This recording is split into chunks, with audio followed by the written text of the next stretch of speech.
had a dead dream when the nights got cold. Heart full of pain, but my soul turned gold.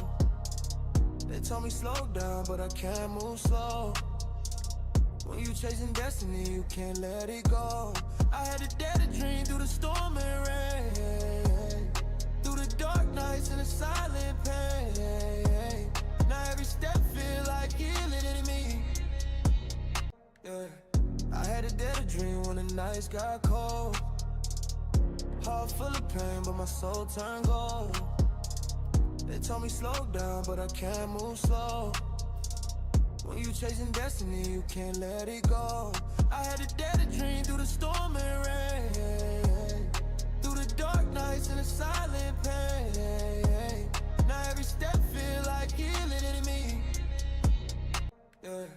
I had a dead dream when the nights got cold. Heart full of pain, but my soul turned gold. They told me slow down, but I can't move slow. When you chasing destiny, you can't let it go. I had a dead dream through the storm and rain, through the dark nights and the silent pain. Now every step feel like healing in me. Yeah. I had a dead dream when the nights got cold. Heart full of pain, but my soul turned gold. They told me slow down, but I can't move slow. When you chasing destiny, you can't let it go. I had a dead dream through the storm and rain, through the dark nights and the silent pain. Now every step feel like healing in me. Yeah. I had a dead dream when the nights got cold. Heart full of pain, but my soul turned gold. They told me slow down, but I can't move slow. When you chasing destiny, you can't let it go.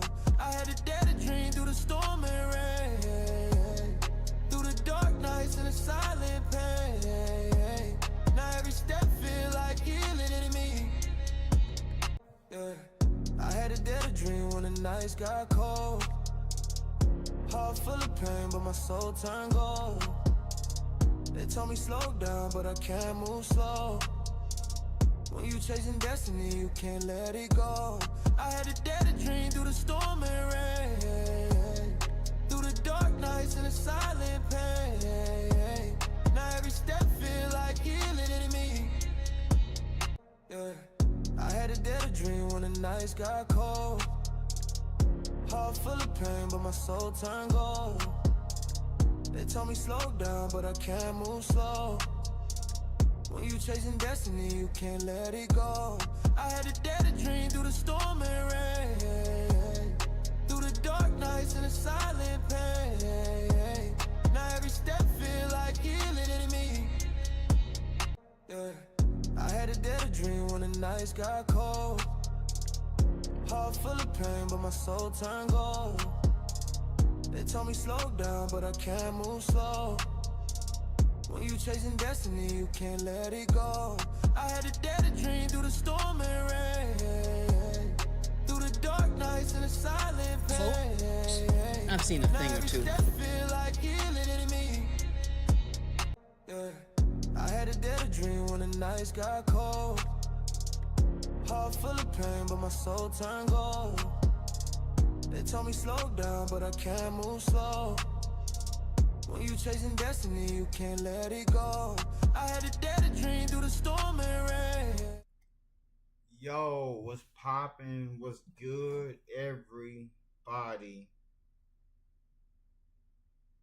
What's going on?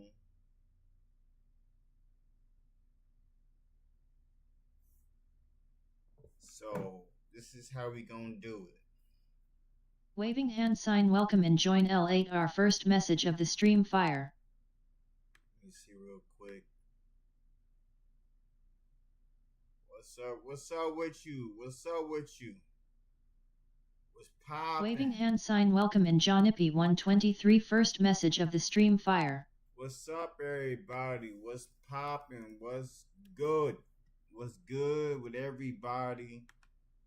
Let me get y'all in real quick. Let me get y'all in. Let me get y'all in real quick.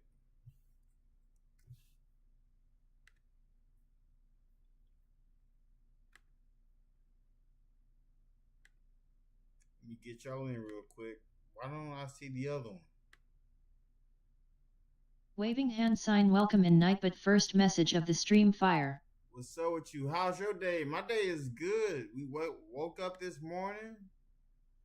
Woke up this morning. And what are you talking about? What are you talking about, Chuck Norris? We don't speak death in here. We speak life. We speak life.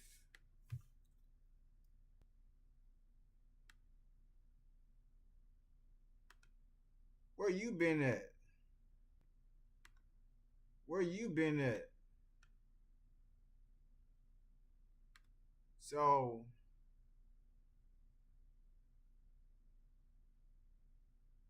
I mean, yeah, he was 86. Why are you speaking that into this stream? And where your parents at? Where your parents at, first of all? So let me see.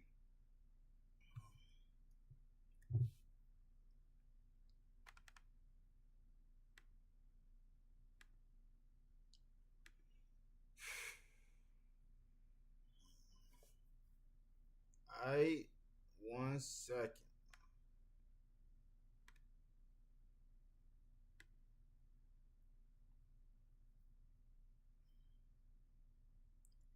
I'm actually hungry for real. I'm actually hungry. I ain't ate nothing all day.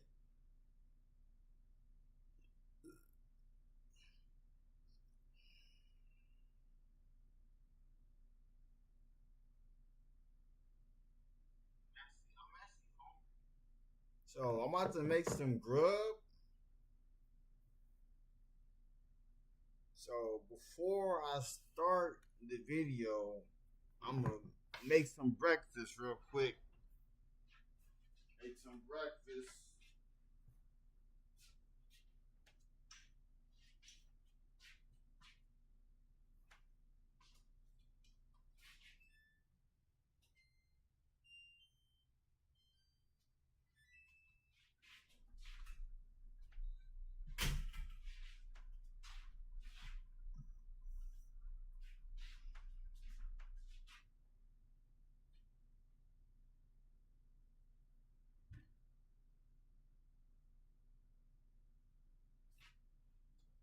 I ain't gonna mess up no bowl. I ain't gonna mess up no bowl now.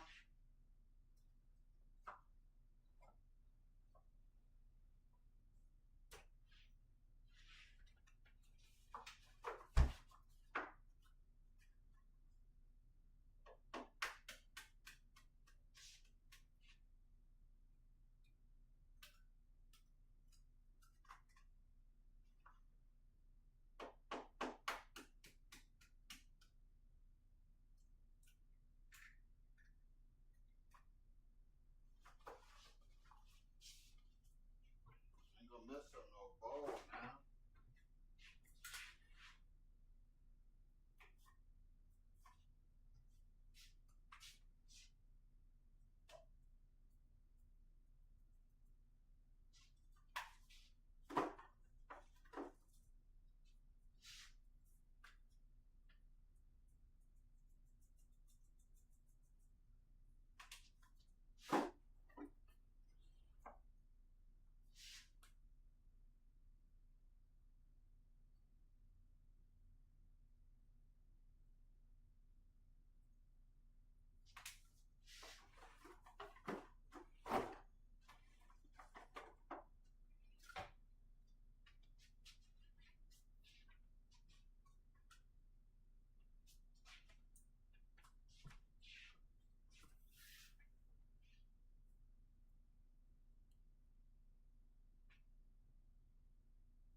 Crazy.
All right, so I'm getting the food ready.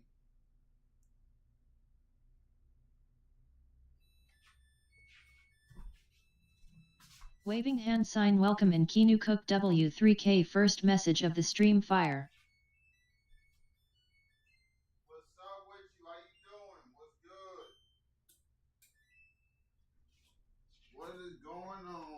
everybody. Another lovely day. What's up with you? Can you? Right now I'm making breakfast right now. I don't want to start a video until breakfast is done. Making some bacon, eggs, and toast.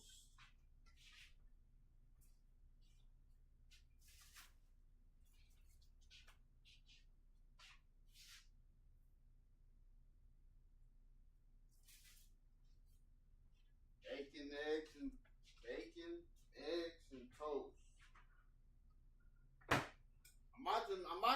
I'm about to make a sandwich for real. I'm about to make a sandwich for real. 1 second. 1 second. I don't want you to get clipped by. Oh, bro, you a kid, G. You a kid, G. I can't have no kids up in here, bro.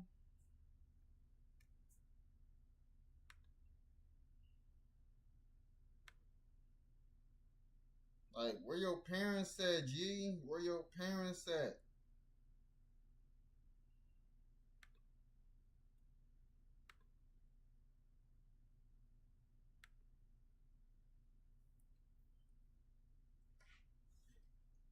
Ooh.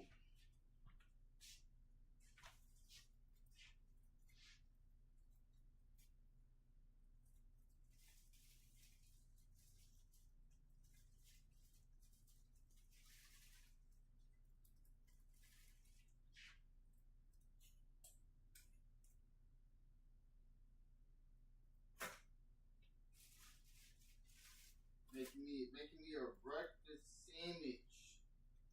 Making me a breakfast sandwich.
kid.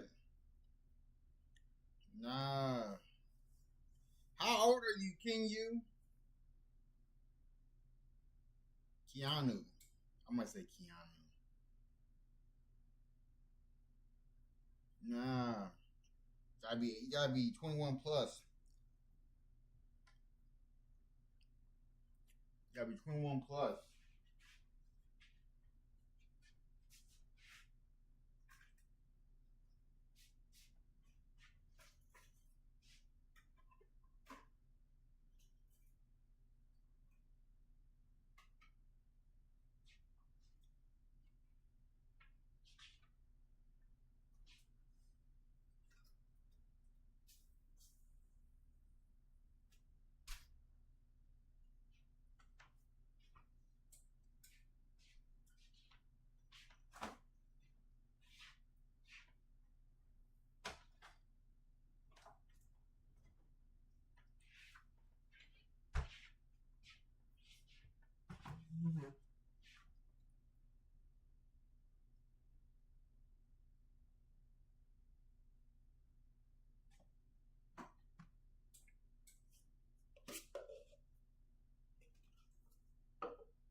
almost done.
Here go my plate.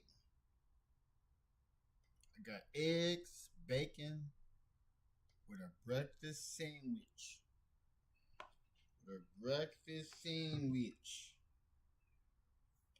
So,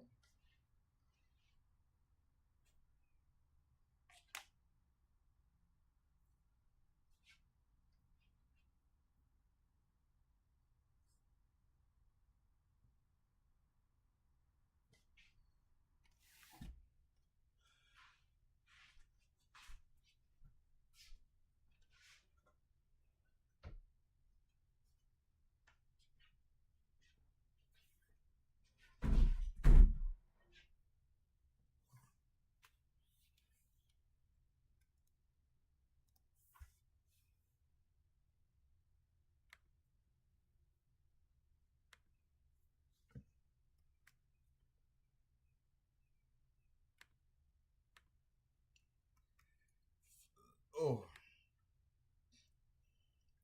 Waving hand sign welcome in AFK from Spacity first message of the stream fire. that's what we're watching. Why Americans don't want to work anymore? It's not laziness. So these other channels doing these videos, they just doing rinse and repeat. So everybody's watching the same thing and doing their own little spin on it.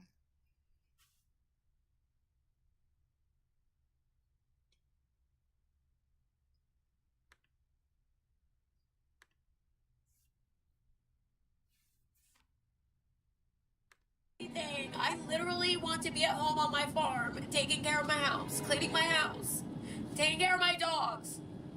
How am I supposed to tell someone that that's what I want to do? I don't want to work. I don't want to do any kind of job. I literally don't. Like, how am I supposed to tell someone? That's what makes me happy. Not working and being at home. And I literally have to work. Oh my gosh, dude. What the fuck? Bro, these jobs don't give a fuck about you at all. Don't matter what the fuck you do. How the fuck a warehouse job? Bro, these jobs don't give a fuck about you at all. Don't matter what the fuck you do. How the fuck a warehouse job wants you to hit your numbers and all this shit every fucking day. They want you to come in there and be super warehouse worker and they don't give a fuck about you. Why the fuck am I gonna come in here and bust my ass and y'all don't even give a fuck? These niggas talking about something. Who would like to volunteer to come in on Monday? Bro, only a couple people raised their fucking hands. Tell me why the nigga gonna say, well, looks like we're gonna have to make it mandatory. Bitch ass nigga, this shit not funny. I don't want to work anymore. Fucking tired of being on someone's clock. I'm fucking tired of dealing with rude ass people. Even when I used to work in an office, I was fucking tired of dealing with office fucking drama. I don't even want to climb up a corporate ladder. I don't even want to do none of that shit. Literally, give me the most basic job in the fucking company. Give me the most basic job in a company. And let me do the most basic shit. I do not want to be team lead, supervisor, none of that fucking shit. That's how checked out I am from working. Like, I'm 31 years old. I've been working since I was 17. I'm fucking over it. I always said I would never want to be a manager, a team lead, a supervisor. I would never want to be any of that. It's really not worth the couple extra dollars you get per hour. That's not worth my sanity. That's not worth me being stressed out every day. Y'all could keep it. If I was to not be doing what I'm doing now, I would have me, just like she said, I would have the lowest level in the company. Let me just do something that's not strenuous. It pay enough that I can pay my bills, and I'm not overworking myself either. I don't want to be burnt out. I don't want to be exhausted. By the time I go to sleep and wake up, it's like I didn't even sleep because I'm still that tired. Your favorite band is touring. Pre-sales opened 60 seconds ago. Your first click, score. I need more, but nah, I can't continue to sleep because I got to get up and work. I wouldn't want to feel like that. I hate being vulnerable online, but I just have to be so for real with y'all for a second. I work 40 hours a week, and I'm broke. Like, I'm consistently broke. And I don't mean like, oh, I have just enough to pay my bills. No. Credit card payments are late almost every month. The rent and the car payment are the only things that are like consistently on time. Everything else is like, I don't know how to prosper. I'm in my 20s and I feel like I'm constantly stressed out about the world, about my finances, about politics. I don't know how the fuck we're supposed to thrive in these conditions. And everybody's always like, oh, just find things to be happy. Everything costs money. I live in New York City. I leave my house and I spend $50 unintentionally. I don't know what to do, you guys. I don't know what to do. And it's so fucking jarring, like, to sit here and watch influencers and watch reality TV sometimes and hear that people are paying $7,000 a month for rent and $12,000 a month for rent. Like, wow. Wow, $12,000? That's crazy. And these people paying $7,000, $12,000 a month for a penthouse or whatever. A lot of times it's to keep up this image, it's to impress others. They're not even happy in life either. I was watching a YouTuber a couple days ago. He was talking about how he had $20,000 in bills. And people was asking what happened to him. Why did he stop posting? He said he was depressed. He had all the cars he ever wanted or that he thought he wanted, right? That the world wanted him to have. He had the penthouse, exotic cars, jewelry, all of that. But he was paying so much in bills, he couldn't even eat how he wanted to. He couldn't even really go out. So it looked good on the outside looking in, but he was depressed. People thought he had more money than he had, so people only calling him to ask to borrow money, you know? And I'm seeing the common trend that happened with another YouTuber too, who was a millionaire, and he got robbed. That made him spiral down the rabbit hole of realizing all of the things that he once gave value to or cared about, he really don't care about. He thought, oh, if I get rid of this car or this jewelry, then I won't be able to be in these social circles no more. But he said, forget all of that. He downsized from the mansion. He living in a tiny 1-bedroom apartment with his mattress in the living room, and he's happier. People really don't want to keep working just to see it outgoing on bills. People want to live a life full of thrills. No matter what your income level is, no matter where you work, it's the same thing. No matter how much you make, when you're stuck in this grind mode, we going all the way from the normal worker all the way up to the millionaire. Everybody's tired. Simplicity. We about to see a whole wave of people just starting to live as simple as they can, and that's gonna be what brings people more satisfaction out of life, doing things they love, living a simple life. I'm gonna give y'all a little history. The 9-to-5 structure, 40 hours a week, was shaped during the industrial era, which the U.S. normalized through the Fair Labor Standards Act under Franklin D. Roosevelt. It was designed around factory efficiency, predictable output, and a single income household model, which means one person worked outside the home and the one person, usually a woman, handled everything else. Domestic labor, emotional labor, and child rearing community glue. Unpaid, unmeasured, expected. Now, like fast forward, women are breadwinners, mothers, creators, healers, entrepreneurs, leaders, partners, visionaries, and still operating in a system that assumed someone else was at home holding it down. That tension that's being felt all over the world, like, why does this feel like too fucking much? Like, that is not you breaking down out of weakness. Like, that is you becoming conscious and aware of the bullshit. That 40-hour work week bullshit, because we're evolving from that shit, because they say that they chose 40 hours because it is just enough to keep you weakened by the time that you get to Monday, but just enough energy to keep fucking pushing and never question why the fuck you doing it. You're just going along, you know, but that shit was built for an industrial economy. Now it's not for a digital, creative, and a spiritually conscious era. We are in a recalibration phase. To me, this is like ultimate rebellion. Like this type of recalibration, hell yeah.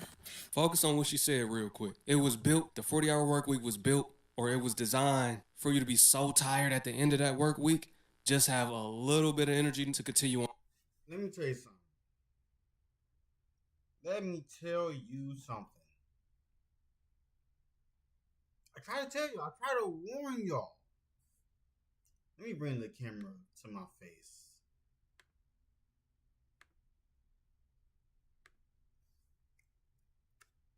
I tried to warn people about this. Like, I tried to tell people about this a long time ago. Like, y'all don't understand. I've been trying to tell people this in 2012 to 2017. When I was just working, grinding, trying to get out of the system. Now that I'm out of the system, all of a sudden, people are waking up. People are waking up. And then they look at me mad. Like, how are you not experiencing what we're experiencing? I try to tell y'all. Being an entrepreneur put me in a different era of life. A different era of life.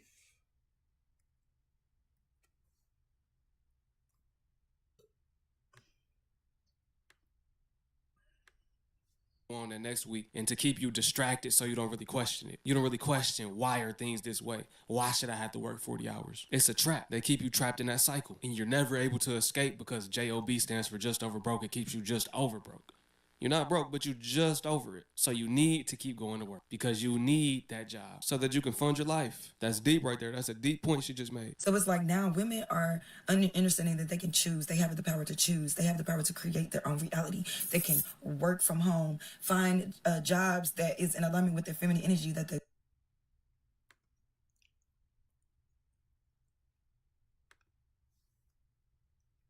So it's like, look, I created my own experience. I created my own way of living. Like, you know how much of a blessing it is not having to answer to people?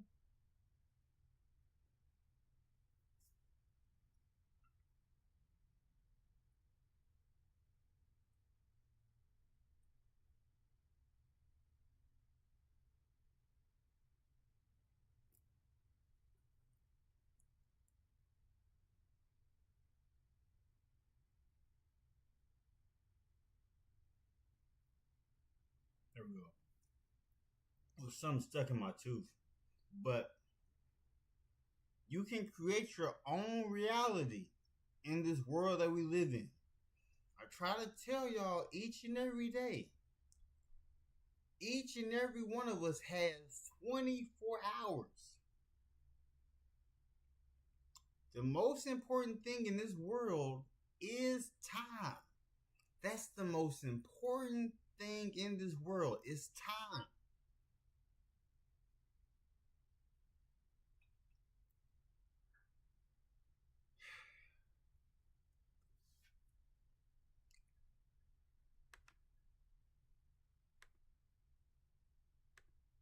They love having multiple streams of income, community-based models, slower. We're like operating slower, softer, and getting more in tune with our cyclical productivity. And we are owning our own time. We are sovereign time structuring. Okay, so the question really isn't, should I fucking quit my job? Or, oh my gosh, like, I want to quit my job. Like, you can't be in that energy. What you got to be, what you got to say to yourself, what you got to question yourself is, am I choosing my structure or inheriting one unconsciously? Structure isn't the enemy. Unexamined structure is. And women all throughout history have always been the architect of cultural shifts. Sometimes quietly, sometimes loudly, but always intentionally, and we get the fucking job done. Inside the Sisterverse, we don't just work, okay? We are designing lives. So how do you do this? You self-reflect. What does your ideal work rhythm actually look like? Do you feel safe when things slow down? If income was stable, how would you design your days? Where are you performing productivity instead of embodying purpose? Right, purpose. Purpose over profit. I'm gonna let y'all self-reflect. If y'all need to rewind the video back one time, rewind it back one time.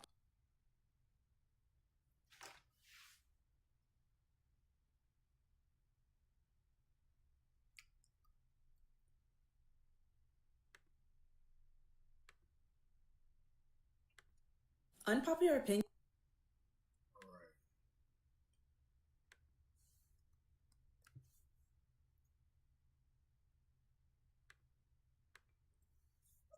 Oh.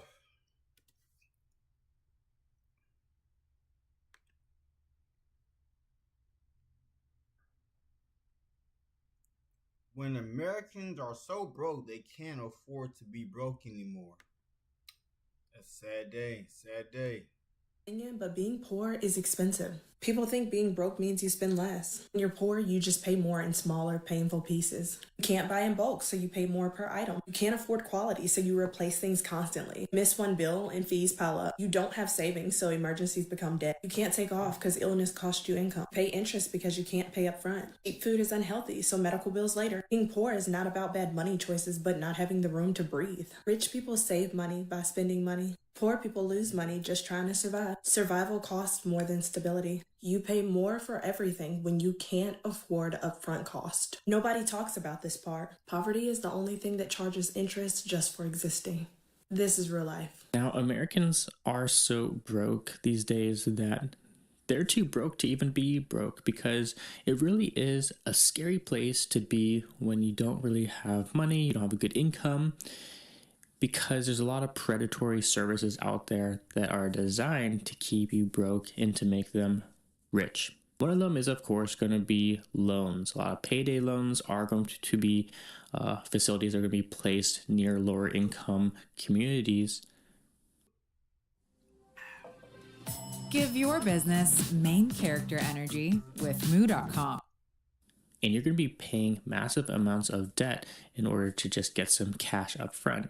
And a lot of people in the lower class are not choosing to buy health insurance because it is too expensive for them. So they're going to be paying more in medical costs when there are emergencies. And let's not forget that they don't really have the ability to buy in bulk from Costco, because those prices are going to be pretty hefty up front, and a lot of lower income households just don't have enough cash on hand to even buy $300 worth of groceries up front. So what they do is they go to these stores like Dollar Tree, Dollar General, these cheaper grocery stores where it looks like you're buying things for pretty cheap, but you're actually paying more for that item than you think, because the items are smaller. And if you compare it to something like Costco, if it's a non-perishable especially, buying in bulk is always going to be better because the price per item is going to be lower. Let me know in the comments below what you think, and take a look at the rest of these clips. Being broke costs you way more money than it does to be rich, and let me tell you why. Being broke costs you your time. You have to go into work and trade your time for money. Time that you could be using to spend with your family or do the things that you want. You have to use that to go into work and get a paycheck so that you can survive. Just think about it. A lot of people that live in low income areas are not able to give themselves the right nutrition and food so that they can be healthy. A lot of people are eating processed foods or have to resort to the cheapest options like McDonald's or Wendy's whenever they're hungry because they can't afford a more expensive solution that's ultimately healthier for their body. Being broke is costing you your freedom. When you're working a 9 to 5, you have to request time off from your manager and get it approved before you can go wherever you want. You can't just leave and do whatever you want to do. Also, think about it. What if you get sick or you need time off or you're injured? Waving and hand sign you welcome and can't Burberry drip go to first work? message You're of not the gonna stream get any fire. more money. So you're going to have to rely on your job and be able to request time off with them and be like, hey, can I get this time off? Being broke is a lot more expensive than you think. See, and that's what I'm saying. Like, the difference between being broke and having money is when you... All right, so look. So boom. That is why... Let me go to the video real quick. You can never get used to being broke. You can never get used to being broke. So, with me... From my experience, what I have experienced in this life that we are living, I moved up here at the age of 13. My mom moved me up here so I wouldn't be in my hometown, because my hometown was cooked. And when my cousins told me that I would be the only cousin to move from my hometown, and I could never see myself in those positions. meaning being how everybody else was. So I knew that was one thing I was not doing. I could not be like, for example, you see me in this home, in that every time I stream, y'all never see nobody coming to the door trying to come in and take nothing from the house or do any repoing, because everything here is a-okay. Like, I couldn't picture myself being broke. That's why when I told myself when I was 13 that by the age of 30, I would retire. And then I was able to do so. And I did what I said I was going to do. And that's why I am here now. And that's why I'm here. I'm able to speak freely. And everybody else in the world, I'm not gonna say everybody, because there's a lot of people who are not living how other people are living. Because some people did not, not everybody learned about financial literacy. Because I learned about financial literacy at a young age. Like, both of my parents instilled things in me.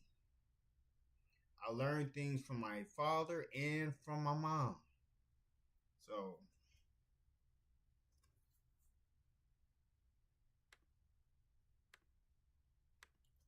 Broke, it's no getting used to that. You cannot get used to being broke and being poor and not having, because like somebody said, like being broke is expensive. As crazy as it might sound, being broke is expensive. Like everything, like if you get behind on payments, credit cards, all that, they start adding extra fees and stuff like that because you can't pay it. So it gets more expensive. Like you cannot get used to being broke, which is the unfortunate truth of a lot of people. Like a lot of us are dealing with a lot of like financial situations where it's like, yeah, you don't have this and that. So it's like being broke, you cannot get used to that. On the other hand, being wealthy, having money, that's something that you can get used to because you're getting cash flow and everything is very occurrent. Like it's happening all the time. Like it's your money is always coming in. So that lifestyle you can get used to because everything is flowing, everything is working. You don't have nothing backing up on you. You don't have bills backing up on you. You're not stressing about none of that type of stuff. Like you're able to think clearly, all that. Like that type of stuff you can get used to. You can get used to being wealthy or having money. You can get used to that. But being broke, bro, there's no way you can get used to being broke because something always is gonna come up. Outsmart the market with Base 44 super agents. Set up in seconds and ready. Being broke is expensive, man. Being broke costs you a lot of stuff. It's costing you a lot more than you realize. For the rest of 2024, man, let's lock in on our finances. Let's be better and do better with our money so that we can experience and explore more and so that we can be able to take advantage of opportunities. I mean, just think about all the things that you want to do. I'm not talking about one specific experience. I'm talking about like in many different aspects. Think about all the people you want to help. Think about all the things that you want to give, but you can't because you're not where you want to be financially. It costs you experiences. It costs you opportunities that you can't take advantage of. It's expensive. I know you want to do this for your kids. You want to take your kids there. Shoot, even for yourself. There's many places around the world that you want to go and travel and explore, but you can't because your finances aren't where they need to be. And this is why I'm an advocate. This is why I advise and try to help as many people as I can because So look,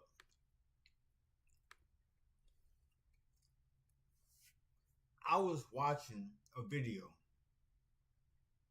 where somebody took a trip to China. He was eating at different places in China, and the amount that he was spending on food was cheaper than what it is in America. I saw videos of someone in China, $1.50 for this one order. But if it was in America, it would be $5 to $6. I was like, they eating good over there in China. We got, like, my wife and I are going to take a trip to China. We are going to take a trip to China.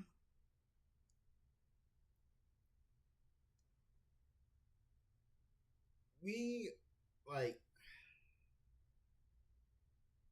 because what?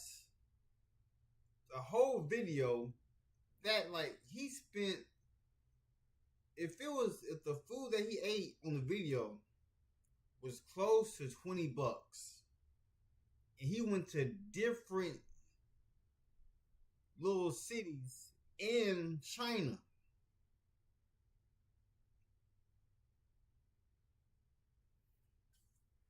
Crazy.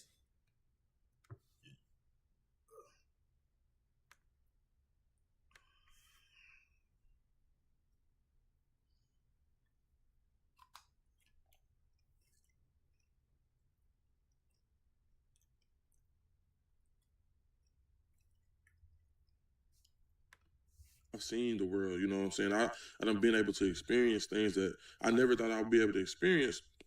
But the truth of the matter is, stuff costs money.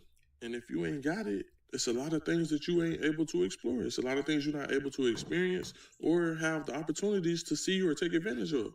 Y'all, being broke is expensive. I would think the problem was I just needed to budget better, or cut out with this expense or that expense. But the part that I don't believe is talked about enough, to be honest, is that when you don't have money, everything costs more.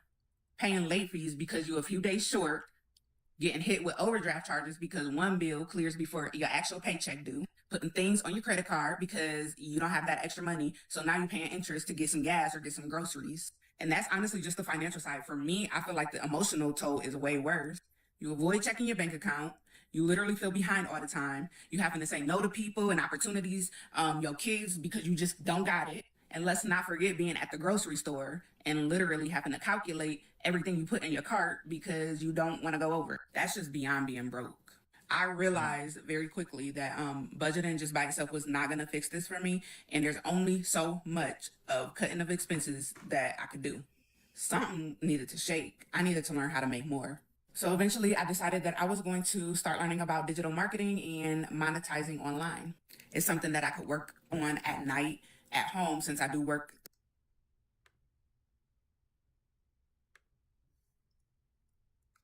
Like, listen. Like, you see those two logos behind me. The reasons why I am not broke is because I went all in. I took that one risk, made it to where I am in control of what I make. I'm in control of what I make. When I tell you some people get paid weekly and bi-weekly, just know if you want to become a medical courier, because I have a medical courier company, I am able to get paid weekly and bi-weekly. And then also including the money I make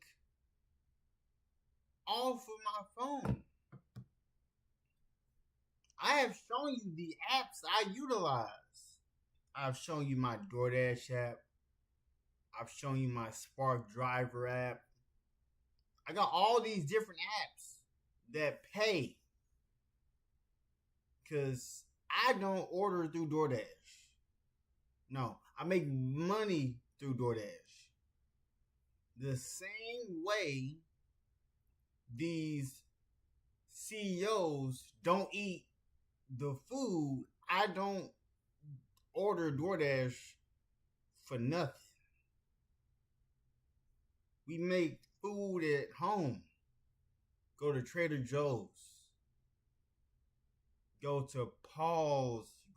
We go to local markets and I go to farmers markets, like that lets me know that I'm eating real cow, real pig.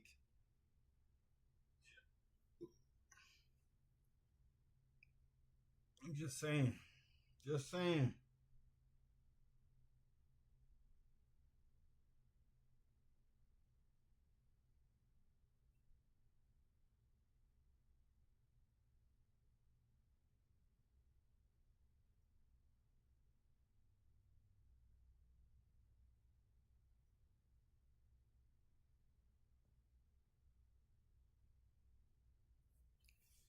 Huh, that's insane work.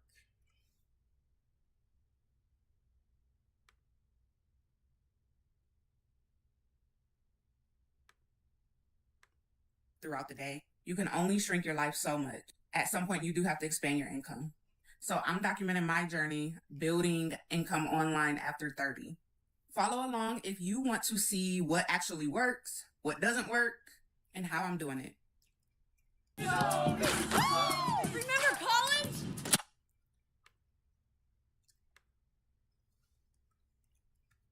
Look,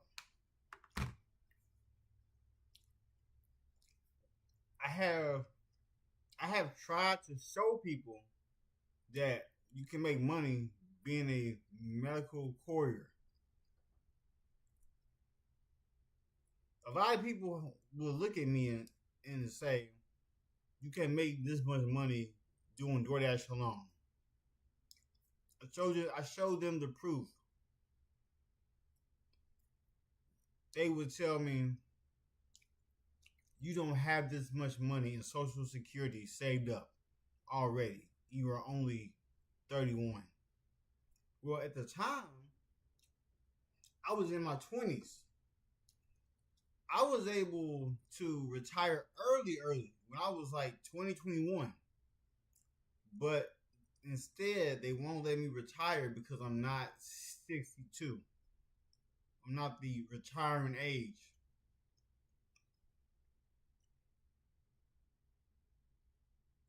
They would tell me, they would tell me out of their face that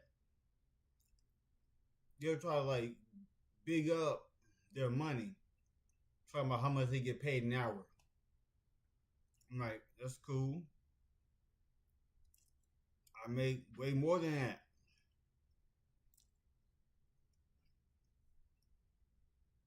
Because once you find out that you can stack your contracts and work all your contracts at the same time, it's like some people thought that I was an employee. Some people thought I was an employee. I'm like, I'm not. It be hurting them that like, wow, he beat the game. And you see, you hear how peaceful it is in this house? That I'm able to just walk around here freely. Bills being taken care of. Everything in this house paid for. I can speak about it over and over. This is what my achievements made me accomplish. Because every time somebody says that they owe on a vehicle, I'm like, dang, y'all, like. So, as of right now, my wife has a vehicle.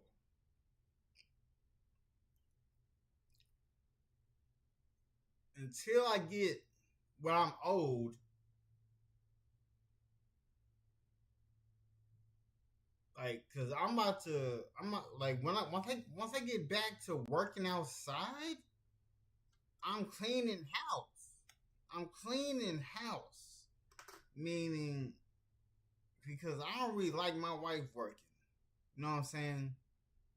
I don't really like her. Like, even though my wife has an amazing job, she has a great position for her job. So, I'm just saying.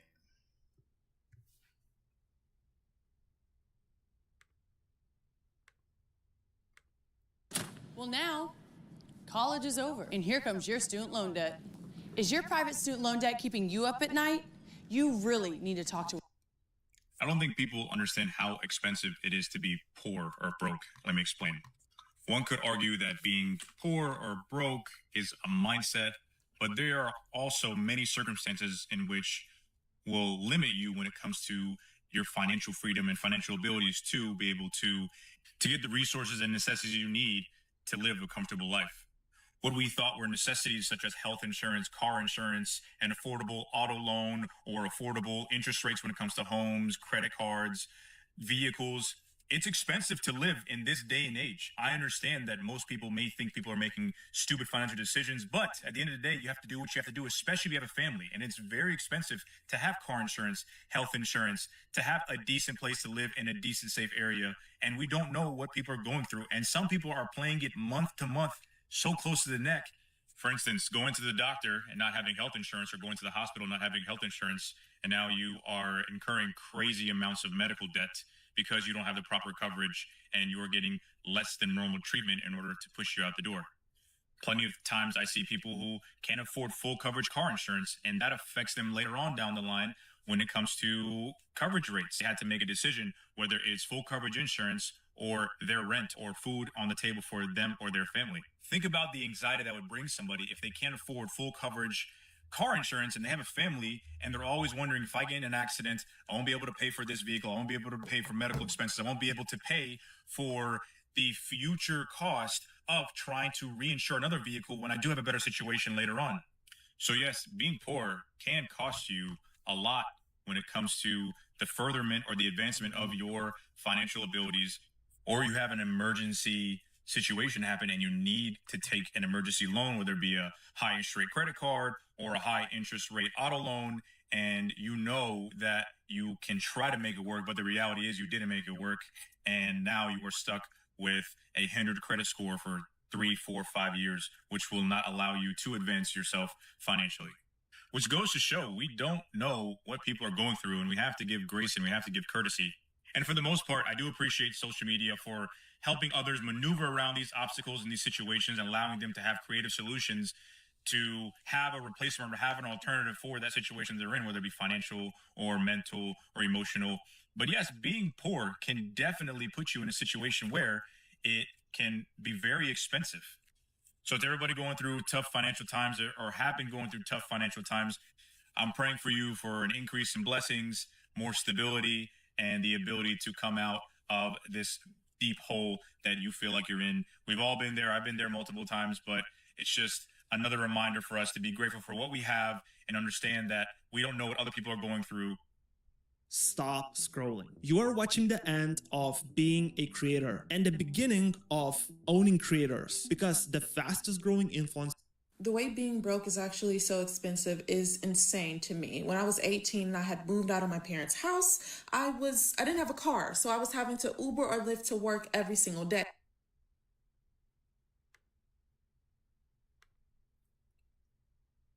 So I can say that for myself, that I never lived with when I lived with my mom, that was when I was a child. I wasn't able to live outside of that realm. There was never a time that I was living with parents as an adult. I don't have that in my memory bank. So I always had that dog in me.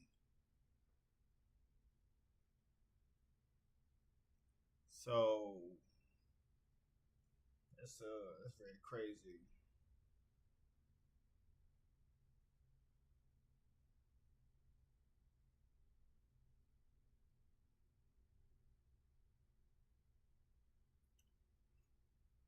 Like, y'all gotta understand. Time is the most important thing in this world. Time. When you go to work, the most important thing that job is taking from you is time. You got 24 hours to make anything shake. Like, you can start a business, start a YouTube channel, start a Twitch, start a TikTok. Any of these different platforms I'm speaking on, that can make you whatever you want to be. If you don't want to be broke, you are the person who can change it. Like, you think that you're in competition with all these other people. You're in competition with yourself. It's like every day I will wake up. I would always speak life into myself. People would always say I was weird when they would ask me, why do you talk to yourself in the mirror? It's like, I be telling them I speak affirmations into myself every time I'm in the mirror, every time I'm brushing my teeth, washing my face, like getting myself together for the day. Like, I always speak life into me. And some people don't really be understanding. And then they ask, because I remember I was on TikTok and somebody was, let me see if I can find it. See if I can find it. See if I can find it.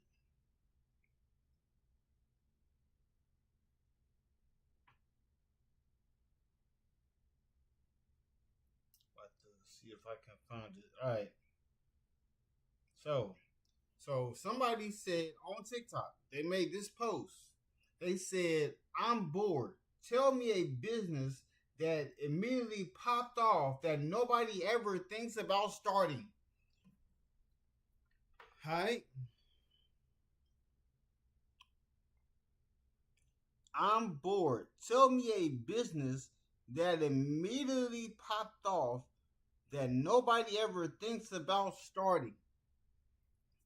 And then I said, I run a medical courier company since I got fired from my job in June 2025. I have 112 likes I got 112 likes on that comment I left. And then there's people who are asking me to tell them the basics. And then I'm giving them free game. I'm not asking them for no money. I'm giving them free game on how to do this, on how to build your company from scratch. And I said, so one person said, hi, do you mind telling me the basics? I appreciate it. I said, I will be happy to. I will do a reaction to this video. To this comment. I did a reaction to every comment that was on this comment that I posted.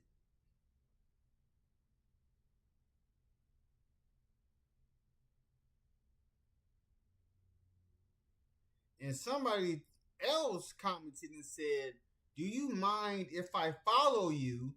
This is exactly what I want to do. I'm going to look at your page for the video. And then I told him, you can tell me the state you're in, and I'll get the info for you so you don't have to look for it.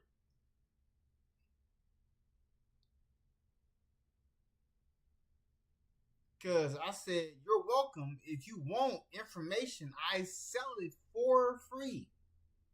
Like, why am I gonna hit them in their pockets for more money if I'm already up? So I said, somebody said to me, how did you get started in this? Do you need a large vehicle?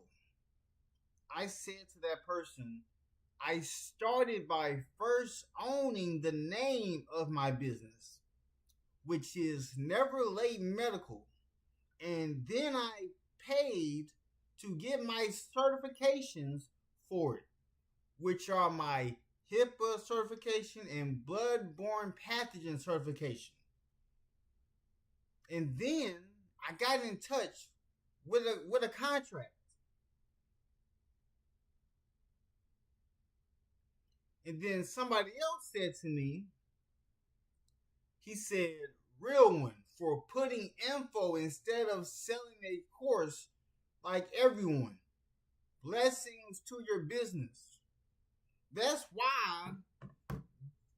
is why in my business, I've never been negative. I've never been on the other side. I'm trying to help the people who say they won't help. I can show you, I helped someone start a business for free. That's how much money I was making. Like, I was making so much, I was able to sell what I knew for free.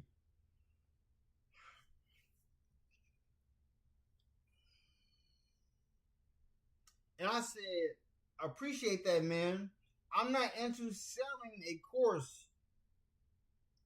I said, I'm not into selling a course business. I'm into the no gatekeeping business. That's the type of business I'm in. Like, I be trying, look, some people be thinking I'm AI. Some people be thinking I'm not a real person. I am as real as it gets. I am as real as it gets. You can, look, I'm not those other streamers who, I only stream in the house. Because once you stream outside, people start acting totally different once they see a camera is on. And then they think that you're going to act a certain way. And then once people started figuring out that I act the same way I act on here is the same way I act in real life. The same way I act. You can talk to me. Look, we can have a good conversation. Anything you want to know about, I can tell you about.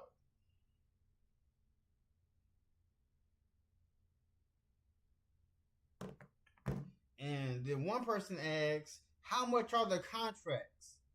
Typically, and how often do you get them?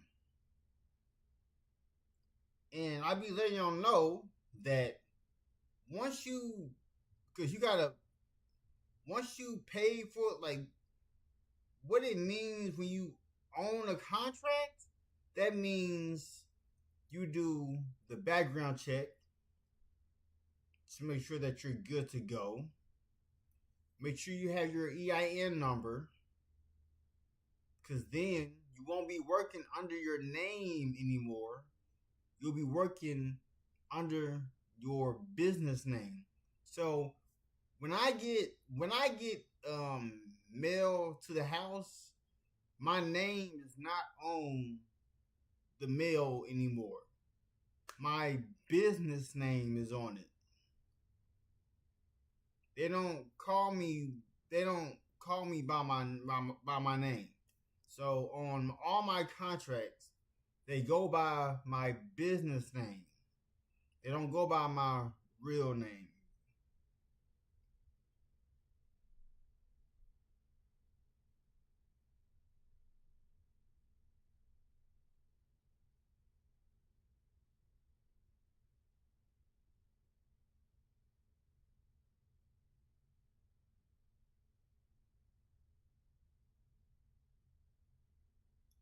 And then I said, so somebody said,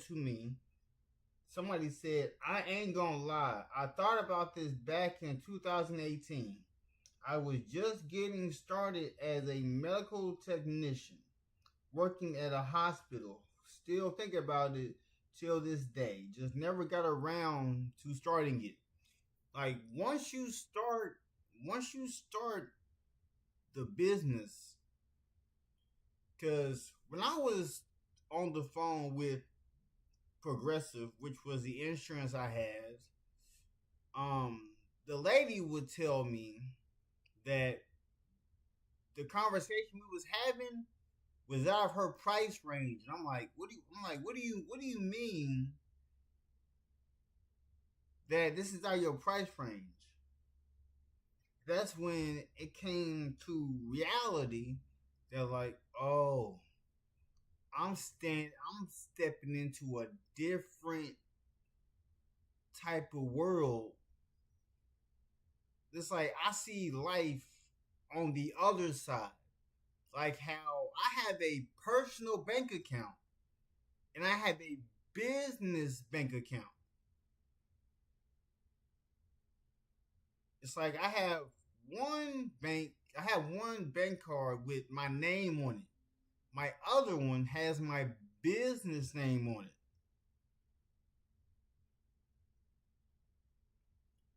And so I said, trust me, I paid $40 to start the LLC in May and applied for my first contract while getting my certificates.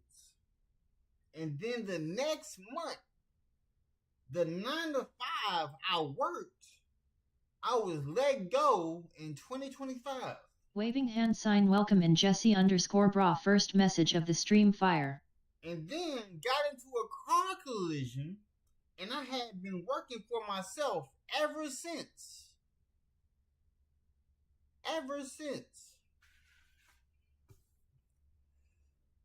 So look.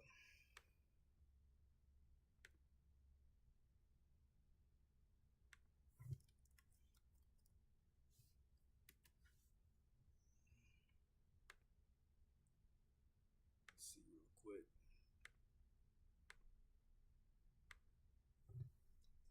Hey Jesse, how old is you, G?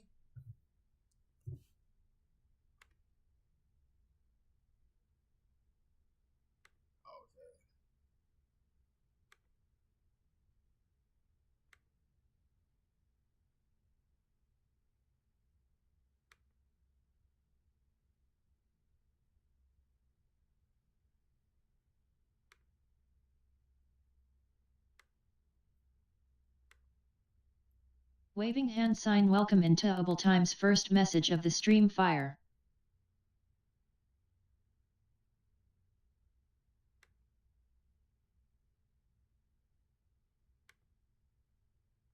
Let's see real quick. What was that?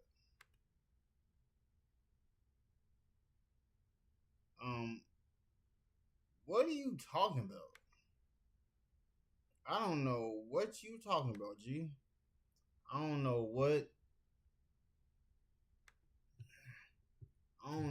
you even talking about.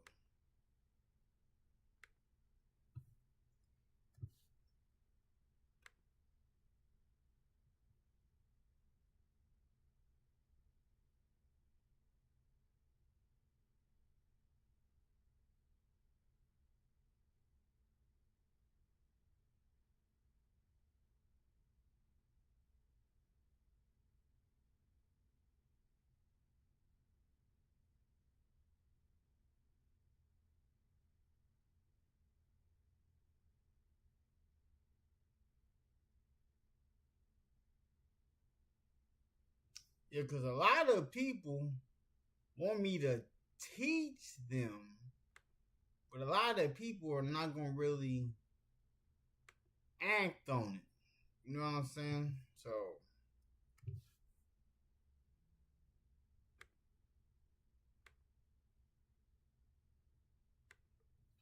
When I ended up getting a car, my car note and car insurance was less than what it cost me to Uber to and from work each day. Mind you, that's only to and from work. I got my groceries delivered and I didn't go anywhere else really outside of that. I couldn't. So, can you imagine that? Paying that much only to go to and from your job? And when you're working at Cracker Barrel making $10 an hour, first of all, the shifts at Cracker Barrel, I don't know if anything's changed, but at the time, no shift was really, if you worked in the store part, your shifts were never longer than 6 hours maximum. So that's $10 an hour, 6 hour maximum shifts, typically between 4 to 6 hour shifts. It's really not a full-time position. And having to pay anywhere between $10 to $14 to get a ride to and from work each day. Sometimes I would go to work and be sent home early. And so I'm there only for 3 hours. I paid for the Uber there. I have to pay for the Uber home. Thank goodness I know how to do makeup. At the time, I was still taking clients. That is the only way I was even able to afford to get a car eventually, because I was saving up the money I made for my makeup clients, or, saving up as much as I possibly can, even though I still had other bills to pay with my $10 an hour check. I promise this is not to be offensive, but have y'all noticed that we have normalized poverty? There was a guy on TikTok talking about how he doesn't like the fact that he's 50 years old and he has to have a roommate because things are so expensive. And the tone deaf comments.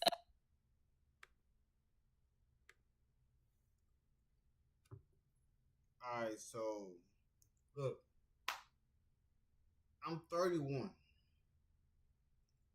Never had a roommate. Even when I got with the woman who I am married to at the time, our bond, 1 of 1. I never had a roommate. I don't even know what that is. No. Like, nah. No roommates. Like,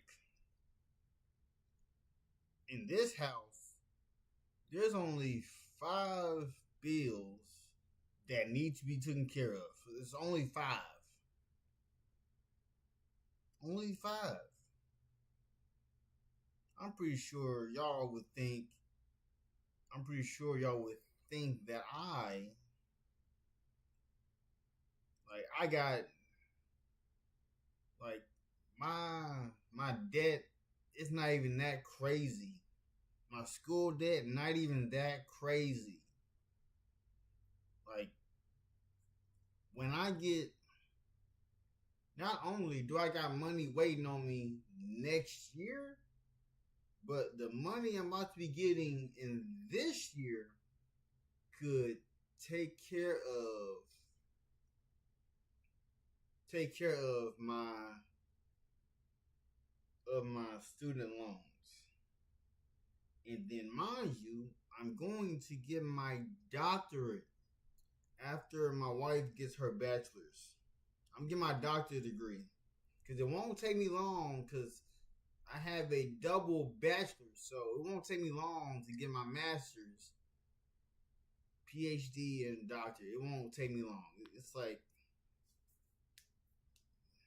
it won't take me long whatsoever. A lot of people don't really have that dog in them. If you are tired of being broke,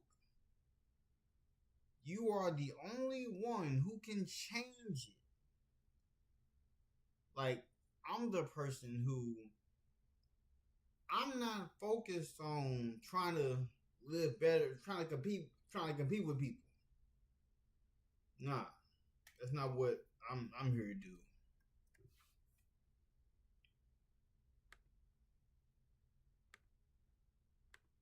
Of people saying things such as, oh, well, you have to live below your means, or, oh, you need to just go ahead and get an RV.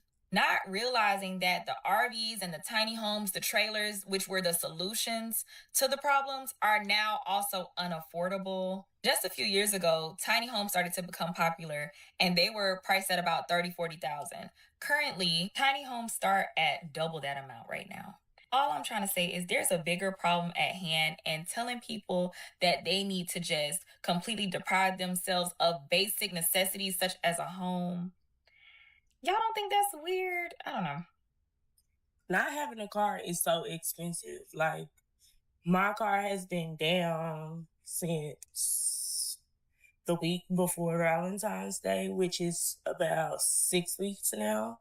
And I promise you, the money that I've spent on Ubers and rentals, I could have put a down payment on a brand new anything.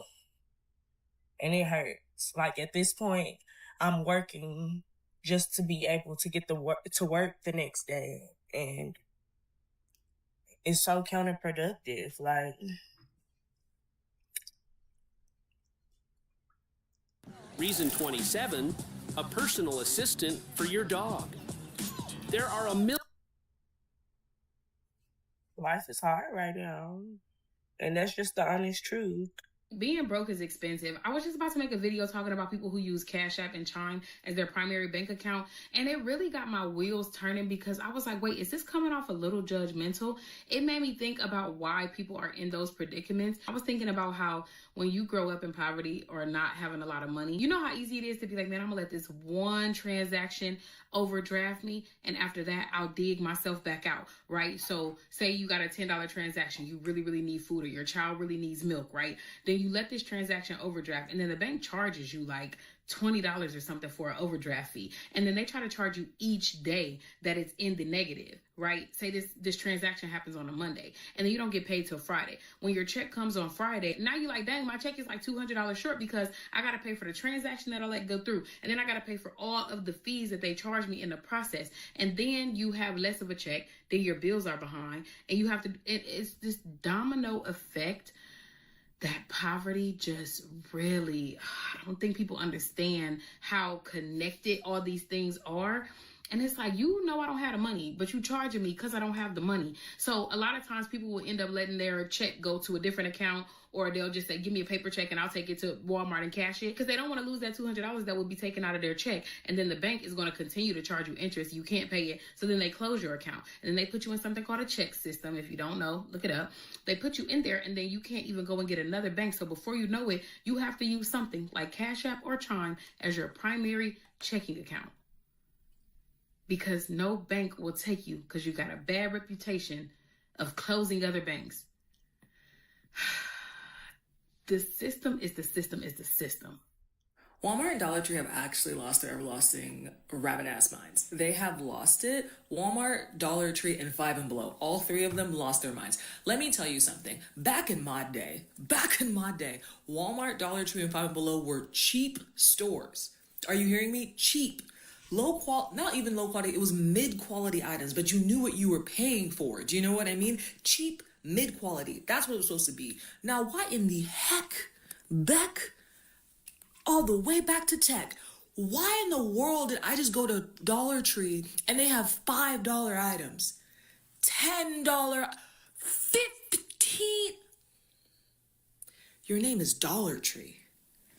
A tree of dollars. Singular dollars. It was supposed to be $1. Tax 8 cents. That's how much every item was at my Dollar Tree growing up. So why the heck is everything $1.25? That's the cheapest item at the store. Now you got they quite literally were selling $20 boom boxes at Dollar Tree. Are you okay? Are you okay? But then here's a problem. You would think the quality would rise. No, it has lowered. So now we have overpriced, low quality items, expensive. Who okayed this in the marketing meeting? I just want to talk. Being broke is expensive AF. Here's some things that I... Hold up.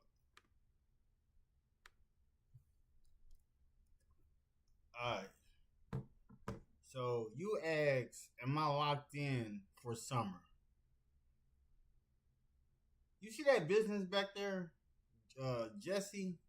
You see though, you see that business back there? I'm so locked in. I am so locked in. Like, as soon as I get, as soon as I get this money to come in, that is supposed to be coming in to be deposited, I'm going to be in my work vehicle. I'm about to go ghost. Like, when I get my vehicle, I'll be making my daily streams. But I'm so locked in. Like, the type of locked in I'm about to go crazy. I'm about to utilize every contract I have at the same time. Because all my contracts tell me, they say, when you're back ready to work, just hit us up. You see the difference? Like, I'm the employer. My contracts tell me. Let me go to my messages so y'all can understand that ain't nothing but the truth.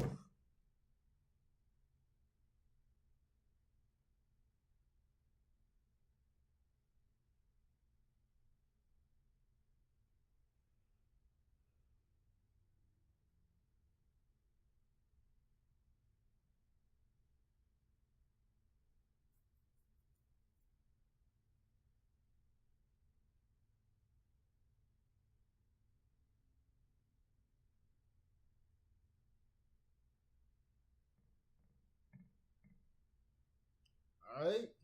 So, my contract told me verbatim. He said, sounds good. I hope you get better. When you're able, let me know.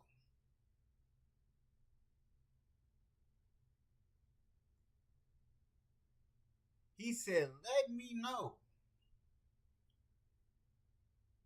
See, I'm not an employee.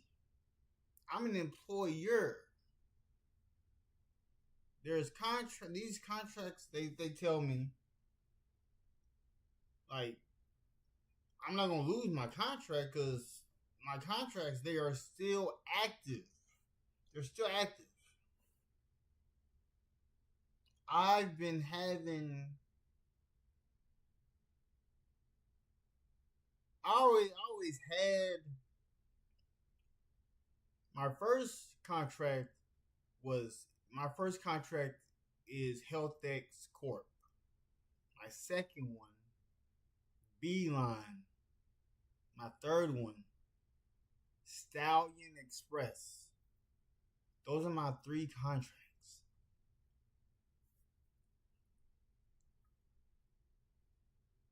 And so,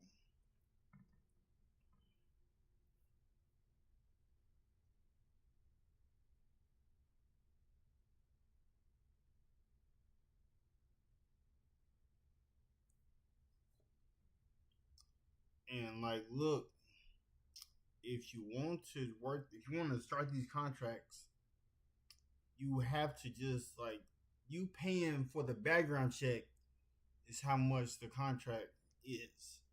But the contract pays you, there's one contract that pays me weekly, 2 other contracts that pay bi-weekly. My first contract I had was a route. It was a set route, delivered to the same people every day, every night.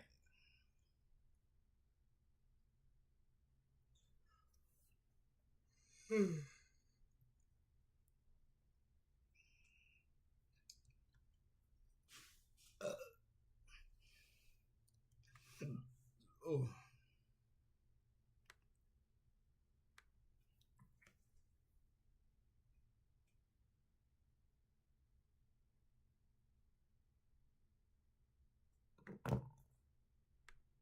I learned after losing my first $50,000 in business. Let's get into it. So around June 2024, I was in a big old house, 5-bedroom with my own office.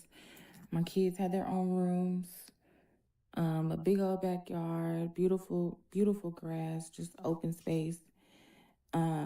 Dude ass had just lost his job and I wasn't working. So with that being said, I went into survival mode, of course. I figured since he wasn't working anymore, I wasn't in business for long, and tax season hadn't approached yet. So I decided, hey, I got another business. Let me go ahead and build it out so that I can get some funding, so we can get some money flowing in. Mistake number one. The easy part was building out my business because I had done it, done all the research, done all the things, paid people to let me know that I was doing it right, and eventually got an S Corp set up and the business bank account to go with it. That was easy. It was also easy enough to print out my articles of organization, my EIN, and have my ID and social ready in hand to walk in the bank and ask for some money. With no other documents, no tax documents, and without having prior business income or a binder portfolio. Needless to say, I got my first $50,000 deposit in August of 2024. Yay!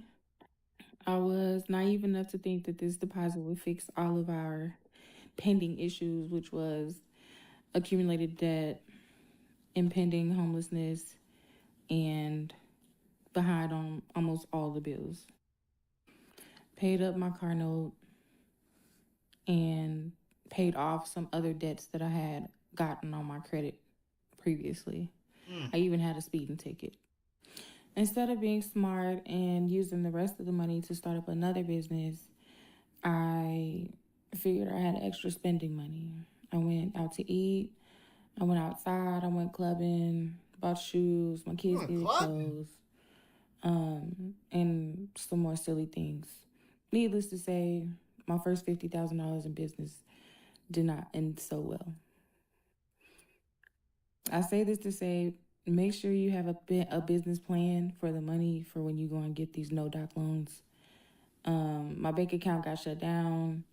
I had went to 3 or 4 different banks to snatch the money off of the card, because I was scared that they would just take it anyway. So I went to get the money off the card immediately, and yeah, that account got shut down. They flagged me. I had the banks calling me, trying to figure out who I was, where I was going with this money, and what was going on. Can't use that bank anymore. I say all this to say, me having a broke mindset and not having a business plan with my first no-doc loan in my business, not even 6 months old, cost me my first $50,000 in business. I am in the financial realm for about 3 years now. I am a tax and credit and business credit mogul. I am here to help you do the things that I did not do. No, ma'am. No. You think I'm going to take advice from you? And you didn't do the right things? You ain't do the right things. You was out clubbing and trying to have fun? No. It's time to lock in. It's time to get the money working for you. What in the world? What type of time was she on?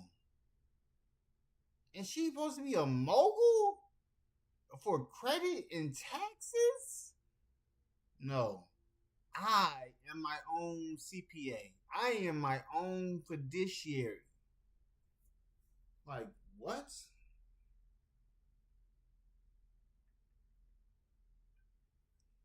That is insane.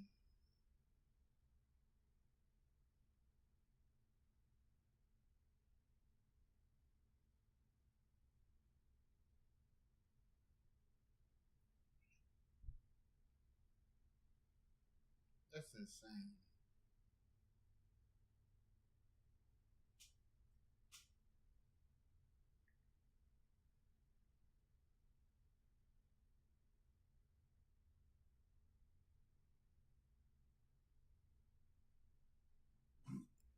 Hold up 1 second.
Let me see real quick.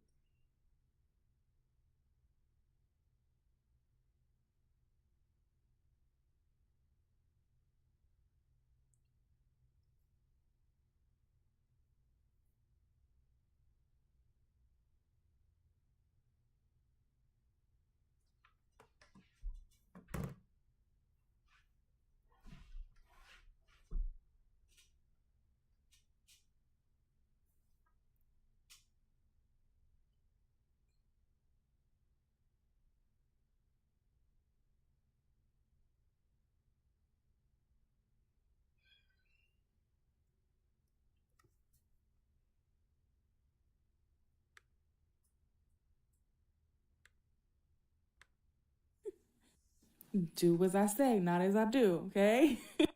I can help you build a business from start to finish in probably under an hour. I got that good. I currently have 6 businesses in 3 different states, and in 2026 I plan on getting at least 3 of them funded. So follow me on my journey. If you'd like to join me on this journey, I do have an ebook linked in the bio for those who can't seem to find the time or can't afford it or have to ask their spouse or mother or brother or sister before they buy anything that may elevate themselves. It's a workbook that'll guide you how to start your business from start to finish. For those who already have a business and are ready for funding opportunities, you may inbox me funding. Otherwise, like, follow, and comment the word funding if you're ready. Get your first $50,000 in business. I'm Dr. Carson Economy McCall, and I'm the clinical director at the Robert Alexander Center for Recovery. The reason I would recommend someone coming to the Robert Alexander Center is first and foremost for the staff that we have here, namely the clinical team that I supervise. Being attracted to toxic situations is something that a lot of people don't even realize. It's kind of like, I said this in my last video. Hold up.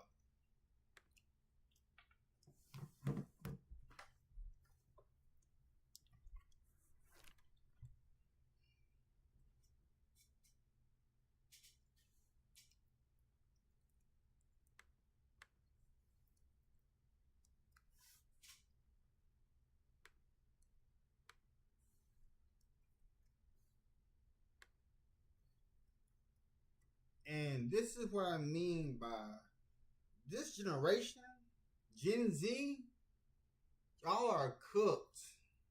Y'all are cooked. Because this is why I am glad I'm happily married.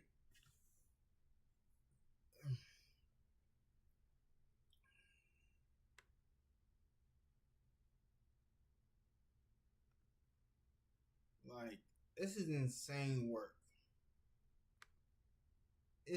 The title is Why Men Enjoy Chasing Women Who Reject Them. Why do y'all chase women who reject y'all? That makes no sense. Let's find out.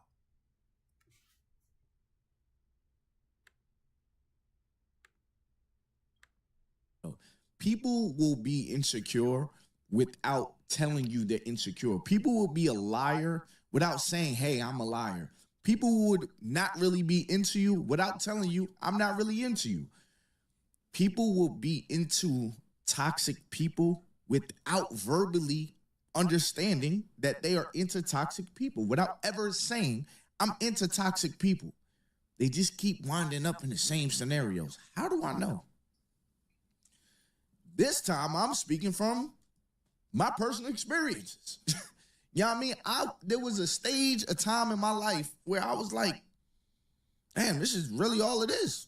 You know what I mean? This is all that's out there, you know? To the point where I was like, this is just what I'm into. I start, like, all right, wrong with a little bit of banter. Okay, all right, look at you, all right. What you gonna do next? You gonna throw me on the bed, take my clothes off? What you gonna do next? I started convincing myself, this is kind of sexy. I am far removed from that person I was. But before we get into this video, man, go ahead and hit that like button, subscribe button, turn on my post notifications. This Friday, tomorrow, we will be doing the boogie relief where I'm paying one of y'all rents. All right, the cap is $2,500. Yeah, I mean, you have to be a member of my channel. I will be drawing from a hat. Yeah, I mean, and crowning one of y'all as a winner. You also have to be in the live. If you're not in the live, I hate to say this, but we're gonna have to go to the next person.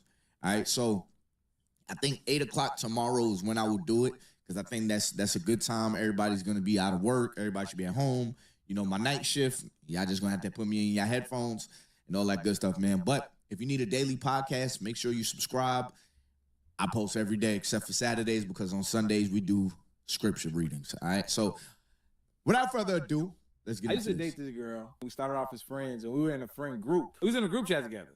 And in this group chat, as we was dating, she would talk about other niggas she was dating in the group chat as if I wasn't in the group chat. Yeah. And it was odd. Like, we both single, you know what I'm saying? But I don't have conversations with her about other chicks I fuck with. And she don't have conversations with me about other niggas she fuck with, but she will openly talk about these niggas, like have full-blown conversations with other girls in the group chat about these niggas, like multiple different niggas. And I'm like, that's kind of odd. And it seems like it's very intentional. Like, it seems like she's trying to get a reaction out of me, or maybe she just don't give a fuck. Maybe it's just pure recklessness, whatever the case may be. But I always find myself in situations where I'm talking to like a chick that's kind of mean, that's kind of like rough, edgy, that's kind of like not treating me in a way, like just not very nice, soft, whatever the case may be. It's always a chick who trying to like humble a nigga, do something like that, right? And I think about the reasons why. Damn, why do I like that? Why is that more attractive to me? Why do I go for that? Am I trying to like actually be in relationship with this person? Am I trying to win this person over? Am I trying to prove something to them, prove something to myself? Like, what is it? And everything think back to childhood, think back to my mom, me and my mom relationship. My mom wasn't the nicest. Like, she was pretty mean. She did things to embarrass me very often in front of people. And then she would also do things to just kind of make me feel dumb a little bit, make me feel slow. So like, if I ask her a question, she's like, duh, the same all experience. the time. Like, we say that jokingly, but hers had a little sting to it. Like, you know what I'm saying? Like, that was a dumbass question. Like, is that where that comes from? Is that like me being so used to that make someone who's very nice feel suspicious? Like, and I just feel comfort in women that are just mean? Like, what is it? You know what I'm saying? So like, you hit the nail on the head. Maybe. He hit the nail on the head, bro. Man, this topic really got me thinking right now. But you know what else I've been thinking about? The fact that my subscribers are making money. So this subscriber right here, like me, and then Give your business main character energy with moo.com. But there's still 2 other girls in the room that ain't really giving me that same love for real. I would be more interested in those 2 girls than the 10 girls. And for the longest, I didn't know why. I used to think like, maybe I just like a little chase. Maybe I just like the little, a challenge. I had to grow out of that. I had to grow out of that because I started realizing the results that I was getting. Wait a minute. I'm dealing with making you like me or getting you to like me or trying to convince you to like me when I have people that like me. There are real life people that like me. Why am I sitting here dealing with somebody that is giving me questionable energy. Like I told you about the girl that, we was in the club or whatever, and, she acting like she don't know me no more. I'm like, wait a minute.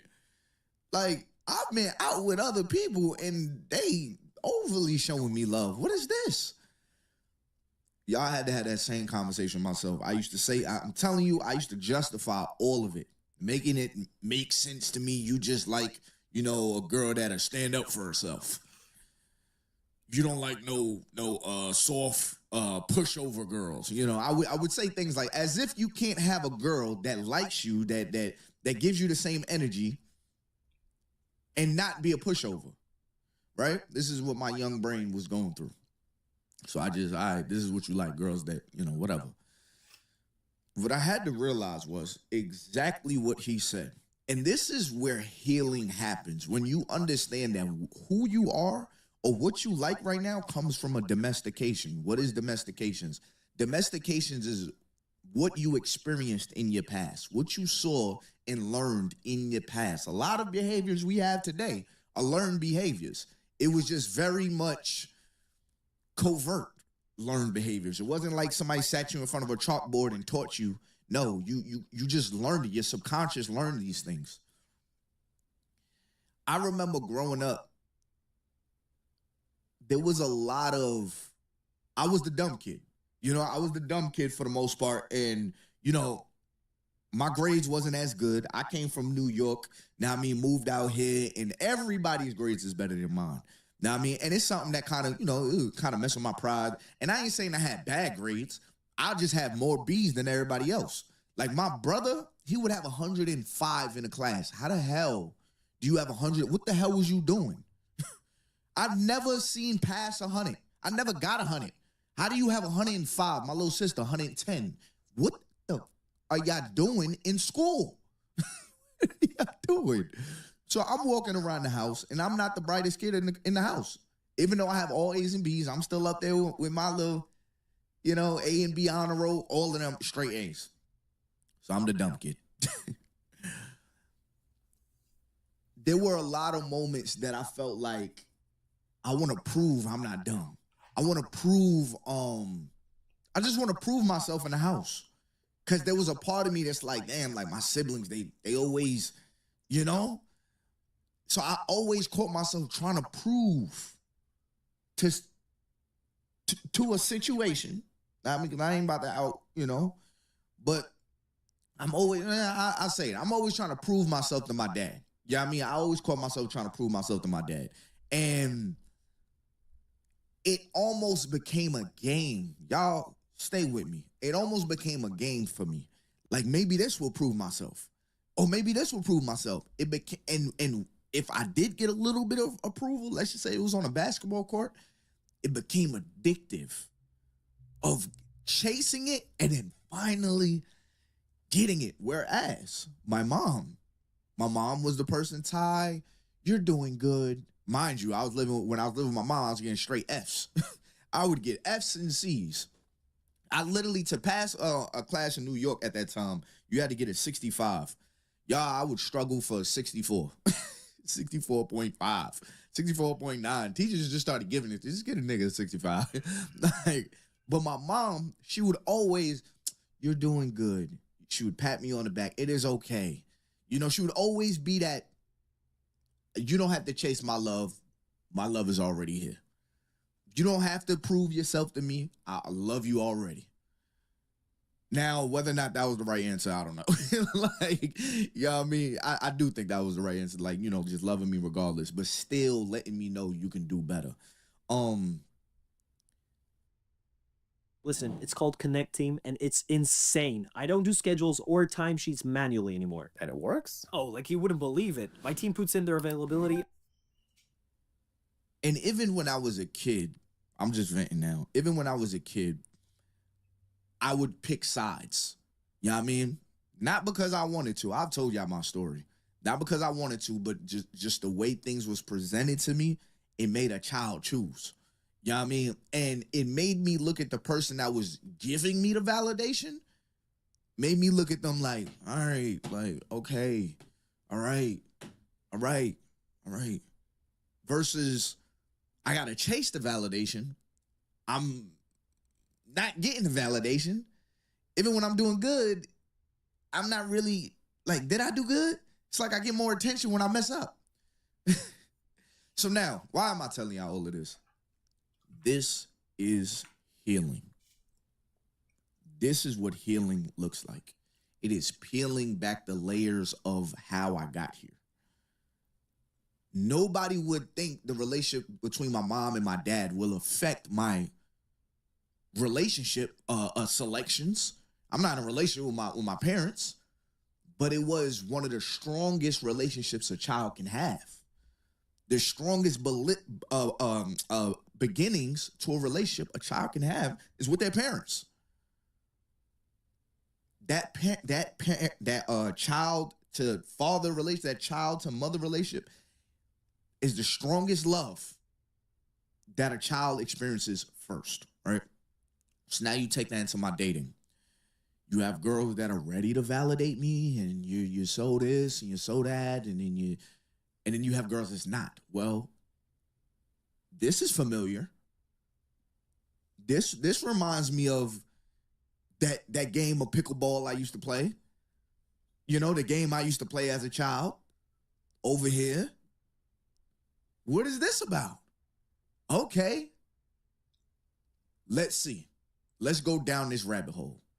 Let's try to play the prove myself game. So what do I wind up with? I wind up with, I'll tell you my last situation. This situation is crazy. Situation is crazy. I don't know if I ever told y'all this story. This story is crazy. I've gotten so much more comfortable with my audience and talking on YouTube since the beginning, because in the beginning I would not be speaking how I be speaking now, but I'm comfortable with y'all, right? And I mean, I'm not here to hurt nobody and nothing like that. It's all just for people to learn and just look within as well. You know, I'm not here to hurt nobody, put no names out there, nothing like that. It's just my lived experience. And when somebody does a documentary on me, I need y'all to know everything. All right? Watch all the videos so you know how to properly put my life together. All right? I was in a relationship, y'all. Okay, there was this girl that I met years ago, right? From the time that I started dating her. Let's just say 3, 4, 5 years. Let's say 5 years before me and her finally started dating. There was this girl that I knew. And I met her, and we always kind of seen each other in friend settings. Other than that, I follow on social media or whatever. In her post, you know, I was just very, you know, attracted to the post she would make and all that. We never really sat down to get to know each other for real. I met her, seen you in a couple of group settings, but I never really got the time of day. So, again, I'm seeing a post. I'm becoming more attracted to her. This is how weird social media is. I'm becoming more attracted to her because of her post. I'm not even seeing you in real life. It's just you know how to perfect this lighting so well that all your videos looks great. You know, so in my head, I'm thinking you somewhere really looking like this. I don't even see you enough to know if this is how you really look. In fact, when I see you, I'm like,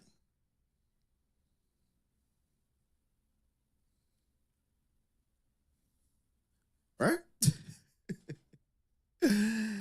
It's not completely the same thing, right? But it wasn't bad. It wasn't, you know, it was still same person, but just wasn't all the way to, you know, none of us look exactly how we look in pictures, right? Years go by, and me and this person finally become friends, right? We become friends. I learned that, oh, no wonder I ain't been getting no love back or no, you know, I ain't never had the time of day. This person is not into guys, right? But I'm like, all right, you know, but in my head, I'm like, word? Like, you know, this is kind of flipping everything I thought. All these years, you know, I'm seeing your posts and you all, you know, I'm thinking one day and just You don't even like guys? What? So I wind up, we just friends, whatever. So boom. I just built a budgeting app. What? How? Base 44. Look, it pulls all our She winds up, I wind up going on a date. I don't know what I said. I don't know if she was just like, let me just give it a chance, because her family was real religious, and y'all know how that gets. So she was like, let me give it a chance. One day, she gave me a compliment. She was like, honestly, you're the perfect kind of guy a woman can have, whatever. So I was like, all right, so what are we doing? Like, let's go out, so whatever. We went out. We wound up dating. We wound up being in a relationship, right? Y'all, this whole relationship. I'm holding on to who I thought she was before I became friends with her. This is why I always say, and I always preach in my videos, do not fall in love or fall for the fantasy of somebody. Fall for who they actually are. Because you may think through a picture, or you may think through the grapevine that, and create this story in your head of who they are, then meet them and find out, no. I remember one time she asked me, she was like, this is when I realized, I was like, oh, what the hell I done got myself into? She was like, what drugs have you done? She was like, we just having talk, little banter. She was like, what drugs have you done? And I was like, well, I ain't never really been a drug person. Weed is probably as far as it go for me, and I ain't really even a smoker. I could probably count on my hand how many times I smoke by myself. I put it like that. So she was like, okay, all right. So I said, what about you? She says, I probably did all drugs except for crack.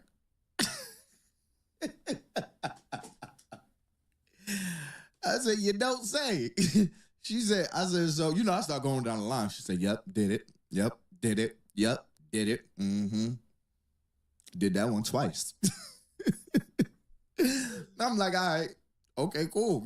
But in the back of my mind, I'm still holding on to who I think she is, but she's slowly like showing me she's not that person. Why am I doing this? Y'all, there were things that a girlfriend would do.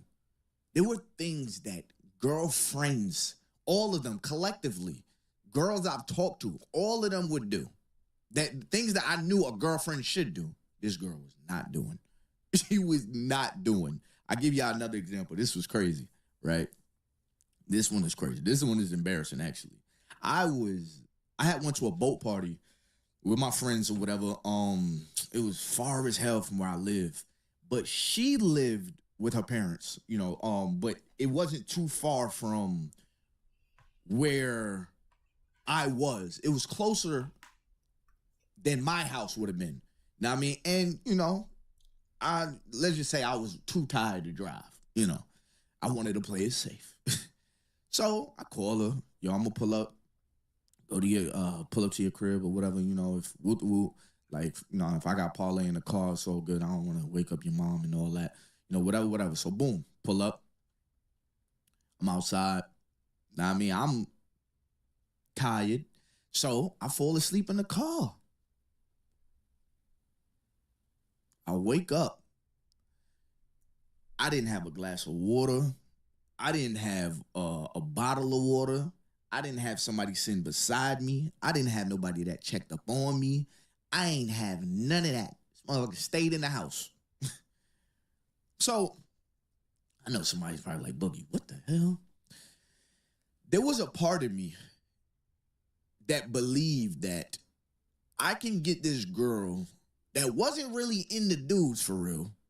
I can get her to come around to who I thought she originally was. Needless to say, I left that relationship, of course. I'm married now to the love of my life, But she showed me signs in the beginning. You should not get yourself into this. Yeah, I mean, this person is not even, you're going to be playing the convincing game. Y'all, this girl was so on the other side that we went on a movie date one time and she put her arm around my neck. I say, yo, we not doing that. Like, what are you doing? Like, what are we doing? Like, what? Like, you must be the men in you're demanding your relationship or something. Like, what exactly are we doing? But this is not that. So it's like to that level. But again, all these years, I already have a caricature of who she is in my head. I already have an idea of who she is. Like, I've created an idea of this person. And I fell into like of this person. The idea of them. Never really knew her. Now I find out that you done did acid 5 times. Like, I mean, one thing I ain't into is no druggie. I am not into that at all. Like, if that's your life, that's your life. But I'm not into girls that's out here, all right, I gotta,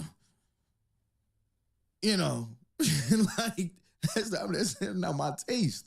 But I was already in. And I'm like, man, finally gotta, now I just gotta convince her that she made the right decision and she need to come to the other side.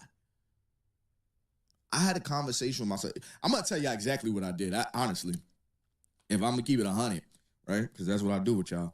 I had to open up my notes on my phone and literally put every dumbass moment we done had, everything that she done maybe even said, and I read it to myself as if a friend was telling me to give them advice for this.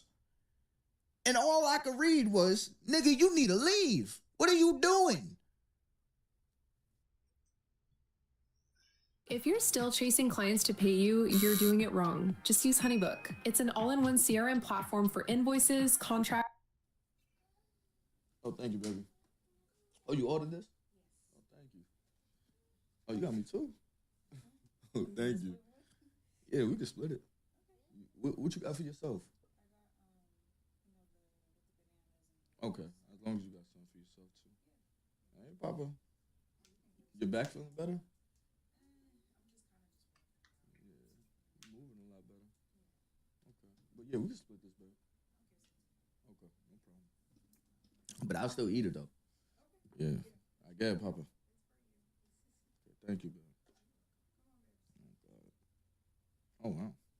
I'm surprised. But yeah, man, all I could think was, yo, you need to leave. Like, you do not need to go through this no more.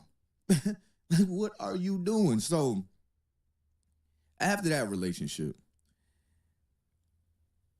I had a conversation with myself. Why? Why did you just go through all of that? Y'all, it went on for a while. It didn't go past a year, but it almost did. And chasing, I'm going to say this. I'm going to keep it 100 on this video because I already don't open Pandora's box.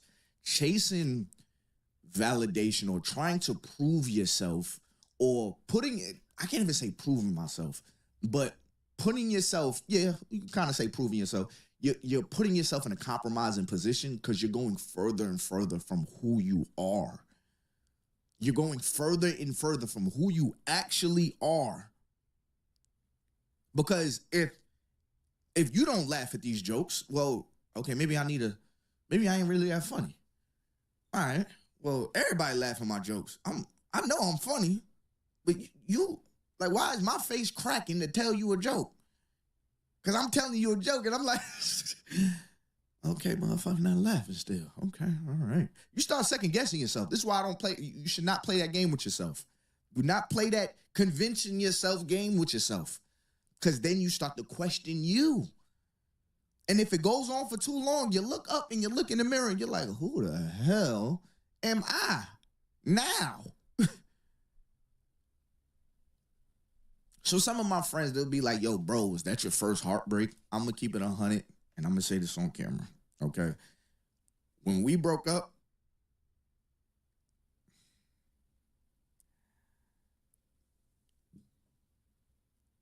I missed the family. Watch that Red Pill documentary. Hold on, we having a boogie moment. And I have so many thoughts. I ain't gonna lie. This scared the hell out of me. So, yeah, I walked so far away from who I actually was, like prior to being with her, to the point where it could have looked like a heartbreak, but it wasn't a heartbreak. I put myself through something that I should not have put myself through. I literally got confused. Like, I literally confused myself on the good qualities of myself because I'm trying to convince myself to somebody that is not even into people like me. Men. You know what I mean? So it made me start to question when I'm in other conversations. This all started happening subconsciously. I'm just like, yo, what the hell's going on with me? Why am I feeling weird in these conversations? What's happening? I'm talking to somebody and I'm like overly thinking, my heart is beating. And I'm like, because I remember when I was talking to her, it would be so many like just moments that I'm like, this is awkward. This is weird. This is not how things are supposed to be. Boogie, why did you put yourself through that? Well, the truth is, you're attracted to people that there's a little bit of chase or pull. Because if you get it, it proves something to you. How do I know that? There's been people that I did that to. Like, I've actually, like, they didn't like me at first. Then eventually they started to like me. Or they didn't show me they liked me, but eventually they started to like me, and I didn't like them. I didn't like them like that no more. That's how I knew, nah, this is a problem. This is a problem. And then, you know, the stuff you go through when you're playing this game. People, there are a lot of people that are in the same thing. You are attracted to a little bit of the push and pull. It wasn't until I said, why don't you date the people that want to date you? Which there was a good amount of people. You know, it wasn't like and that was another thing. Like, I'm dealing with all of this, and I didn't have a shortage of people that. Markets move in seconds. If you see it late, you trade it late. Meet ProScanner, a free real-time stock scanner inside your TradeZero platform. Launch presets fast. We're still trying, like, you know what I mean? We'll try to be in the DMs with it. Like, you know what I mean? I'm not giving nobody love. I got a person. But it was a whole lot better situations I could have been in. And I use a lot, you know, respectfully. But for whatever reason, I was staying right there. So I had to tell myself, yo, bro, date people that like you. I'm not somebody like Myron Gaines where, you know, I've only been hurt, so I can only speak from my hurt. No, I've been in great situations. You know what I mean? I'm in a great situation. I've been treated well. I'm being treated well. I've been treated like ish. You know what I mean? And so I know the difference. But I know what kind of mindset I had going into these situations. It wasn't until I was like, yo, date somebody that's into you, bro. Like, stop running. Stop looking right past the people that like you. That's why you keep winding up in these weird situations. You're like that because you favored the parent you had to prove something to. So that's your dating style. That was my point of telling y'all that whole story, that embarrassing story. You know what I mean? Of me putting myself. That was the most embarrassing dating experience I've ever had. To the point where, like, when I talk about situations or dating or anything like that, I sometimes be forgetting that I even went through that. I think I just blocked it out. But, like, I don't even consider that no more. You know, because it was such a, what the hell did I just put myself through? I'm talking about, y'all, things that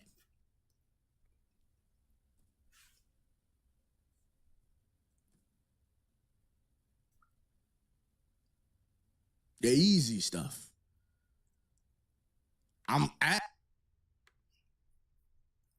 This man gave us a whole story on his life. I'm looking for the video. I'm focused on the video. Have a good night. Fuck you. Alright. I'm focusing on the video.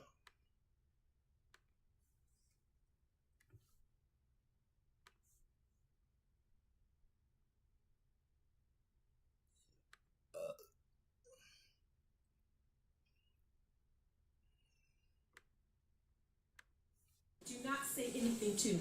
Nothing. You're a bitch. I have no interest in talking to you. None.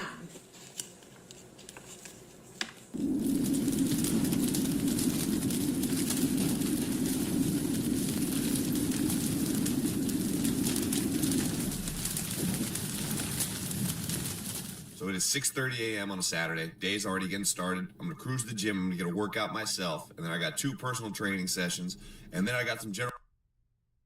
You owe $7,000 in rent with no money coming in. Where you live at? Contractors coming by the gym today. We got to pull up some tile, and then I would like to start painting the bathrooms and the showers. I haven't been getting much sleep lately. I've been stressed the fuck out. I am on the hook for $7,000 a month just in rent, and there's no. Where you living at paying 7 bands? What is in that house or apartment or condo, townhouse? 7,000? Oh my goodness. No money coming in, and the timelines are all fucked up, and you know, people keep telling me that like the work that needs to get done will get done quickly, but they're not the ones who are on the hook for $7,000 a month. So I guess the most important thing is the things that keep you sane, the things that keep you grounded, the things that bring you peace and ultimately make you who you are have to continue to happen in these situations, because this past week I really didn't work out all that much, and I felt it. The pressure started mounting, and the pressure keeps getting heavier and heavier and heavier and heavier. So I got to get back into doing what makes me me, and I gotta just get back into my flow of things. It's gonna work out. It'll be all right. Money will come and go. It's fine. But yeah, that's just my weekly rant, my update for you. You hear about the woman who went viral for showing off her awesome Chicago apartment, and now she's being kicked out because her landlord wants to raise the rent. How much do you pay for rent in Chicago? $1,750. Can I have a tour of your apartment? Absolutely, let's go. So this is our entryway. Got to check yourself out in the mirror before you leave. I'm all about women having positive energy, so I like seeing that every morning. This long hallway, I had to put something special here, so I decided to put Chicago. I was homeless for 8 years. I used to panhandle by this bridge, and I used to eat out of garbage cans over here. And now I'm no longer homeless, and I actually live in this community where I was homeless at. Faith Jones moved into her South Loop apartment in 2023 after 8 years of being homeless in Chicago. After her stunning apartment tour was featured on Dean's Chicago real estate TikTok page, it went viral with more than 2 million views.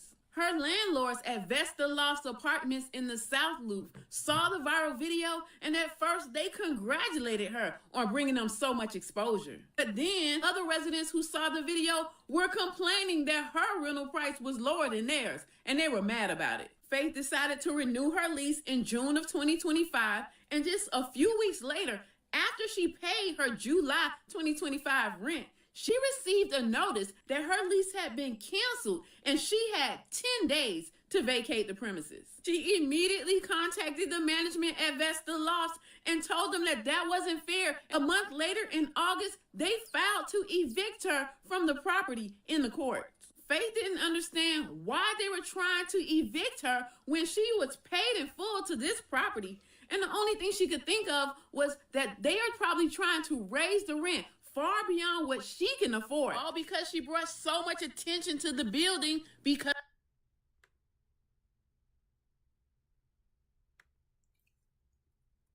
I would be heated. Like, she's like, I brought y'all business. And now y'all about to up the rent just because I'm up y'all. That's confusing. That is confusing. Like, what? Like, huh?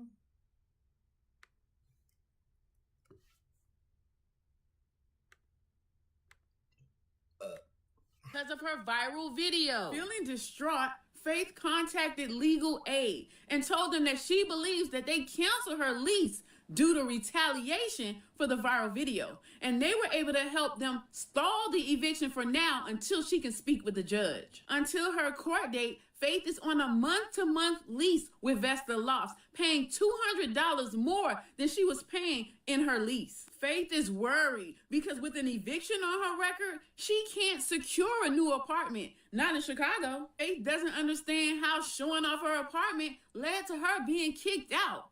And she was homeless for 8 years and she doesn't want to hit the streets again. If you want to follow along and see what happens to Faith, find her on TikTok. What do you... And that is why when I tell y'all, I do not speak my whole life on stream. That's something I do not do. Like, y'all will not know where I exactly live. Y'all will not know my surroundings.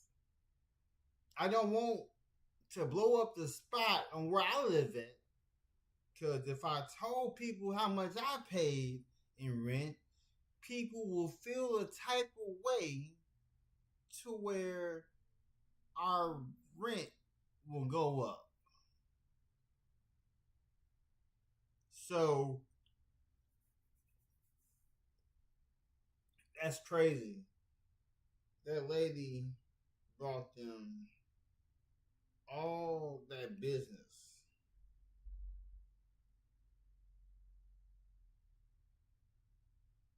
All that business.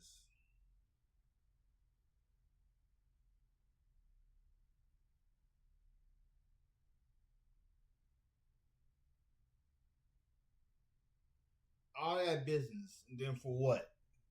For what?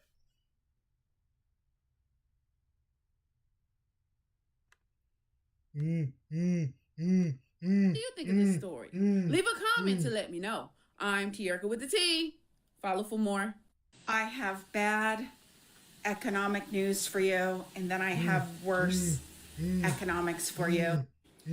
I did a post last month reporting January 2026 home foreclosure numbers, and the articles labeled them as a, quote, foreclosure bloodbath, end quote, and said that home foreclosures in the United States were going to get worse.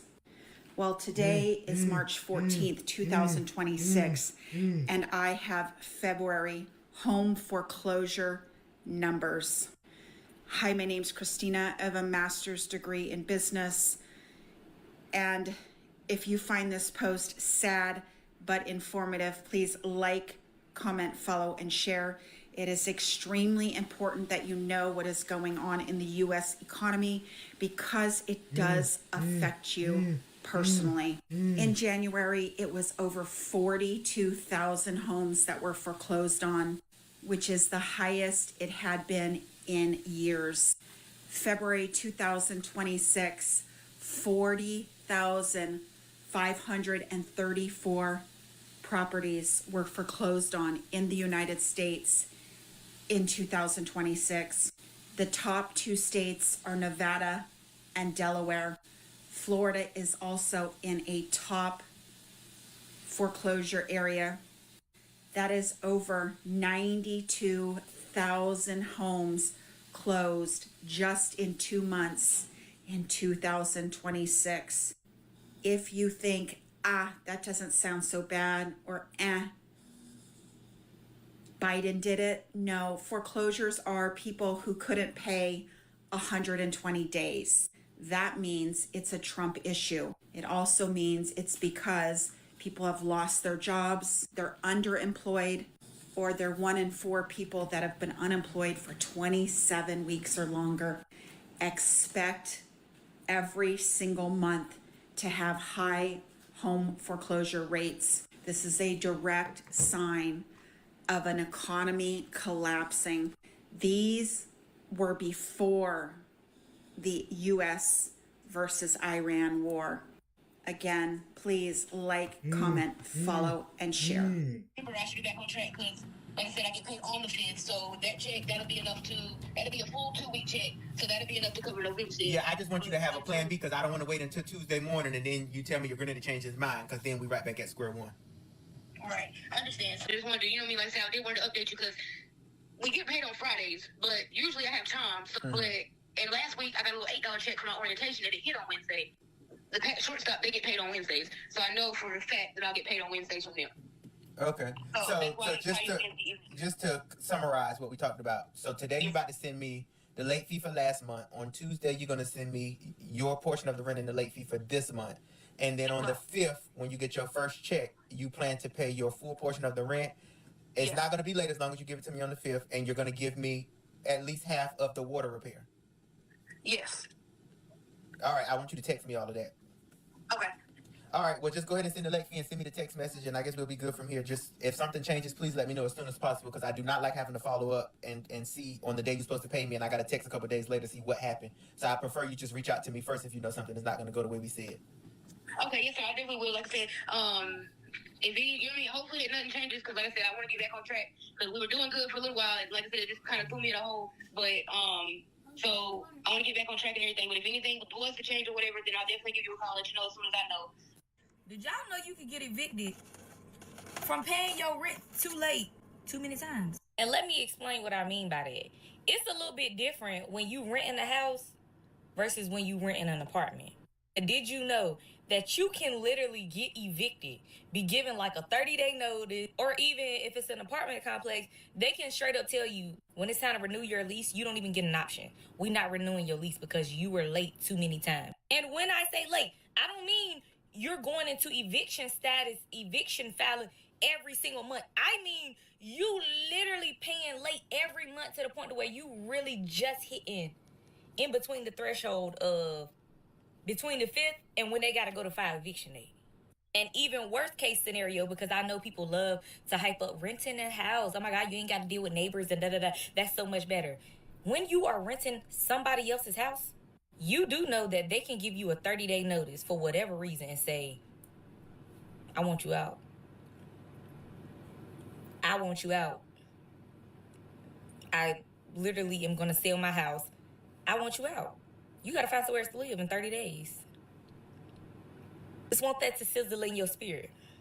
When it comes to you contemplating on whether you want to pay that rent or fool around in these streets. Mm-hmm.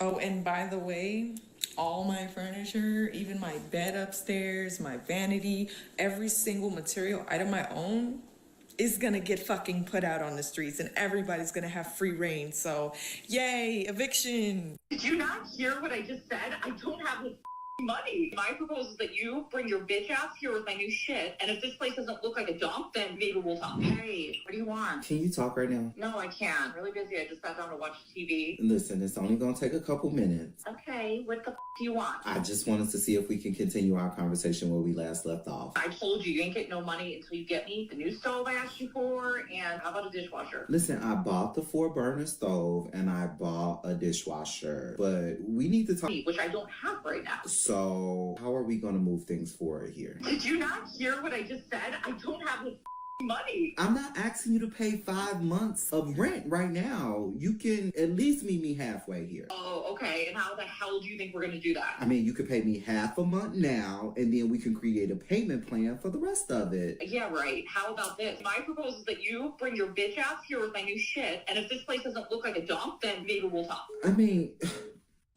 Hey guys, so we got court next week for January evictions, and we still have 4 people who have not paid. One person said they're going to settle their balance this week. We will see. Her court day is actually this week. I talked with one of my other tenants. They said that they get paid Wednesday, so their balance will be settled. I do take him for his word because he always handles his shit. The third person has not given me an explanation. They told me that they got their last check on the 23rd and they were going to sell their balance. Today is, I don't even have my other phone. I think today is like maybe the 25th, 26th, maybe. No payment, of course. And then my last person, we just want possession of her property. She's been with us since 2024. We filed on her probably over 15 times, maybe over 12, give or take. Let's say 12. We filed on her over 12 times. We have probably like 8 or 10 promises to pay that were failed promises to pay. At this moment, we just want our property back. We're ending this relationship immediately because we're not doing this in 2026. So those are my four current delinquencies. Hopefully I see a lot of traction, a lot of movement this week because court for 3 of the 4, I want to say is that Monday or Tuesday? It might be Tuesday. I think it's Tuesday. Possession. I'm requesting for possession for all of those. If the balances are still there. But with one tenant, I just want her to vacate. I think our relationship has ran its course. It's not going to be healthy for me to continue to have her living in my property for 2026. And then hopefully my other tenants who are delinquent will pay. So that we don't have multiple evictions in the same month. That will be a blessing. But we will see. If any of these cases go to court for January, I'm not dismissing the case. January and February is going to have to be paid in full. So, for example, people who haven't paid for January yet, if we go to court next week, February, let's just throw something out there, February 4th, February 2nd, I'm requesting for possession, and you can't just pay January's rent at that time. You have to pay January and February for me to dismiss the case. So once I get possession, the clock will start for them to vacate. In order for me to stop the padlocking, January and February is going to have to be paid because what we're not going to do is continue to do this in 2026 because I'm tired. And I have to get these tenants back on track because paying at the end of the month, every month, is not about that. We can't keep doing this, and we're not going to keep doing this. So I'll keep you guys posted, and I'll let y'all know what happens. All right, bye, guys. You see that right there? Notice to quit. Andrew DeBose, 22 years old, my first ever eviction. And it's like, in this moment, I could choose to, let fear overcome me and, scare me and make me feel like I need to crawl into a ball and feel helpless. Or I could go to God in prayer and realize that I'm doing exactly what I'm supposed to be doing, Like, everything happens for a reason. Like, lost my job this week, about to lose my home. I already saw this for coming, but I'm focused. I'm ready. I'm ready to, bet on myself, go all in, because it's like you never know when is your time. The more you focus on the negativity and you focus on the things that you can't control, the worse things just get for you because you start to spiral and you start to lose your sense of ground and you start to realize that, okay, maybe I'm not as prepared as I needed to be or as I wanted to be, but there's nothing that you can do about that. Only thing you can do is focus on the now and focus on where you're moving and go forward and realize that everything that you do from this moment on is a testament of where you're going to end up in the future. And that's where I'm at. I know my future is bright. Today, we face an eviction. Tomorrow, I'm making my first 100K. God, figure it out. The choice is yours. So the heater doesn't work. You replace some stuff, but you haven't been paying rent for 3 years. Right. So $850. I'm going to round it up to $1,000. That's 1,000 times 12 times 3. So 12, 24, $36,000 of rent that was not paid by you and your mom. If the last 3 years you didn't pay rent, another 2 or 3 months goes by that you'll get evicted because now you didn't pay for 3 years. Right. So it's like, in essence, you had free housing for 3 years. I understand that, dude, but like I said, he never took care of this place. You can see what we did with the roof, you know what I mean? I've had to replace everything in this place. The water heater, the incinerator, the heater don't work, Right. You know what I mean? So it's a pretty even trade. Yeah. You have housing with no rent, but you put a tarp on a roof. Well, I understand that, dude. Another And thing, I'm just trying to, just find out Yeah. what we can do. because we would pay you $5K Yeah. to vacate. That means you get paid to leave. Right. And yes, you have to find another place to live, but at the same time, you haven't paid rent in 3 years. Right. I get that, dude.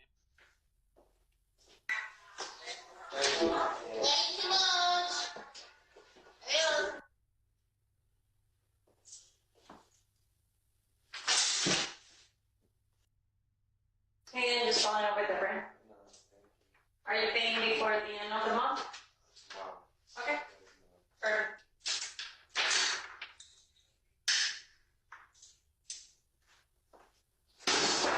Hey, I'm just following up with the brand. Thank you.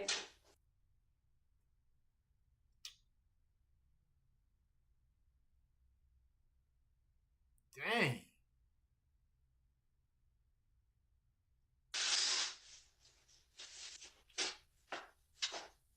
Hey, following up with the brand.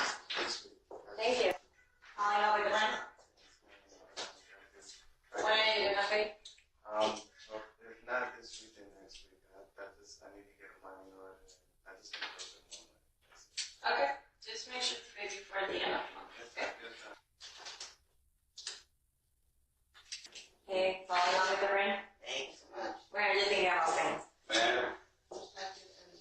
Next week. Next week? Okay. Thank you.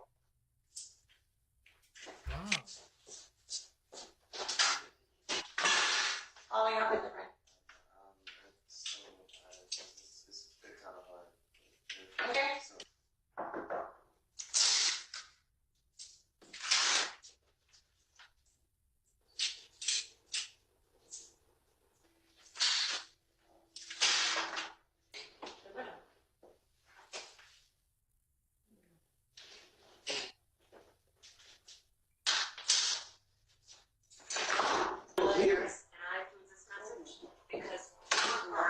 Because you should get to keep more of them.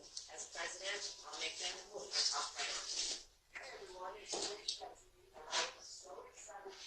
¿De auto? Sí, pero ellos sí son ya. Porque está viendo un video aquí.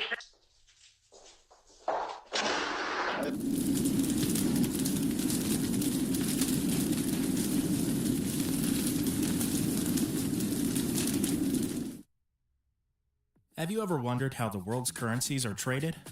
The foreign exchange market, also known as the Forex market, is the largest and most liquid financial market in the world. So today is going to be the first day that I beat my daughter's ass. And These kids are ruining my life. Parents crashing out over their teens and oh. It's getting spicy. It's getting spicy out here. It's getting spicy. What's going on? What's going on? Like, what's going on?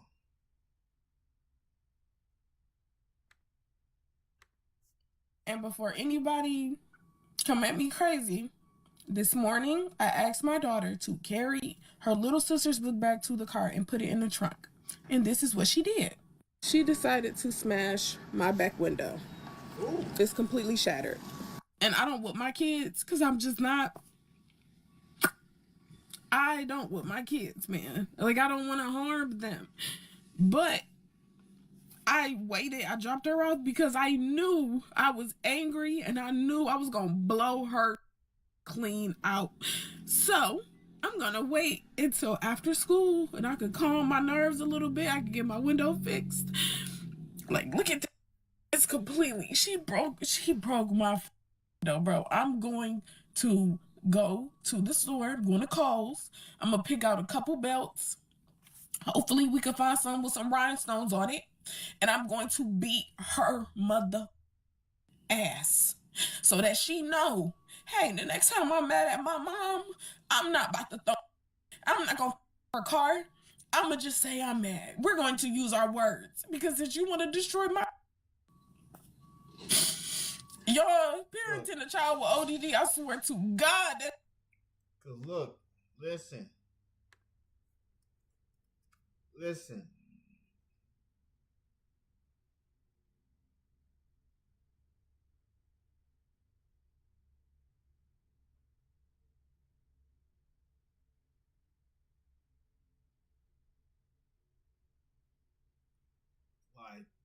y'all gotta understand. My wife and I, we are parents, even though we never got to see our children. We are actually parents because our firstborn, because normally there will be two of our kids will be walking around this house, but we have a shadow box with a remembrance of the firstborn, and we don't have one for the secondborn, but we got one for the firstborn. So, gentle parenting don't work. Gentle parenting, we need to go back to how we was raised. You know what I'm saying?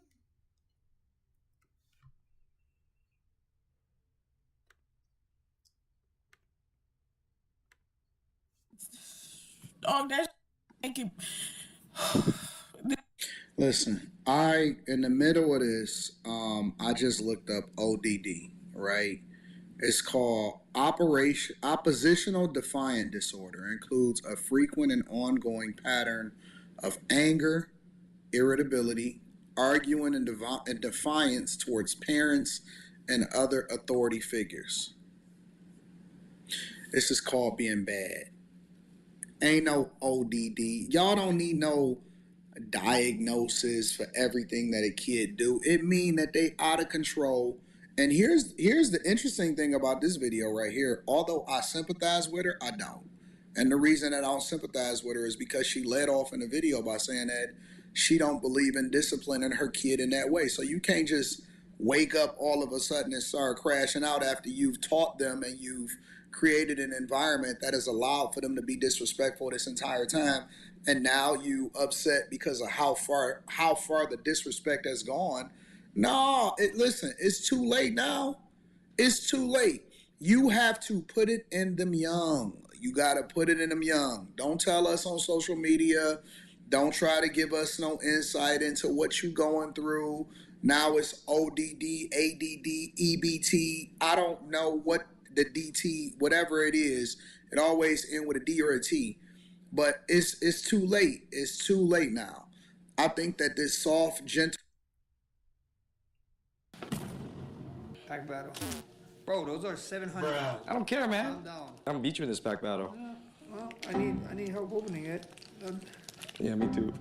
Need arena? Yeah, looks like your favorite Pokemon. Yeah. This one look like you right there. All sad when you lose the battle. Same. Parenting. Obviously, there is no man somewhere in the household, because no man would ever in no circumstance or situation allow for this type of thing to play out and to go on. And so when y'all see this type of stuff play out, this is the environment that you've created for yourself that allow for these kids to be disrespectful and to ultimately feel like they can get away with it. And if they able to do it with you, what you think they doing in school? They really don't care towards the teachers. This is why the teachers is crashing out. And the teachers is like, yo, we can't deal with these kids no more. We can't interact with these kids the way that y'all think that they can no more. Now, granted, kids are going to be bad. Kids are going to be rebellious. Kids are going to do what kids do, right? That goes without saying. But that's why you correct it early so that they're not out here getting that 25 to life sentence or crashing out because they're going to do that against other people. They're going to do that against other authority figures. They're going to do it in school. They're going to do it against guidance counselors. They're going to do it against a therapist. They're going to do it against anybody. But again, it's what you put into them young. If you have spared discipline and you didn't believe in being aggressive and rooting that out at a very, very early age, this all, in my opinion, could have been prevented. She wouldn't be crashing out on TikTok. This wouldn't even be a thing. And I'm not sure how old the kid is, but I know it's a lot of people in the comments, like in her comments, saying, oh, this is a valid crash out. Do what you got to do and just delete this. Nah, go ahead and keep documenting it so we can see what's happening and what the results are of people that do gentle parenting. Not for the week. I swear to God, it's not. Those kids, Just your kids. Your kids. I ain't got no damn words. I'm sick of this. Finna come to y'all real quick on. Don't say those kids. Those are your kids. Cause I know, coming from me, our kids wouldn't act in that way. Our kids wouldn't act in that way. I'm just saying. Real shit right quick. Parents, listen, man. Cause you could this coming from a father who been that day when I'm gonna get y'all, I'm gonna put y'all in my life a little bit, my personal shit, right? Just because I told you gotta help somebody out. So me and a good friend of mine got into a fight several years ago. Real fist fight. Because I said he need to do better as a father. I said that. Well, I was wrong. I was wrong about it, and I can admit that now. And I had to call him and admit that to him. I mean, we cool this shit. You know how we as men, we squashed it after the fight. We just had to hit though. As men, we had to hit. But I called him a couple weeks ago. Actually, no, he came to the house. I'm sorry, he came over to the house and How do you get into a fist fight with somebody over telling them that they need to be a better father? Regardless of whether you agree or not, how do y'all get to that point to where y'all actually scrapping? Like, if you to top down. I had to apologize to him, and the man played the pill. I said, I'm sorry, bro. I was wrong. And I'm gonna tell you why I said that, because my son been with me since day one. He don't know nothing else. Well, around November last year, 2025, my son called himself Bucket at school. And when I say my son is a scholar, when I say all A's, B's, this boy smart as shit. He writes a letter at school talking about he could be a sociopath. But let me tell you what he did. He writes this so that somebody can see it so they can call me. Now, this boy got his everything, all his everything in his home. He wants for nothing. You get what I'm saying? When I tell you got everything he can want, everything that he want, he got it. Because he do good. This is out of the blue. My son never gave me no issues, no nothing, no trouble, no issues whatsoever. Right? So the counselor calls me. Now, I don't know about y'all. I'm from the old school, and I tell y'all got to hear all this. I'm from the old school. I don't believe, like my dad told me, you a representation of me as soon as you leave that house. No counselor better not call me and no defect, none of that shit. Oh, it's going to be on your ass. So my son knew that. So the counselor calls me and say, your son wrote a letter about being a sociopath. So I get my son on the phone. I'm like, what the fuck wrong with you, nigga? My son bucks and say, Dad, I'm a man. And I'm you know, I don't feel like I got to explain this to you because I'm a man.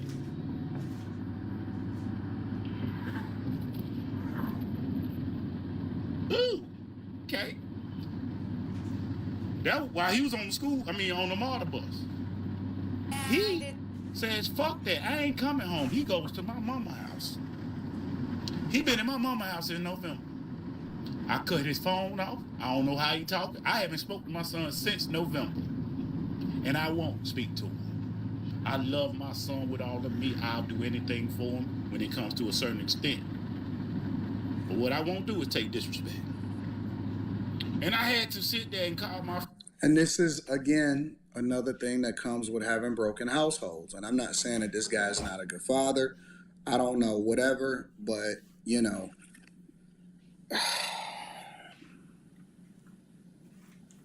You got to be in a household with your kid. You have to be in a house with your kid. You have to.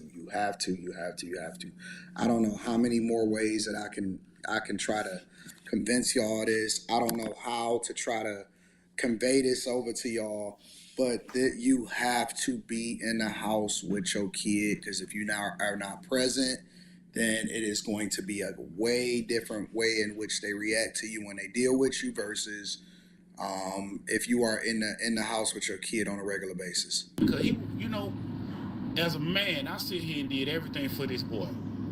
Sacrifice money, sacrifice time, sacrifice everything to be a parent. Hands on every day in the house, hands on. His mama ain't shit. Mama ain't never been shit. He ain't see his mama for goddamn 8 years. She was in Detroit, ain't seen his mama. I'm telling y'all everything. It's the truth. ain't seen his mama. But yet still, you know who ass he kissed? His mama's. I had to call my partner and say, bro, I was wrong to come at you like that, not knowing your situation. As men, you have to be a man about your shit. And when you wrong, you got to be man up with that shit. I had to come to the man and apologize because, see, here I am doing all this shit, being a super dad, and this nigga give me his ass to kiss. But love on this mama like she do everything. Like she the greatest piece of shit. Like she do everything. This bitch ain't seen, this bitch in Detroit ain't got on a Greyhound, a flight, a car to see this nigga in 8 years. Most AI video tools feel like toys. CinemaFlow was built for film creators, for the ones who obsess over story, pacing, composition, and frames that feel expensive. Because filmmaking isn't about generating random clips. It's about intention. It's about mood. It's about control. With CinemaFlow, you don't just type a prompt and hope for the best. You direct. Choose the look, cinematic lighting, camera movement, lens feel. Dial in the tone, gritty, dreamlike, noir, glossy, documentary. Lock the... Now my mama, the same mama who was tough on me, hard as fuck on me, would never let me run from shit. You gonna let him run? You gonna let him make his bed hard, but run from it? That was the saying we used to get. If you make your bed hard, you lay in it. Now this nigga done made his bed hard, so instead of him coming to this punishment, cause he finna get hit, he already know we gonna get in the ring, nigga. So instead of getting to your punishment like you supposed to as men, you gonna let him run from it? Cause he your grandbaby? So fuck the skills and the teachings you taught me as a child to be a man. Fuck them teachings when it come to your grandbaby. So I'm gonna tell y'all like this. I did this on my mama and my son the same day. Now some people may say that's too harsh. But like I say, it's not for me because I know who I am and I know who my mama was. I know who raised me. But what you ain't gonna do is sit here and tell me the same teachers and principles that you taught me that made me the man I am today, that you told me I'm a good man, it don't apply to him.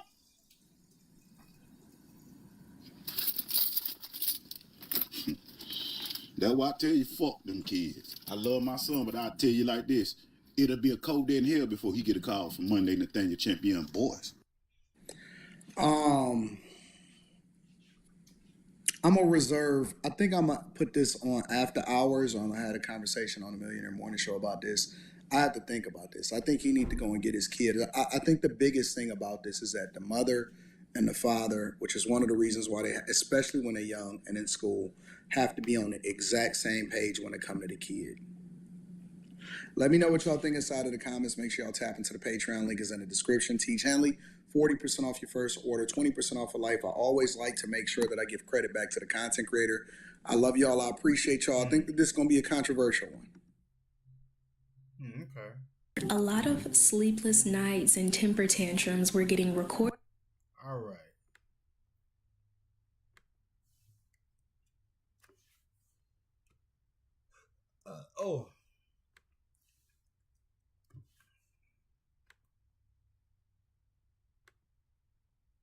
Gen Z and millennial moms regret having kids.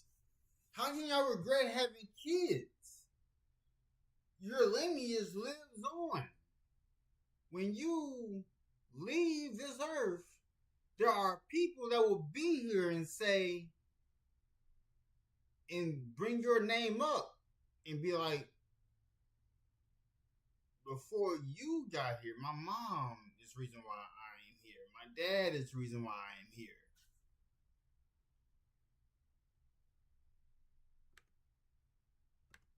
Recorded in 4K and posted online. Yeah. Somebody help me.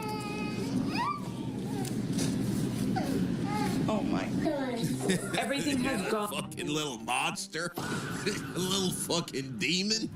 So wrong these past couple days. I just trying to like climb out of the cart. Just It's like, nigga, come on. I'm trying to keep you alive. I'm here to buy you shit. Yeah, that's what it's like having a kid, bro.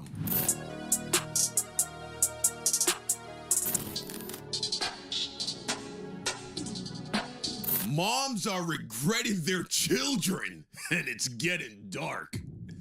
Video by Janae Danielle. Oh, yes, sir. Yeah, Gen Z and millennial women, man. Not just women, men too. People don't want to have kids. And I don't blame them. I just built a budgeting app. What?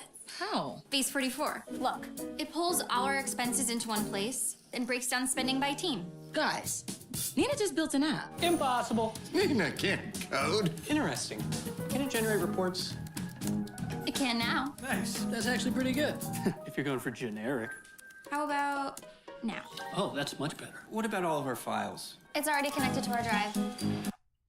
Well, let's go. Let's listen. You can love your child but hate being a mom. I literally hate being a mom. I don't enjoy being a mother. I take a shower, I gotta give him a shower. I buy me a shoe, I gotta buy him a shoe. I get ready in the morning, gotta get him ready in the morning. Gotta drop him off at school before I go to work. Gotta feed him, clothe him, bathe him. You got 3 kids at 24 years old. You're getting ready to struggle. You're getting ready to cry. Hey, it's me. This is not You're getting ready to struggle. peaches and rainbows. This is hard. I would not wish this life on my worst enemy. God Listen damn. to me when I say this. Do not have kids. All right, nah, they doing a lot, though. I can't lie. Bro, like, so look, I'm sorry, this is what y'all are going through in y'all life. I'm sorry, that's what y'all are going through. But over here in the Walker estate, it's different. Like, you hear how peaceful it is in this house? Every time we are told by other people that in this house, it feels homey. Like, with my wife at work, she doesn't have to worry about the washer and dryer. She doesn't have to worry about people coming to take the washer and dryer, the stove, the refrigerator, the TVs, the game systems. I got the Nintendo Switch Lite. And then I have the Nintendo Switch. All of these systems that I have paid off. Paid off. There is only 5 bills that we have to worry about. I am a man who doesn't like car payments, I like paying things off straight. Because you know the reason why the dealerships want you to pay monthly? Because if you don't pay monthly, if you pay monthly, then the person who sold you the car gets money. But to hurt them even more, buy the car outright. Buy the car outright. The dealerships don't be wanting you to buy out the car outright. I be trying to teach y'all the real truth on what's going on. I be trying to show y'all a different way to live. I'm just saying.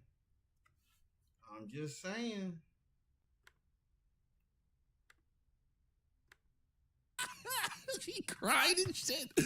I ain't gonna lie. They doing a lot, but for sure, it's not easy, especially in 2026 when the average person doesn't buy their first house until they're in their 50s.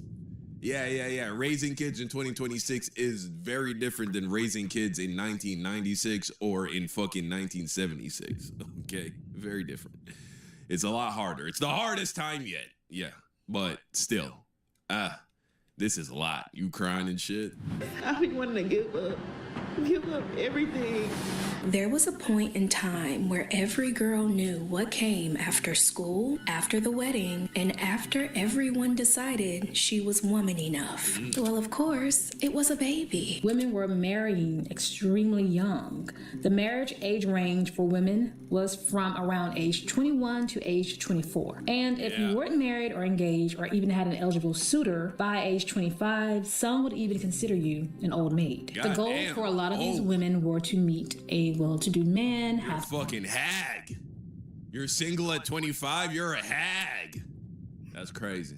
children, and have a beautiful home. When it came to a woman, it was normal for her to only be seen as a woman by her male attracting and childbearing abilities. So in the earlier colonial period, Anglo-Americans tended to think about women as being primarily defined by their relationships with their husbands. Obviously, childbearing was one of these marital relationships, but parental authority was generally understood to be in the hands of the fathers. So mothers were seen as important predominantly because of their ability to reproduce. The goal was to settle down and prioritize everything in life that wasn't you're a fucking slave. You. Experts like noted fucking servant, pediatrician and author Dr. Benjamin Spock, and popular advice columnist Ann Landers encourage this homemaker image. Fucking pick me, bitch.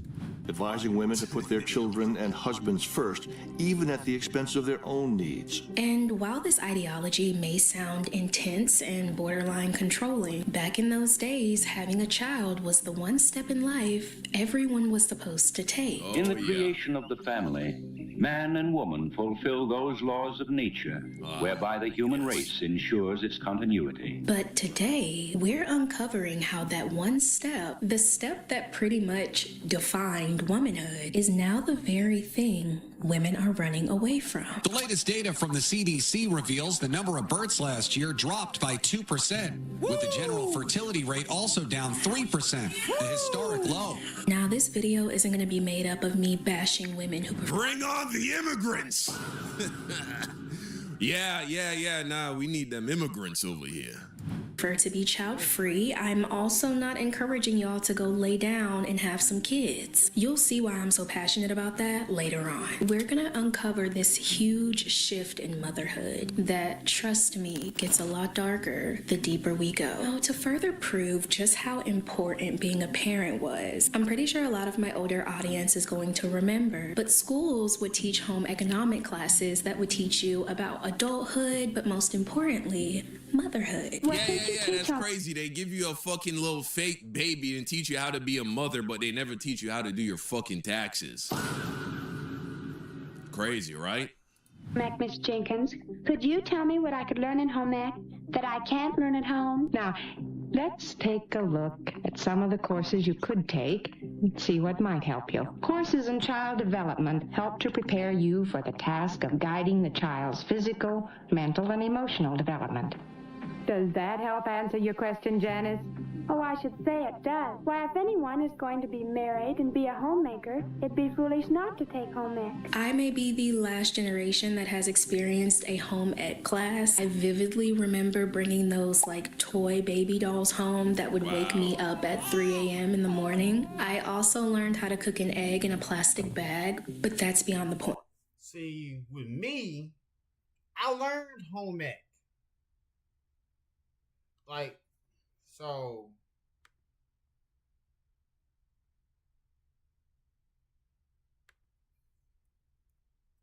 let me bring this to y'all. So I was born in 1994. I went to Hot Springs Middle School. We had a home ec class. I learned how to sew. I learned how to make tacos. I learned how to make food. Like, tacos wasn't the only thing I learned in middle school. So we had a home ec class in middle school. And I learned how to sew. Like, I remember I made my own laundry bag. My own laundry bag that I would carry with me, that I could put laundry in. Like, I know how to do all that. So that's crazy. People don't know how to do their taxes. That's insane. Even schools implanted the idea. Folks, I've seen a thing or two. But these prescription prices? That young women, even before they graduate, should learn how to be a mother. So I just scanned the bracelet and she wanted a bottle, so I'm feeding her. Feedings can take 25 minutes, unfortunately. Well, I feel that the Real Care Baby system is good because it prepares you for the experience as a parent. It lets you know that raising the next crop of fucking slaves. Yeah, raise up the next crop of workers to keep the capitalistic machine going. you're not ready. And we could look at it two ways. You could either see it as a smart, beneficial way to teach not only girls, but boys how to raise children. Teen pregnancy was peak around this time, so if they were creating the babies, might as well teach them how to raise them too. Now to a disturbing story out of Gloucester, Massachusetts. There's been a dramatic increase in teenage pregnancies there, and authorities think they know why. Some say the high school girls planned it as part of a secret pact. Or you could see it. What the fuck? What? Let's all get pregnant. Just imagine that a bunch of like juniors in high school get together and like, let's all just get pregnant. And like, huh? No. Listen, it's almost, it's crazy. If only we had some kind of like medication out there that could prevent girls from getting pregnant. I mean, shit, and just making that easily accessible to girls without having to fucking like air out their business to everybody. And that way, if they're having consensual sex as a teenager, like in their late teens, like a lot of teenagers do, they would be able to do it without worrying about, getting pregnant. If only we had that kind of technology. It's crazy. It as a toxic societal way to push motherhood on young girls when they probably shouldn't have even been thinking about it, but maybe that's a bit too deep. I don't know. What do you think of when you hear the words home economics? Do you imagine a high school class contributing to the continued oppression and subjugation of women? Or do you think of an innovative concept designed to help free women and allow for more equitable time and opportunities? Moral of the story, home ec taught many people skills that you had no choice but to learn, including money management. And with home ec not even being taught in schools anymore, I depend on Rocket Money, the sponsor today. Who the fuck needs home ec when you got Uber Eats, nigga? That's what? That's crazy that my generation might be the only generation that experienced home ec. And then the other YouTuber was talking about using Uber Eats. I don't have Uber Eats on my phone. I got Dasher on my phone. That's what I use to make money doing DoorDash. I don't really eat through DoorDash. I make my breakfast. I make my lunch. I make my dinner. Like, what? Like, no. Y'all need to learn how to cook. Learn how to eat. Learn how to eat from the house. Like, you'll learn how to save money. Like, I'm a person who knows I know how to do my own taxes. I do my own everything. Crazy.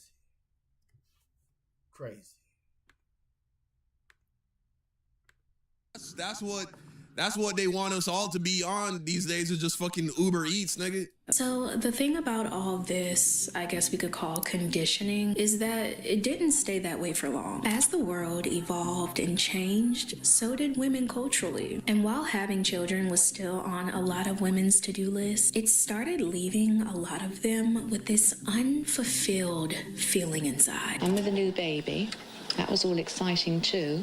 But once we got into a routine, looking after baby and everything, life became very lonely. And all I was doing was looking after the baby all day and not talking to a soul until my husband came home in the evening. And I felt very isolated. Now, around this time, women weren't just openly regretting their children, okay? We'll get to that later. But see, here's a fucked up thing about these like traditionalists and these people want to go back to the old way of doing things. They want to force women into an environment where they're just at home taking care of their offspring while they're out socializing, making money, doing the things that they want to do to feel fulfilled. However, they are not advocating for constructing a society that actually makes that experience of being a stay-at-home mom, for instance, feel healthy, right? What am I saying? Like, women are trapped in apartments and in suburbs where they don't know who their fucking neighbors are. They're like literally isolated in prisons where they're taking care of these children.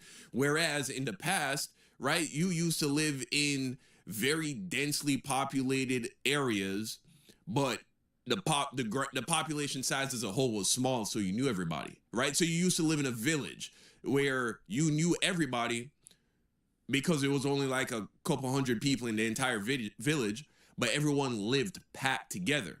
And so you literally stick your head out the window, you're going to see like 6 different people that you fucking know, and you can just start chopping it up with, right? You're hanging out with people. And so trying to force anybody into this like traditionalist model of raising children while also us living in this like sterilized, isolated society is a recipe for a disaster. And that's why a part of the reason why I think so many people, men and women alike, but especially women who are still expected to try and align with that traditional model, are absolutely fucking miserable when they try to. Listen, it's called Connect Team, and it's insane. I don't do schedules or timesheets manually anymore. And it works? Oh, like you wouldn't believe it. My team puts in their availability, I click auto schedule, and live this lifestyle. A lot of mothers started feeling feelings that a lot of other mothers were too scared to say out loud. I've been wanting to get sterilized for a while now. I've been asking since I was 19. Ooh. And she said to me, oh, so why is it that you don't want to have them? And I said, oh, I feel like I've always known. I've never wanted to be a mother. She said, oh, well, that's not a good reason. Then, to top it off, let's be real. What do you mean you've just always known that's not what you've wanted to do? That's not a good reason to not do it. The world got expensive. Unfortunately, it's not getting any better. Prices keep rising. The last time inflation was this high was 1981. Housing prices climbed, groceries doubled, and bills were stacking up. And instead of staying home with the babies, a lot of women would rather stay late at the office. Having a baby couldn't just be an emotional decision for some families anymore. With the way the economy was looking, it became a financial one. A new report from the Brookings Institution, it finds the cost to raise a child from birth to high school is now $300,000.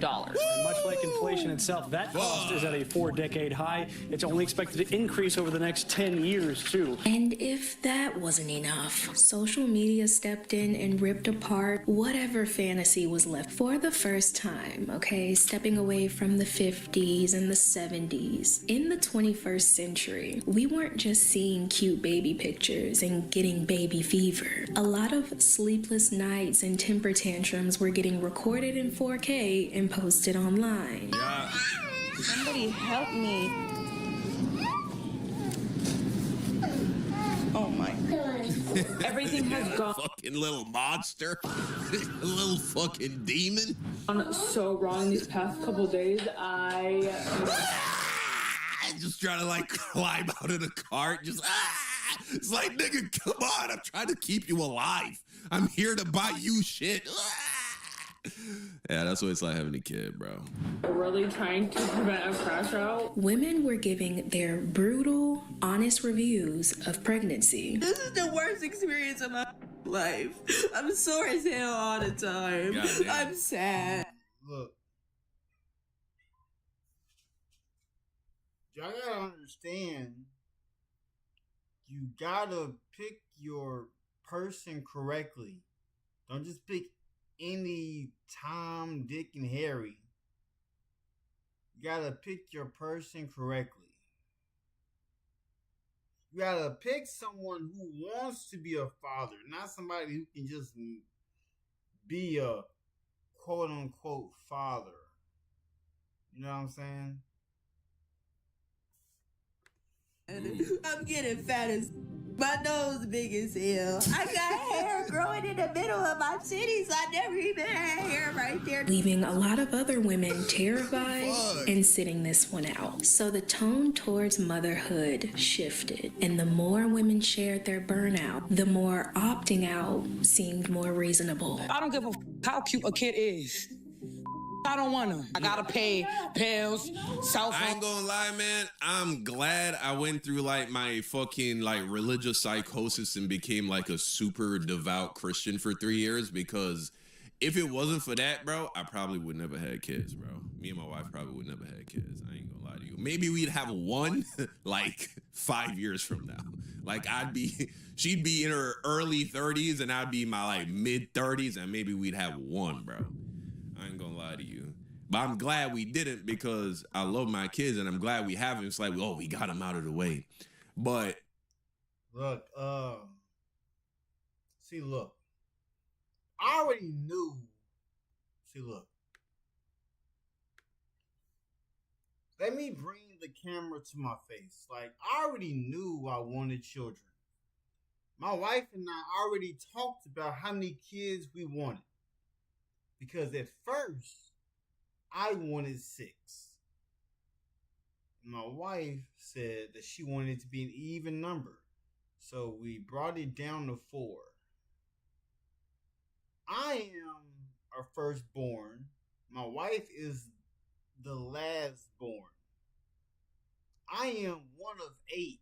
The reason why I said 6 at first, because I am my mom's only son. I am my dad's oldest.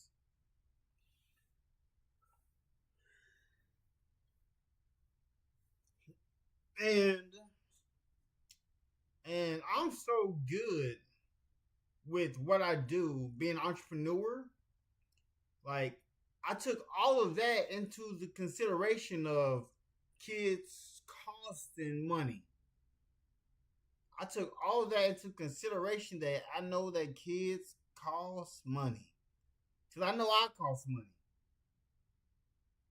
I have flat feet, scoliosis.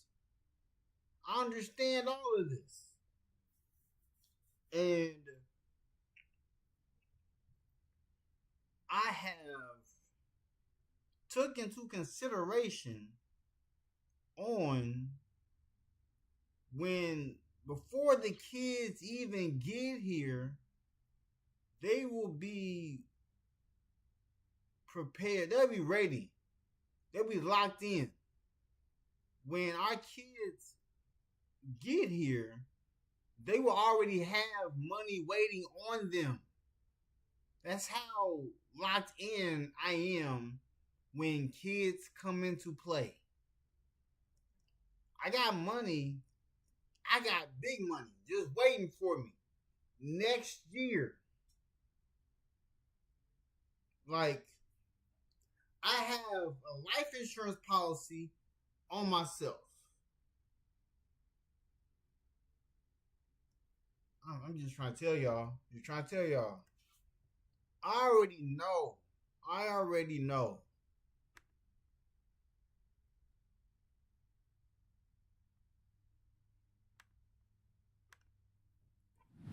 bro, there is no joy or fulfillment in having children. You know what I'm saying? Like, any joy and fulfillment you have, it comes from like watching your children grow up into being like healthy, capable, competent, loving people. Like, as you see them grow and mature into that, that's so cool to observe.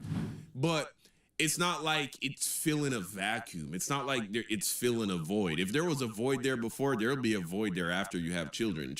Nothing external can fill any holes in your heart or in your mind. Religion, culture, all of that shit deceives you into thinking that there is some kind of like special fulfillment that comes from having kids, bro. Like, y'all got to understand, I'm not having kids to fulfill anything. I've always wanted to be a father. I always wanted to be a husband. I'm doing that. Now I want to be a father. And we are. Like, my wife's a mother, and I'm a father. Even though I never got to see what's good with you. Even though I never got to see my children's faces on what they would look like, on who they would be the most, like, we have names already picked out for them. If there was a boy or a girl.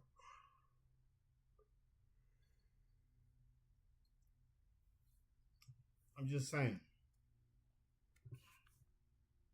I appreciate you. How do you want me to pronounce your name? What's good with you, Keanu? What's good with you?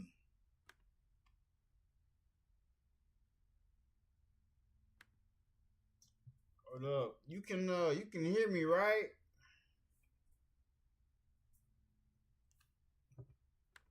And so, of course, I fell for that shit. My wife came right along with me, and we had 3 back-to-back. And like I said, so grateful for them that we have them. You know what I'm saying? But like, shit, knowing what I know now, like, I couldn't, with the understanding and wisdom and knowing that I have now, like, voluntarily. Still trading with slow platforms? Upgrade to TradeZero America. TradeZero gives you professional-grade trading platforms built for active U.S. traders. Trading view charts, Pro Scanner, real-time market data, all with fast execution. Really or consciously walk into doing that again. You know what I'm saying? Bills, credit card bills. I gotta pay for expenses. I gotta pay for my own clothes. I gotta fend for my own life. So you think I want to bring life into this world and fend for another life? And if people are gonna opt out of not having a baby, they're gonna do it very loud and proud. Now we're at this point of 2. So I know being childless right now is peaceful. I know being childless right now is peaceful.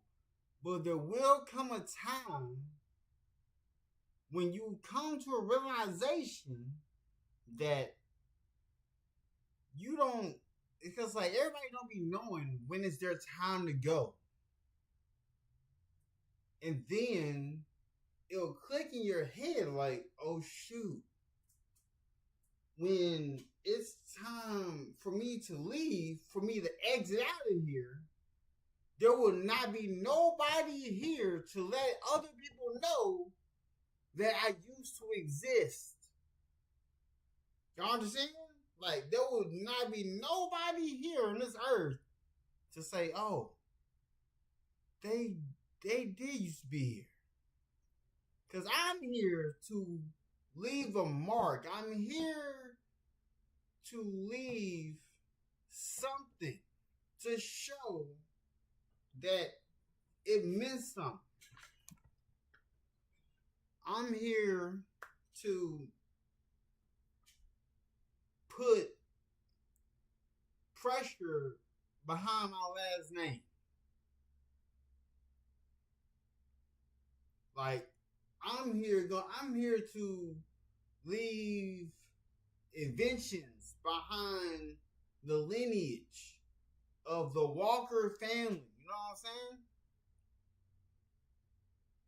I'm saying? I'm just speaking my piece. Extremes. The people who dream of having kids and the ones who treat them like the plague. You cannot look at this and tell me that you don't have baby fever. Ugh.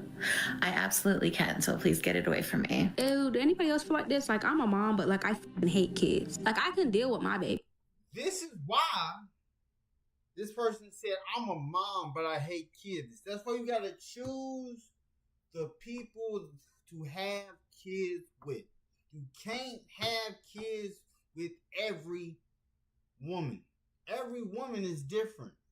There is the women who want to have kids, who want to be a mother. And then there are people who are moms who don't want to be moms. That's why the mother cap is not for everybody. The father cap is not for everybody. How you a mom and you hate kids? But like other people's kids, I can't stand them. Get that bastard away from me. I saw him walking and talking right now. You gotta go to your daddy's house, boo. If I'm saying your kid's cute, like I'm lying to you. Sorry. I do not like children. I don't. To be fair, I don't have a child, but I imagine when I do have my own child, I will like the child, but I just don't like kids. Now, in the midst of all these anti-children social media posts, it's creating this brewing war of women who love kids and the ones who hate them. When do you think you'll have kids? I'm not having kids. What you mean you're not having kids? I'm not having kids. That's what you was born here to do. No, I'm not. Why would you not want to have crazy. kids? Why? Yeah, 'cause that is kind of crazy. That is kind of crazy.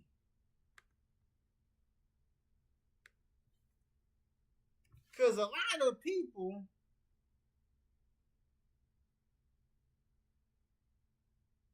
what's wrong? What's wrong with my Nightbot?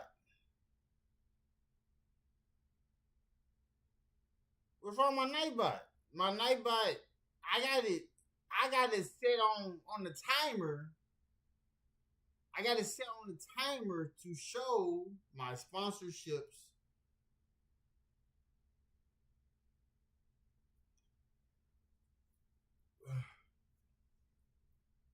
Well, the reasons why I have my Nightbot.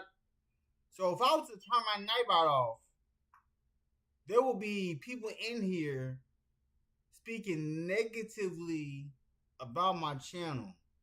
There will be people in here saying the N-word over and over and over. There'll be people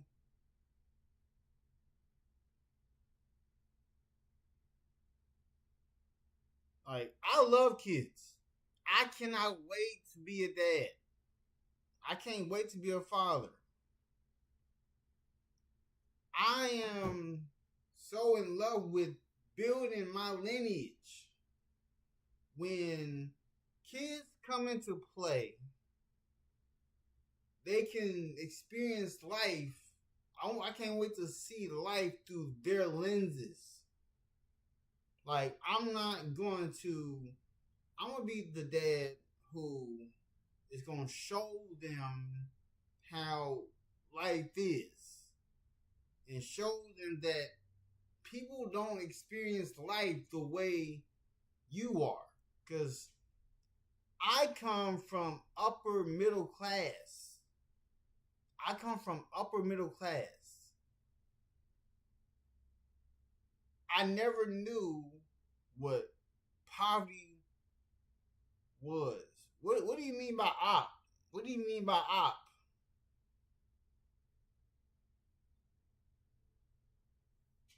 What do you mean?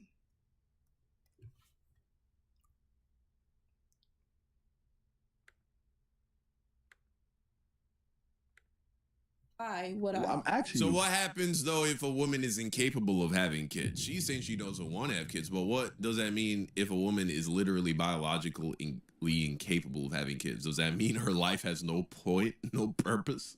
That's crazy. I want to have kids. I don't see any benefit. For giving somebody life? You have a kid and your life becomes about the kid. I want my life to be about me. Oh, you selfish. That's okay. Why is it so? Let's not pretend like having children was never always selfish. The whole reason that we've always had children, we've had children for two reasons and two reasons only from a evolutionary point of view: to continue the species and to take care of you when you're older. But because of modern technologies, because of things like retirement plans and advancements in health and nutrition, you no longer need to rely upon having children in order to take care of you when you're old. This is how easy it is to buy shares of properties on Real Bricks. You can scroll down to a property that you're in. Older. Like,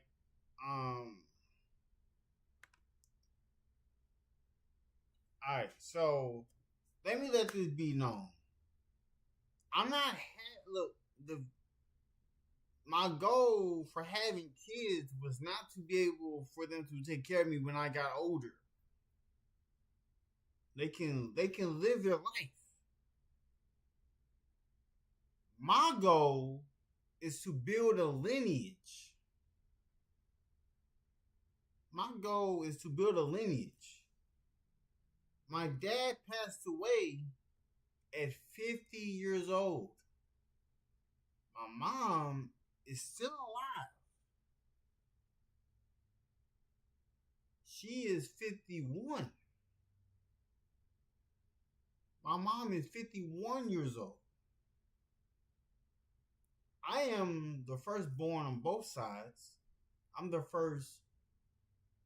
firstborn, first grandson, first great grandson.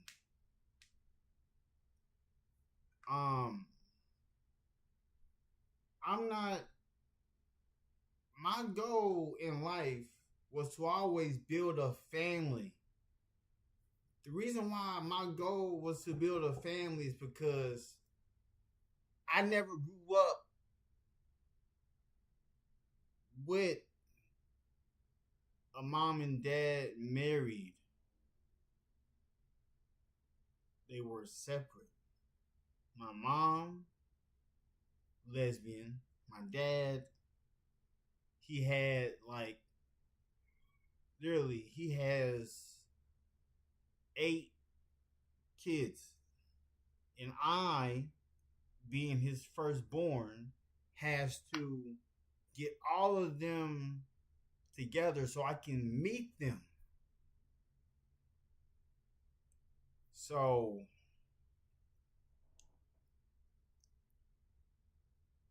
I'm not having kids to be my retirement plan. When I would talk to my mom, then what I would tell my mom is that I said, Mom, I want to buy you a car. You want to know what my mom told me? Because I'm going to buy her a car. My mom said, son, I'm going to take that car back and get a cheaper car because I don't want you to worry about me. My parents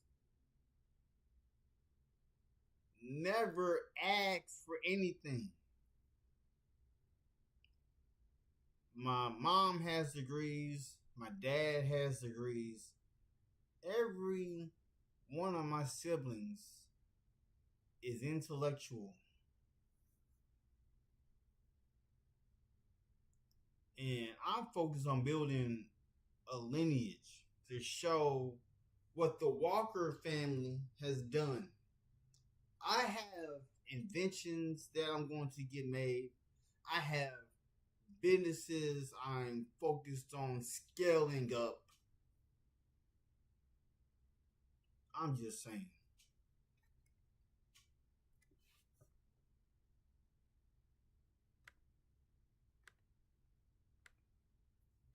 And so we've essentially eliminated that as a necessity. So at this point, you having children, other than you just wanting the experience of having children, there's nothing wrong with just getting to a point where you're like, I want to have a kid.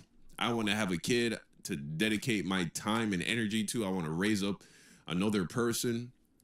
That's a beautiful thing if you just have that burning desire within you and you want to execute upon that. But with the ways that exist now in securing your retirement, at this point, having children is just charity, bro. It's just charity to the world. Nah. Hold up. In securing your retirement, at this point. See, look.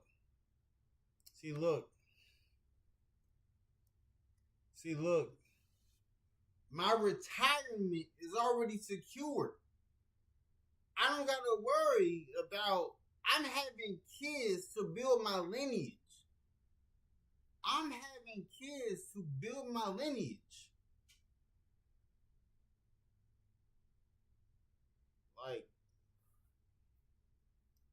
I'm trying to tell you, my kids will not be scapegoats. They will not be scapegoats of this matrix. I already made it out of the matrix. I already made it out. So I don't know how y'all are not doing right for yourselves, but hey.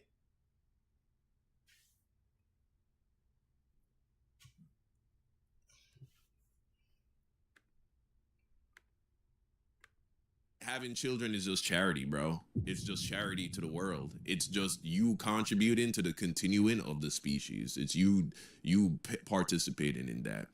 And so having children has always been selfish. And so now that you're not having children, to be accused of being selfish is actually, I would say it's less selfish to not have children than to have a child that you aren't really dedicated to raising up and giving them all of your attention and sacrificing the way you need to sacrifice as a parent. Hold up. Stop scrolling. You are watching the end of being a creator and the beginning of a parent.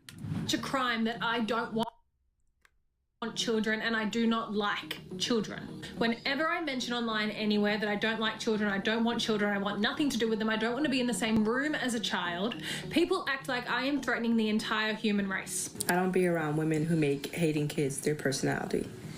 Like, you don't like kids? You don't like babies? That's odd to me. Cause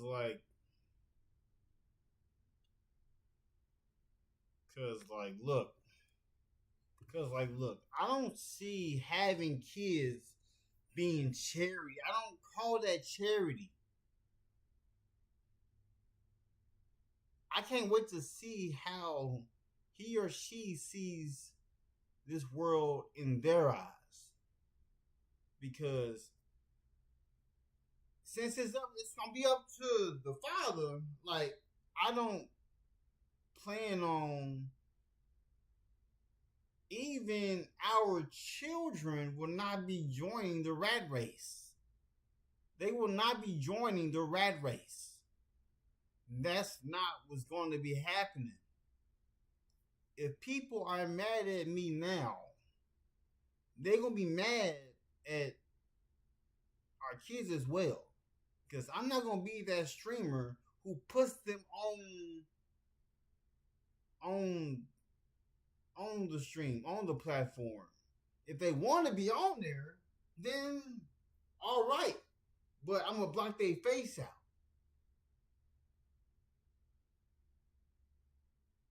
Because what makes you think, like, how can you not love kids? And it is kind of selfish because what do you think? Like,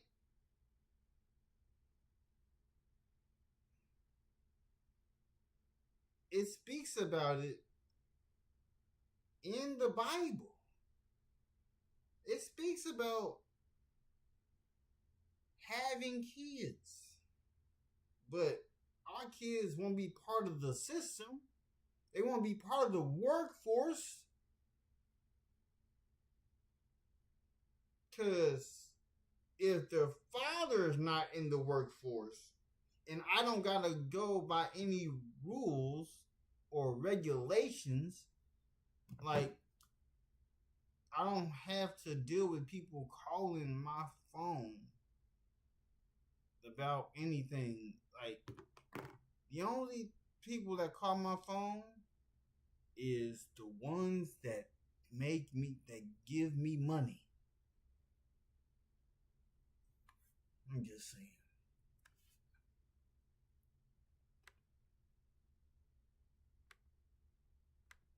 If a kid isn't safe around you, I'm not safe around you. Y'all see why I say there's two extremes? It's almost like you can't be in between. You either have your kids and you love them to death, or you have no kids and don't even want to think of the thought of them. And then, right in the middle of that, you have that one group of women who do have the kids, but they hate that they have to take care of them. I only have one kid because I don't enjoy being a mother. Love my son to death. Absolutely hate the responsibility of being his mom. I take a shower, I gotta give him a shower. I buy me a shoe, I gotta buy him a shoe. I get ready in the morning, gotta get him ready in the morning. Gotta drop him off at school before I go to work. Gotta feed him, clothe him. look. This is the different experiences that I'm seeing. Like, yes, when I got with my wife,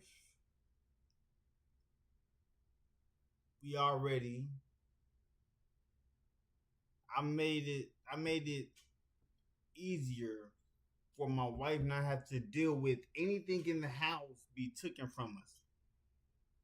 Everything in the house covered. All she has to do is worry about what's going on at work. And once I get back to working, back to doing what I do best, then that's gonna be another thing that's off her shoulders. That car that she just got, I'll give it that she would only have to worry about maybe between 1 to 5 payments. 1 to 5. And then I am going to pay it off. So she doesn't have to worry about that bill. Because I don't like bills to be hovering over my wife's head. Because every time she says, baby, I need this, I get it. Every time she tells me, baby, we got to go here, we going. I never say no. I never say no. It's going to be the same way when we have kids. If our kids want to play basketball, baseball, it doesn't matter what sport. Whatever they love to do, we can do. And if it gets to a point to where they want to bless us with paying something, that's cool too. But before they get here, their dad is going to take care of all the debt we have. Then when the kids get here, they're not going to have nothing on their shoulders. They're not going to have to worry about helping us pay any bill.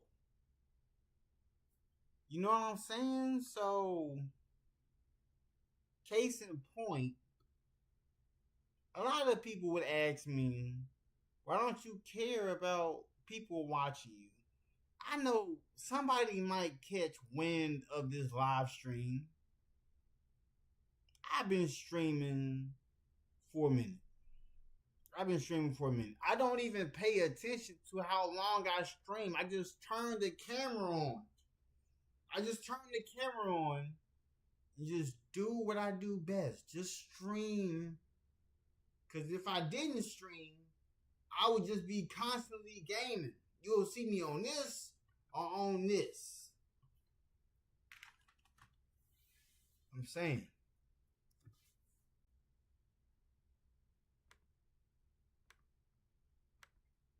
Baby. I love my kids, but I absolutely do not enjoy motherhood. I am always responsible to do everything. The kids' fathers, they help when they want to help. But if it's not convenient for them, then it's left on me. It definitely does. Yeah, the whole single mother thing, though, that's a whole other thing. I can't even speak on that, being a single parent. I don't even know. That seemed like that's extra hard mode, you know what I'm saying? That shit sound. Look, that's why you gotta choose your husband. You gotta choose the man that you have kids with correctly. You gotta choose the one who wants to be a dad, not the one who can make bait. Crazy. It's put a bad taste in my mouth. The huge amount of women that basically come online and complain, and I mean, they go in on the fact that they have a child and on the fact that that child needs them. I hate being a parent. It's actually disgusting. I don't mind people saying they get tired and they be needing a break and stuff like that, but saying that you hate being a parent is just weird. It's weird because you didn't have to have those kids. Like, I don't know. People like that, I kind of be feeling like would do something to their kids or would abandon or neglect their kids. Like, that's so trifling to me. We need to stop normalizing.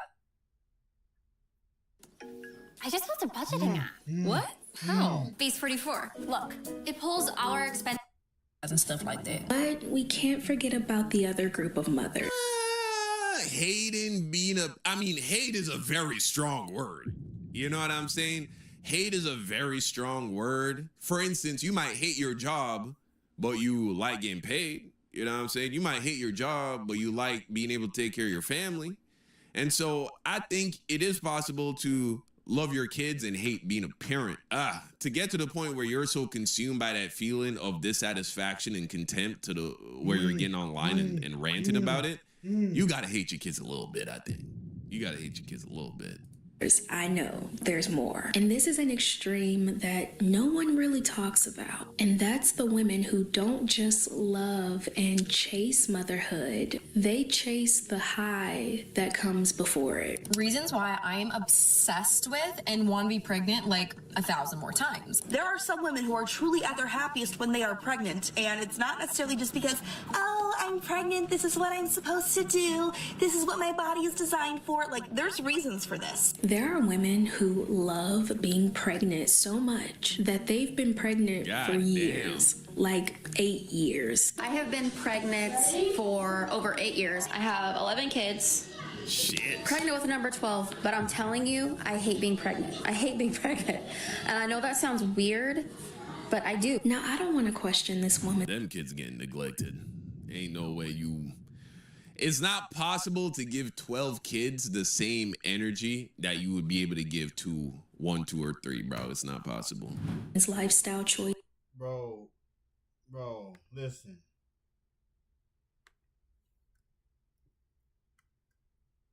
Listen, I know it might be to y'all, but it's possible for this household, for the 4 kids we will have, they will equally get love. They will be loved equally. Because I am in a position to where I'm in control of the time I give work and the time I give my family. So, case in point, once I get back driving outside making money, I work the same schedule my wife works. Like, when my wife is off, I'm off. So, case in point, if there's a time when my wife is pregnant, when she does get pregnant, the same time she's taking off from work, I'm going to take off.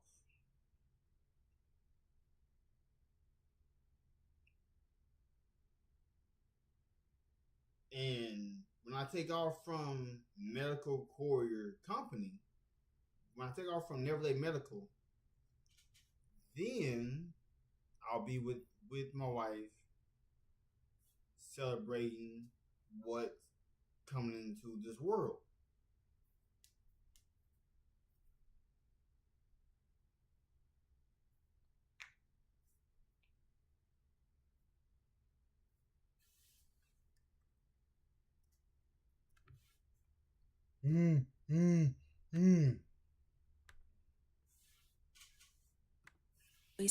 But to say you hate being pregnant and then you're pregnant for almost a decade, I don't know, girl. I'm just connecting the dots as I see them. You're building the puzzle. I'm just putting the pieces together. I mean, there are a lot of people who hate fucking smoking, but they can't stop. There are a lot of people who hate drinking, but they can't stop. Now, this is another situation we could look at 2 sides of. You could see it as, oh, these women love the nature of bringing a child into this world to love and raise. Look at all these fucking mixed kids, all these fucking W.E.B. Du Bois. God damn. A lot of light-skinned niggas over here, man. Shit. Mm-hmm. God damn, though. Talk about taking white replacement seriously. Or you could see it as, oh, these women love the nature of bringing a child into this world, even if it forces the other babies to have to grow up faster than they should. Mommy is pregnant! Because mommy is pregnant! They hear me, I said 12 children. Look at how sad they are, man. Children, they wear the truth on their face. You said 12 children. You guys. Yeah, mommy's pregnant. Mommy, you're pregnant. No, mom, you're gonna have to wait. No. Yeah, I see them big kids. They understand. They know it the most. They know it the most, man. I mean, bro, it's crazy. Like, you know what I'm saying? I'll go pick up my 1-year-old. My 2-year-old get jealous. She want me to pick her up. You know what I'm saying? Then my 3-year-old, it's like, I only got 2 arms. What's new with Google Ads? Google AI powers campaigns that work for you. Imagine you have 6 of them things, 7 of them things, back to back to back to back. The kids, man, they don't get the same amount of it. Every kid you have, each subsequent kid gets less attention. Like, all the children get less attention. Pregnant again? Why you gonna say again? Get your brother. I'm tired of getting kids. Why do you keep getting pregnant? They don't have nothing to do with it. You always asking me to hold a baby. I'm tired of holding babies. No, that's actually stop getting pregnant. You always pregnant. You don't want no kids. Why do you keep having kids? A lot of older siblings sometimes have to take the role of the parent, even if they don't want to. And while the mom is attending the newborns, the oldest is making lunch and attending temper tantrums all at the same time. My little brother's trying to get me to carry him. I'm trying to make tortillas for lunch. Keep in mind, he's fed, his diaper's changed. I really hate thinking how mean I was to my younger siblings when we were growing up. I was just so mad all the time. I had to become a third parent, right? Like many of us do. And I didn't know how to parent. And the reason why this is happening is because y'all didn't choose the one who wanted to be a father. Instead, you chose the guy who just wanted to lay with you. That is why there's a lot of single mothers out here. That is why. That is why. I didn't know. First of all, it wasn't my job, obviously. Like, I shouldn't have had to learn. I should have just been able to be a child as well. So while the mom keeps popping out those babies because she loves being pregnant so much, the oldest one is growing up, and they're filling in those gaps that the mom doesn't have time for. I think some moms end up with so many kids because they love the baby stage, but they don't like all the rest of it. And once that baby starts to get out of that baby stage, they start to feel unfulfilled again, and they need to fill that void with another baby. That's crazy, because me and my wife, we the opposite. Like, we love the stage that our oldest daughter is entering into. She's about to be 4 years old in a couple of months. It's like, finally, bro, finally, you got sense. I can reason with you. Like, you're not just gonna break down. Now that I think about it, it's actually for a couple months now, think about it, she don't just cry for no reason. You know what I'm saying? Like, the 2-year-old and the 1-year-old, they just like start crying for no reason, bro. And she's finally grown out of that stage now that I think about it. And so, yeah, man, I can't wait till all these kids hit that stage, you know what I'm saying, where they got sense and they fucking not just like crying for no reason, and they can entertain themselves and entertain each other. Yeah. It is a cycle, and it's kind of sad. I think we can be pretty honest here. Can't y'all see why some women want to be quote-unquote selfish? Bringing a child into this world, to me, isn't something that should be done willy-nilly, or when you're not financially or mentally stable. It's a big deal. It's a huge responsibility, but it's also something that a lot of women want and enjoy. But there are a lot of people that can't fathom that. Just because your parents didn't want you doesn't mean other people don't want theirs. Okay? I need y'all to accept that people want to be parents. They want to have kids. They want to take their kids to soccer games. They want to get up in the morning and cook breakfast for their children. Oh, well, if I had that kind of money, I'd be on vacation. I wouldn't get pregnant. That's so stupid. Do you realize that some people want to have their babies and then like take their babies around the world? So no matter what you want, I'm gonna be honest with y'all, you're gonna be judged. You'll be judged for laying down and having the children. Even if, when they're in those terrible twos and you get overwhelmed, you'll be judged for loving your kids, but hating being a mother and having to take on the responsibility of them. The moms who say they love their kid but they hate motherhood, how didn't you know what you were signing up for? This is the dumbest take ever, and I don't know if that chick don't got kids. You don't even remotely, you could read 10 books on being a parent. You could have been the big sibling that actually had to help your, take care of the little siblings. You don't even remotely have a clue of what it is to be a parent. And especially a mother. I don't even know what it's like to be a mother, and I'm married to my wife, and I'm a stay-at-home dad. Like, I work from home, and she works from home as well. No. I'm telling you, there ain't no way to know what it is going into this shit. There ain't no way to know. I mean, before you worked at the job you're working now, or you had that career, could you have read books about it and talked to people about it and watched YouTube videos about it and actually have the same level of understanding of what it would actually be like to work that job as you do now that you've actually experienced work?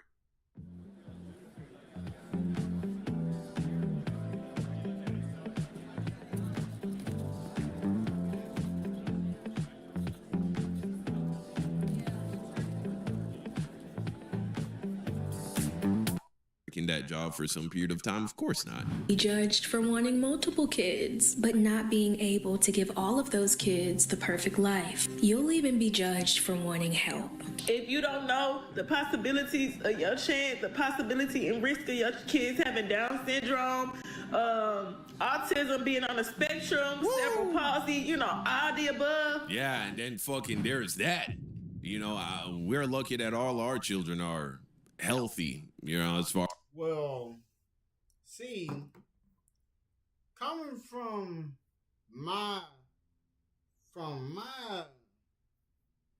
where we're from, on my side, there's no cerebral palsy.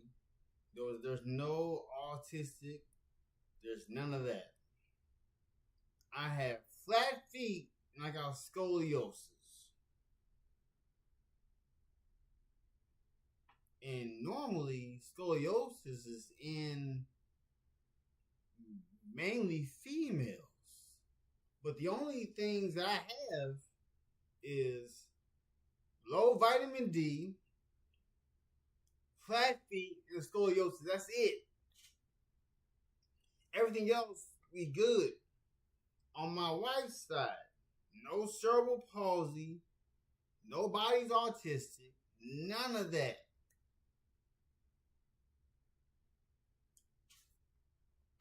As we can tell, at this stage, they're all healthy and don't have any developmental issues or anything like that. And I'm just like, damn, could you imagine adding on top of that some kind of debilitating, crippling genetic disorder? Nah, man. Do not have kids. And then on top of that, me not having help from nobody, having no support system, nobody. He's with me 24/7. If you have kids, nobody's obligated to help you. The only person who is obligated to help you is you and that person you had the kid with. Your family, friends, etc., they're not obligated to help you. They don't have to. So for those people who always come on social media I'm sorry that y'all were not blessed with a village. Over here, when we have kids, when we have our first kid, we got help we got help on this side. From where I am, we got help.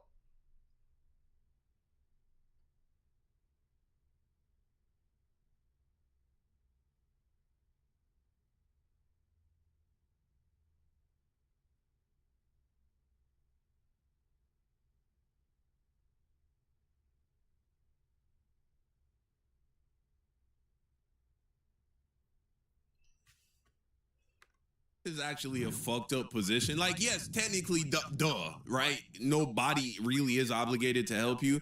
But then these are the same people that gonna be crying about birth rates when the economy is falling apart in 60 years, when everybody just doesn't have kids because they don't want to deal with this, right? In 60 years, nobody has children now. And then fucking 60 years from now, when the economy is literally falling apart and we had to import millions and millions of immigrants from India or Africa, and then they start crying about the culture and, oh, everything's changing. Well, y'all niggas didn't want to help these women when they had kids. Y'all said nobody obligated to help them, so they didn't have kids because they didn't want to do it by themselves. You know what I'm saying? And so, let's not pretend like continuing the species and contributing to the population doesn't help everybody with like innovation, advancements in technology, the lowering of prices of products. A part of the reason why we can lower the prices of products is because we have more people coming in and stimulating the economy and being productive members of society. And so, like, mothers are contributing a lot. It is, being a mother is the most like sacrificial thing any human can do. I would say even more so than being a father. Of course, fathers are also sacrificing immensely, but I would put mothers just above that. But in all, being a parent in general is the most sacrificial thing you can do. Why? Because you do it technically for nothing in return. There is no guarantee your child's going to grow up and actually help take care of you. There is no guarantee they're going to give you no fucking money. You know what I'm saying? A lot of people actually have to deal with that. They sacrifice, they were great parents, and then they can't look to their children to actually help. Markets move in seconds. If you see it late, you trade it late. Meet ProScanner, a free... Take care of them. You know what I'm saying? There's a lot of people like that. So there's that. It's a thankless job, right? They don't say thank you besides when you train them to say thank you just because you're trying to teach them good manners. And fucking you're helping to keep the species going, and you're helping the population to, you're helping all of society, honestly.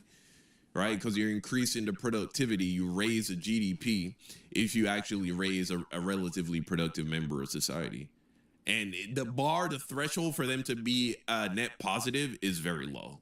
They just have to produce slightly more than they consume, and then they're a net positive to society. And that's very easy to do. That's most people with a job, with a full-time job. Chuck Norris so Chuck Norris just actually died today. Dang. Rest in peace to the GOAT. Rest in peace to Chuck Norris.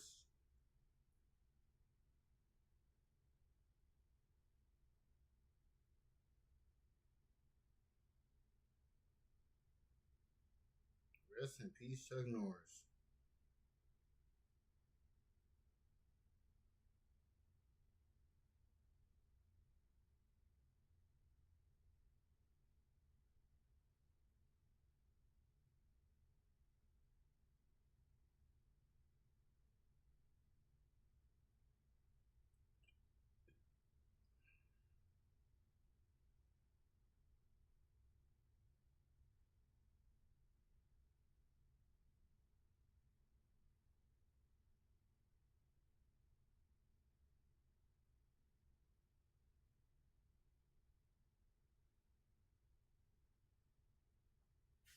There you go.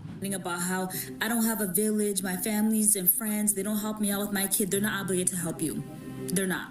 You chose to have that baby, or you had that baby, so it is up to you to make sure that baby's well taken care of. Generation after generation, women are told that motherhood is natural. It's not easy, but it's rewarding, and it'll make you whole, and it'll make you internally happy. But the minute a mom feels anything other than pure happiness, suddenly she's to blame. The expectation is that women will be very happy to dedicate their entire selves to their children. Being a woman is considered to be inherently natural. It's not something that any woman should resist. It's part of women's destiny. And when they become mothers, they should happily put the needs and the requirements of their child before themselves, and they should do that without any form of frustration or perhaps upset or perhaps financial hardship or emotional hardship or any sense of resentment about the amount of labour that they are expected to do. The truth is, motherhood and having kids looks different for everyone. So whether you choose peace or you find peace in having children, you're allowed to build the life that works for you. But also for that child. Let's not forget that. Yeah, man. Look, all I'll say is having one kid is very different than having two, and having two is very different than having three. Don't think if you have one kid that, by having another kid, you're just going to have two of the same experiences. No, you're now about to have a completely different experience with both children. And it does get more difficult with each subsequent child. And so my recommendation to you as somebody who had children at what I suppose is a pretty typical age, but maybe by my generation standards, having 3 children at the age of 31, and my wife she had 3 children in her late 20s. That's pretty young by this generation standards. My recommendation is, one, if you're a guy, I mean, look, everyone's life is different, but if you're a guy, idealistically, I would say you shouldn't have kids. I would say wait until you're at least like 35. Like if I could do it all over again, I probably wouldn't have my first kid until I was maybe like 30, between 33 and 35. And I would say you should definitely have them no sooner than 2 years apart, right? Like have them 2 years apart, I would say. Definitely is a minimum, but I think even 3 years apart would be ideal, because I'm imagining now if all we had was our 1-year-old and our 4-year-old, oh my gosh, man, life would be so different. Things would be so different. So that's my recommendation, but don't let anybody guilt you into having children. You know, don't let your parents guilt you into having children, because the reality is they ain't gonna see them fucking little niggas more than a few times a year, bro. I mean, depends on how close y'all are, right? Both in terms of geography and relationship wise. But it's like you have your children to please your parents, and then your parents are spending what is the equivalent of like 2 weeks with your kids for the entire year. Like you have to be with them 365. And your parents, like with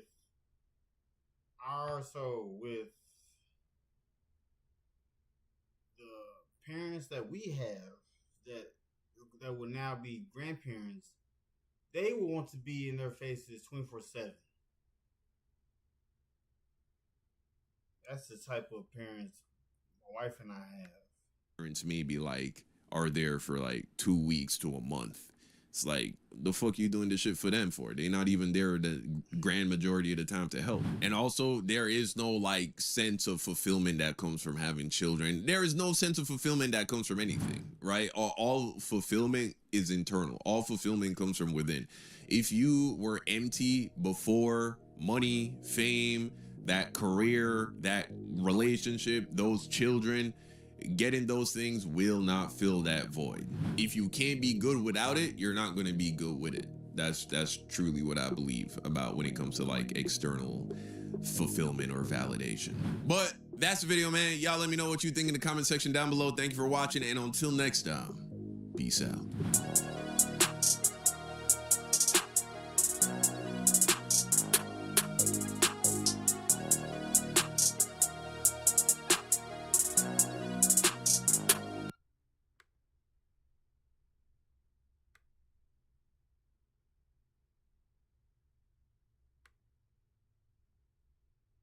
Auto insurance all seems the same. Until it's time to use it. With USAA, it's easy to file claims. So you're telling me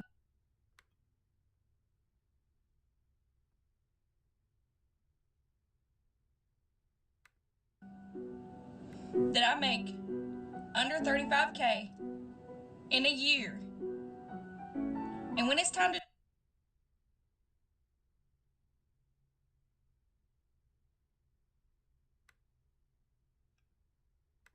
do my taxes, So you're telling me that I make under 35K in a year, and when it's time to do my taxes, and taxes have already been taken out of my paycheck, and I'm paying taxes on groceries, and I'm paying taxes on gas, and I'm paying taxes out of my asshole, that I still owe the government money? What do you mean? What do you mean? I'm coming to the conclusion that adulting is very much, I'm finding it trifling, okay? Who was gonna tell me, why didn't no one tell me that they take so much taxes? Why the fuck do I owe over 2,000 in motherfucking taxes? Growing up is realizing we do actually use that math they taught us in school. Y'all, I'm sitting here looking at this check and trying to figure out the taxes on it, how much money I'm gonna owe. And I realized that about 25% of this money goes to Uncle Sam. I need to come on here and vent about taxes because I literally owe. That's dang, 3,400. 3,400.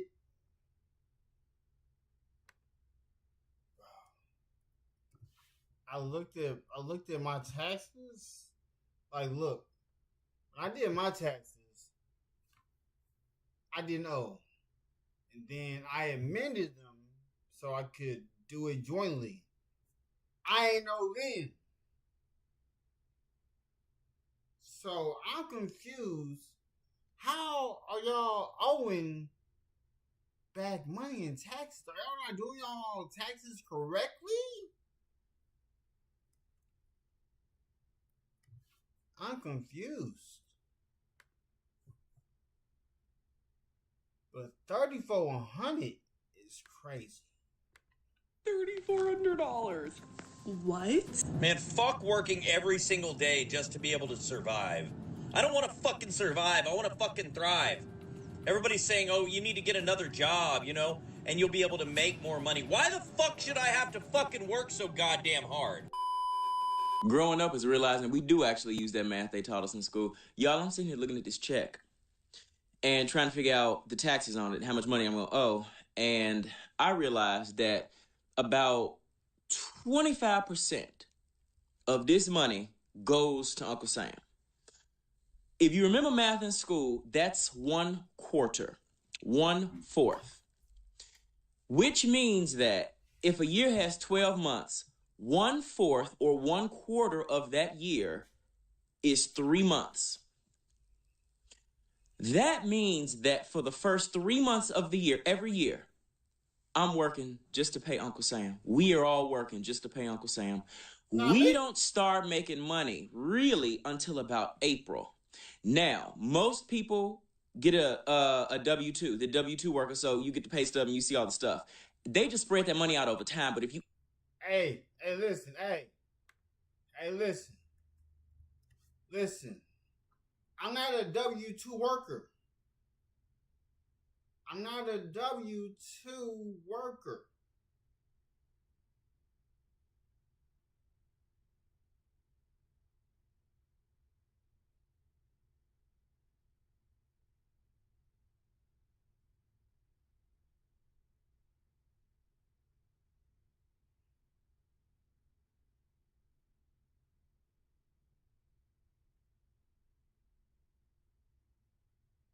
Right? I'm not a W-2 worker. I'm an independent contractor. I have what you call tax write-offs that take care of me owing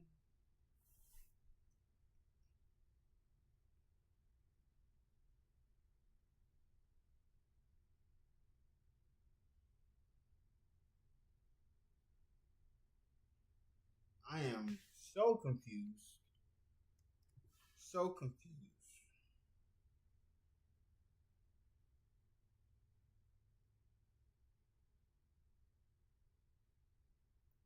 So confused.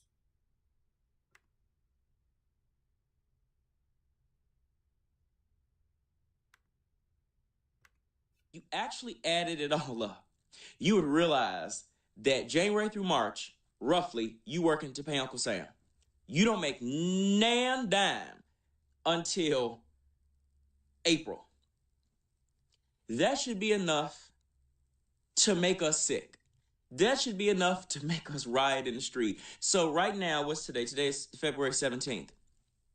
We ain't actually earning no money right now, contrary to what we might think. If you really look at how much money is going out, we're not even earning no money right now. And the crazy thing about it is, Lil Tyrone still go to a bogus school. So I don't know where all this money headed to. You know, it really puts into perspective how money is handled, where it's being divvied off to. Because one thing that I know for sure, and two things that I know for certain, is that they damn sure not going toward my community. They damn sure not going to the roads in Chicago, because them Chicago roads so bumpy, you'd have thought it was a pubescent teenager, you hear me? And so when you see the amount of money being taken out of your checks, it really tweaks you a little bit. It doesn't seem to make much sense. They say it's going towards the schools, but the schools aren't that good. They say it's going towards the roads, but the roads aren't that good. They say it's going towards construction, but damn it, the construction ain't constructing. And then when you really think about the amount of money that you're spending on groceries, the amount of money that you're spending on rent, the amount of money that you're spending on these cars that just seem to cost infinitely more, it puts into perspective how much more you could be doing with the very little money that you're already getting. Because people's salary already isn't keeping up with inflation. The amount of money that people are making now should be substantially more, considering how much things cost now. And so not only are you having to deal with how inflation has just ripped through your salary, but you're also having to deal with the fact that taxes are ruining you. And really all taxes are is just a membership, a subscription to be a part of the country. How do we know this? Because if you don't pay them, where do you go? To jail. You get put on time out. They say, go to the side, little buddy boy, because you are not participating in the economy the way we want you to. And so you got to go to the back. And so don't get me wrong. I understand the utility of them in theory. I understand that taxes are meant to, of course, pay our police officers, pay our firemen, pay, all the social workers, things like that, construction workers, things like that. I know what I said about construction workers earlier. I was just playing. But you get where I'm going. These people are paid based upon the taxes that we pay. And so I understand they're absolutely useful and that in theory they're beneficial for society. But then when you think about all of the taxes that you pay and then you consider all of the problems that society still has, it makes you think like, man, is this really even worth it? But then you think about all of the taxes that we pay, all of the money that is collected, and it makes you think, are you sure we can't get free healthcare? Are you sure that we can't get free education? Are you sure that we can't get any of these things? Because by the way this pay stub is looking, it's looking like this shit should be free. And so all I'm saying is keep these things in mind. Is the system fair? Is it equitable? Or is the middle class and the underclass getting the short end of the stick? We get taxed on all of our income.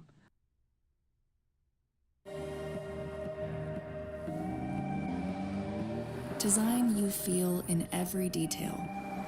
Technology as innovative On every paycheck. And then we get taxed on everything that we buy. Food, clothes, bills. And then we get taxed once a year when tax season comes around. We have to pay taxes again.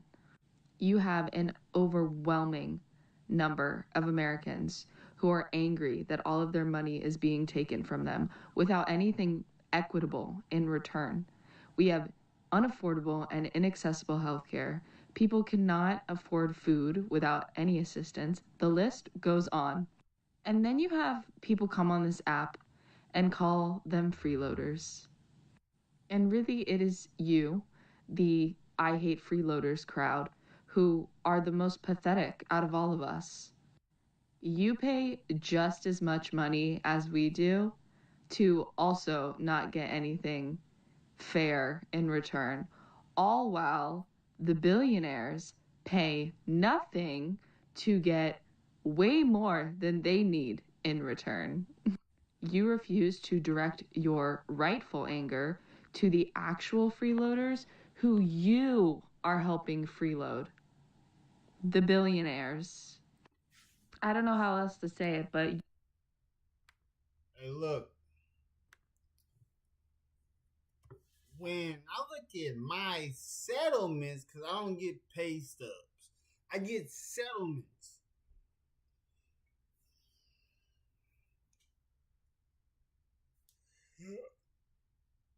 I get settlements, and I don't get taxes. Don't come out of my check.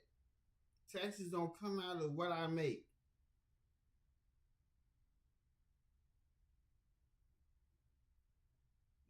This ain't the 24-hour stream. We talked about it, Burberry. We said that this is March Madness. Like, it would be wrongful to do a 24-hour stream. It would be wrong to do a 24-hour stream. And this is when March Madness is going on. People too focused on basketball right now.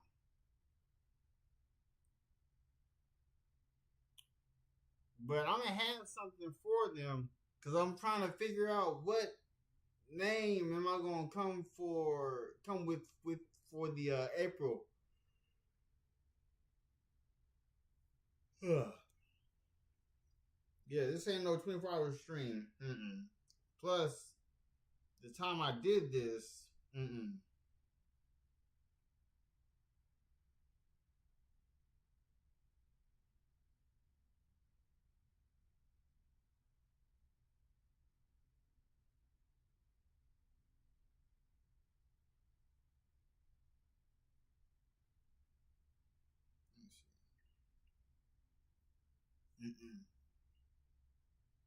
Yeah, we might do I'm pretty sure we might do a 24-hour stream in April. Waving hand sign welcome in DOIW9E first message of the stream fire. Hey, Deej, you see that ring? You see that? I'm a married man. I am a married man. I am a married man. Burberry, if I was to get that much,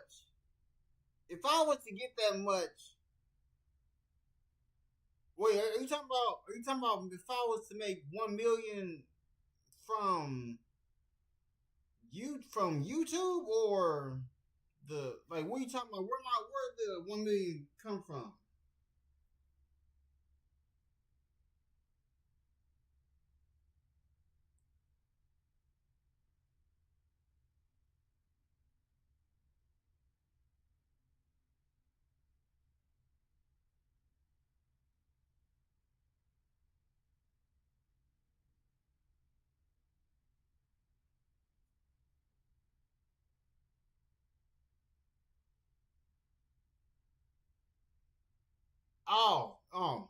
If I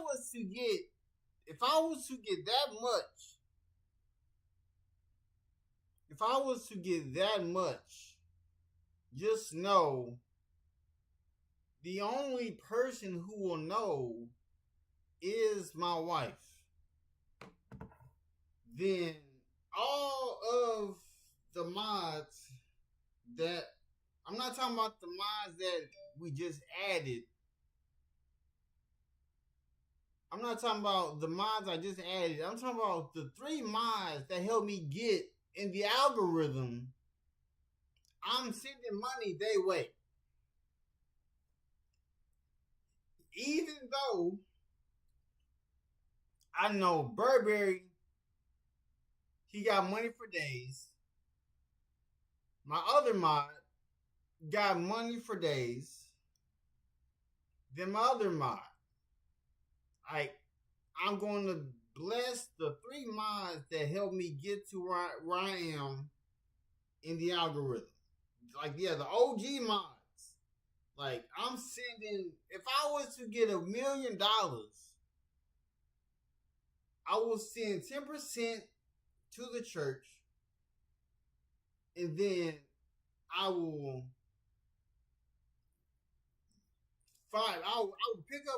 pick a number. Then I will send it to all my other mods, to the 3 OG mods. And I'm going on hush mode. I would not tell one person how much money I got in my settlement.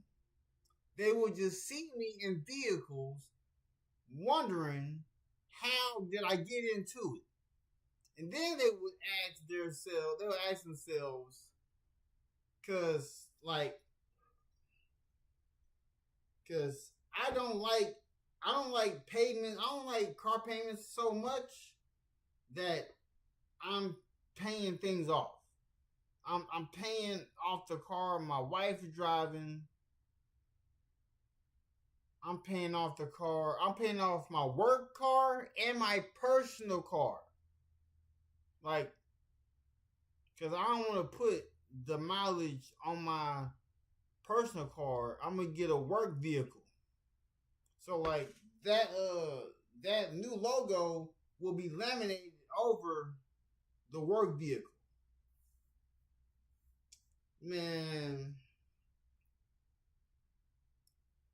Because if I was to get $1 million, I'ma still live as if I'm not a millionaire. I'ma live like I don't really got the money.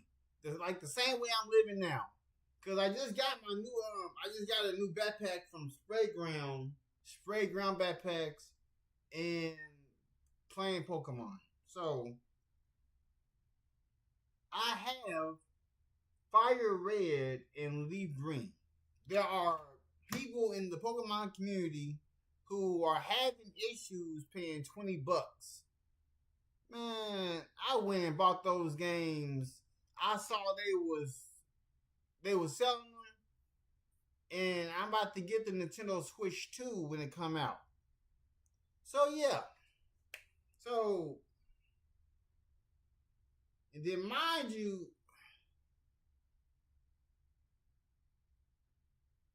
and then look, my mod is selling a house. This man got homes. He don't just got one home. He live in a home. He's selling another house. He gonna list another house for sale. And that's amazing. That is amazing.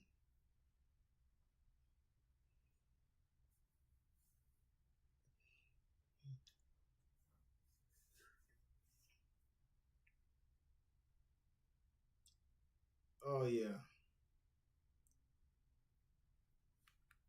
Life is gonna be good.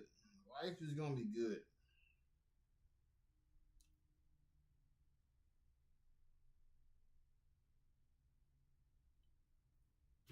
Woo.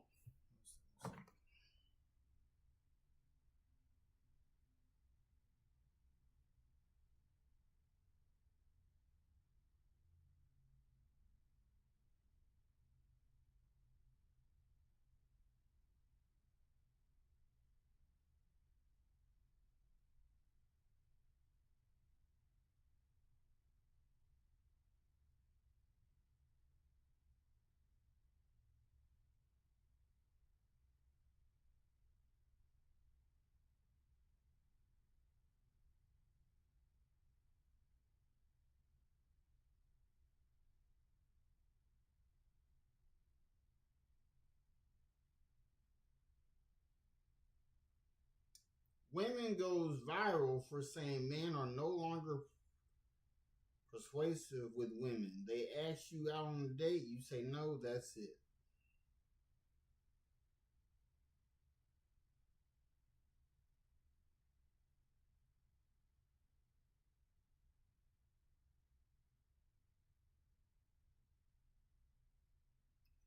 That's crazy. That is crazy. Plus, I need to my wife and I, we was watching this one video. This YouTuber was eating food in China. The price difference was crazy. They were spending $1 and some change on the food. And I was like, we gotta go there. Like, we are taking, man, I'm sorry to the other people who can't take trips and travel. We about to travel. We want to look. My wife and I only going to New York just to try food. We're not going there to stay. We going there to try food, and that's it. Going there to see what's up in New York, and that's it. To try the food. Going to China to try food. Going to Japan to try food. Man, it's too much good food out here in these streets. Too much good food. Too much good food. But let's dive back into this. Because these people's paycheck taxes keep you broke. I'm sorry. I'm glad that I ain't got to deal with that no more. I ain't got to deal with them taking my money from what I make.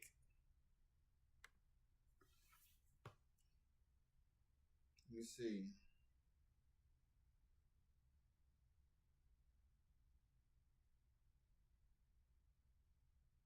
Yep, so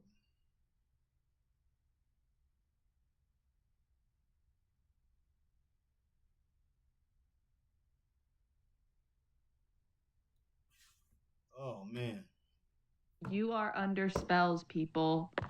Open your eyes, freaks. And I completely agree. There are so many people that side with the billionaires, that side with those making multiple millions in terms of them not having to pay their fair share of taxes. And don't get me wrong, this is generally a personal finance channel. This is generally a channel about how you can budget, how you can save money, and how you can allocate your money better in order to allow it to grow. So I'm all for that. But one thing that I'm not for is the accumulation of wealth at the detriment of others. And what you find is that is exactly what many of these billionaires do. Many would like to argue that billionaires pay their fair share in taxes, in particular federal income tax. Well, the fact of the matter is, a lot of these billionaires pay themselves a much lower income such that they do not have to be taxed to a high degree. And when we take a look at your true tax...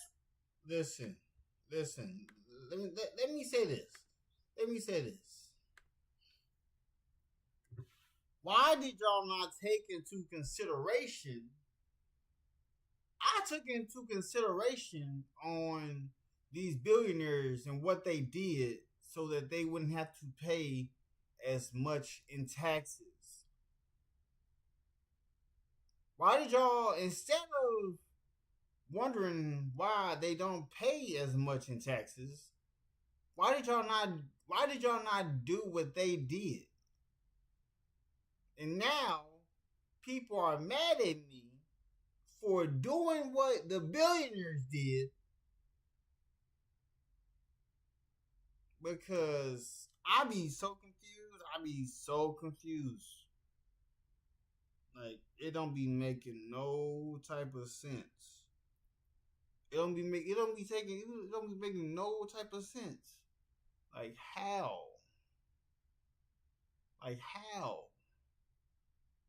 Like, the billionaires showed you how they don't pay taxes. Y'all could have learned and did what they did. But y'all would rather say boo-hoo instead of flipping the script. That's what I did.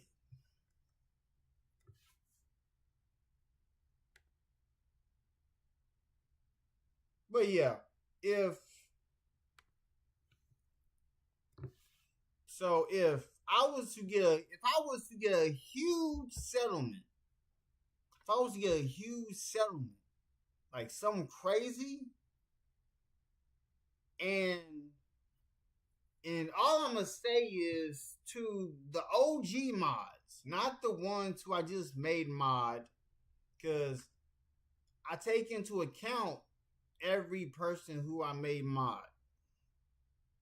So the only thing I'm gonna say is when I get that big settlement, I'm gonna talk to the OG mods, and all I'm gonna say is one question. where should I send this at? And all they got to do is tell me wherever else they want me to send it, if they want it to be in cash or whatever. I do not care. I don't care if it's going to cost me a plane ticket. I will fly to wherever they live at and bring it to them face to face. Or drive to them.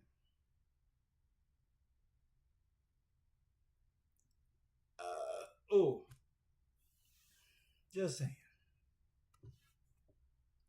Now let's look into this. Rate, which is how much that you're taxed relative to the growth of your wealth, we realize that billionaires don't pay all that much, partner. But really, we don't have to shy away from why the people that make these arguments make them. They make them simply because they have a desire to accumulate wealth at the detriment of other people and wish to take advantage of those in the process of making more money. And so they have no problem with the rich being taxed less. They have no problem with the rich taking advantage of the loopholes within the system because secretly they wish to be in their position. And if... Hold up. So y'all want to be in the loopholes. But they showed you the loopholes, but y'all haven't acted on them. I work for myself. I got no employees. I work for myself. So I be confused. I be so confused. Like, I be trying to tell people how to start a business correctly for free. But hey.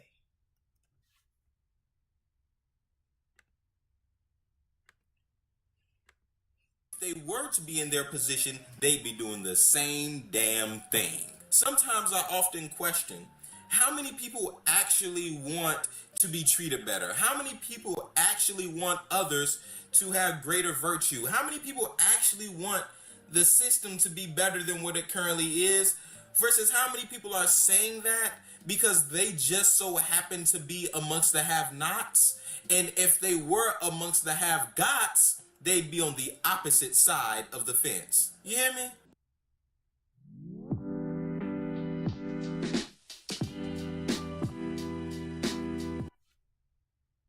So you're telling me that I make under 35K in a year, and when it's time to do my taxes, and taxes have already been taken out of my paycheck, and I'm paying taxes on groceries, and I'm paying taxes on gas, and I'm paying taxes out of my asshole, that I still owe the government money? What do you mean? What do you mean? And this just speaks to the frustration of the average American. Most people just simply don't understand that, bruh. This has to be a game that is rigged because what is what? Man, we get taxed on everything. You go to the store, you get taxed. You go and buy a car, you get taxed. You go and buy a refrigerator, you get taxed. Damn it, you get... Look, you won't get taxed.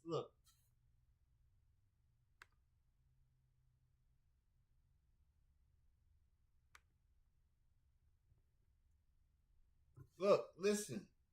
You won't get taxed if you pay things off when you get it. That refrigerator, I paid it off.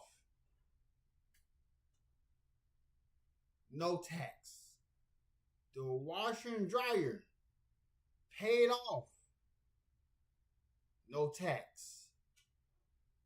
The stove, no tax. The TVs, I got a Samsung TV in there, $500. Another $500 TV in the living room. A $400 something gaming chair in there. Another TV in there. But that one is getting kind of old, but blessings that it is still with us. So the TV that's in the other room is going to replace the one that's in the main bedroom. The PS5 paid off. My Nintendo Switch paid off. Nintendo Switch Lite paid off. I've had every game system paid off. Everything in this house taken care of. Meaning every time money comes in, I take care of what needs to be taken care of. But I'll be right back. Give me 1 second. They wouldn't believe me. They wonder where I got a drip from. I told them it came from a bottle of Fiji. They wouldn't believe me. They wonder where I got a drip from. I told them it came from a bottle of Fiji. They wouldn't believe me. They wonder where I got a drip from. I told them it came from a bottle of Fiji. They wouldn't believe me. They wonder where I got a drip from. I told them it came from a bottle of Fiji. They wouldn't believe me. They wonder where I got a drip from. I told them it came from a bottle of Fiji. They wouldn't believe me. They wonder where I got a drip from. I told them it came from a bottle of Fiji. They wouldn't believe me. They wonder where I got a drip from. I told them it came from a bottle of Fiji. They wouldn't believe me. They wonder where I got a drip from. I told them it came from a bottle of Fiji. They wouldn't believe me. They wonder where I got a drip from. I told them it came from a bottle of Fiji. They wouldn't believe me. They wonder where I got a drip from. I told them it came from a bottle of Fiji. They wouldn't believe me. They wonder where I got a drip from. I told them it came from a bottle of Fiji. They wouldn't believe me. They wonder where I got a drip from. I told them it came from a bottle of Fiji. They wouldn't believe me. They wonder where I got a drip from. I told them it came from a bottle of Fiji. They wouldn't believe me. They wonder where I got a drip from. I told them it came from a bottle of Fiji. They wouldn't believe me. They wonder where I got a drip from. I told them it came from a bottle of Fiji. They wouldn't believe me. They wonder where I got a drip from. I told them it came from a bottle of Fiji. They wouldn't believe me. They wonder where I got a drip from. I told them it came from a bottle of Fiji. They wouldn't believe me. They wonder where I got a drip from. I told them it came from a bottle of Fiji. They wouldn't believe me. They wonder where I got a drip from. I told them it came from a bottle of Fiji. They wouldn't believe me. They wonder where I got a. So yeah,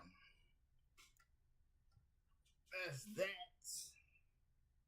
But without further ado, let's go back into what people are being. See, all these other channels that are being created, like the trend now is everybody is seeing how much people are making, the paychecks, the pay stubs, the taxes. I'm not joining those trends. I was already a part of plethora of trends. I was a part of when Amazon started doing deliveries to the house, like having people come out to the house and bring it to the house. Like, I used to do that. That was back in 2018. Doing DoorDash since 2016.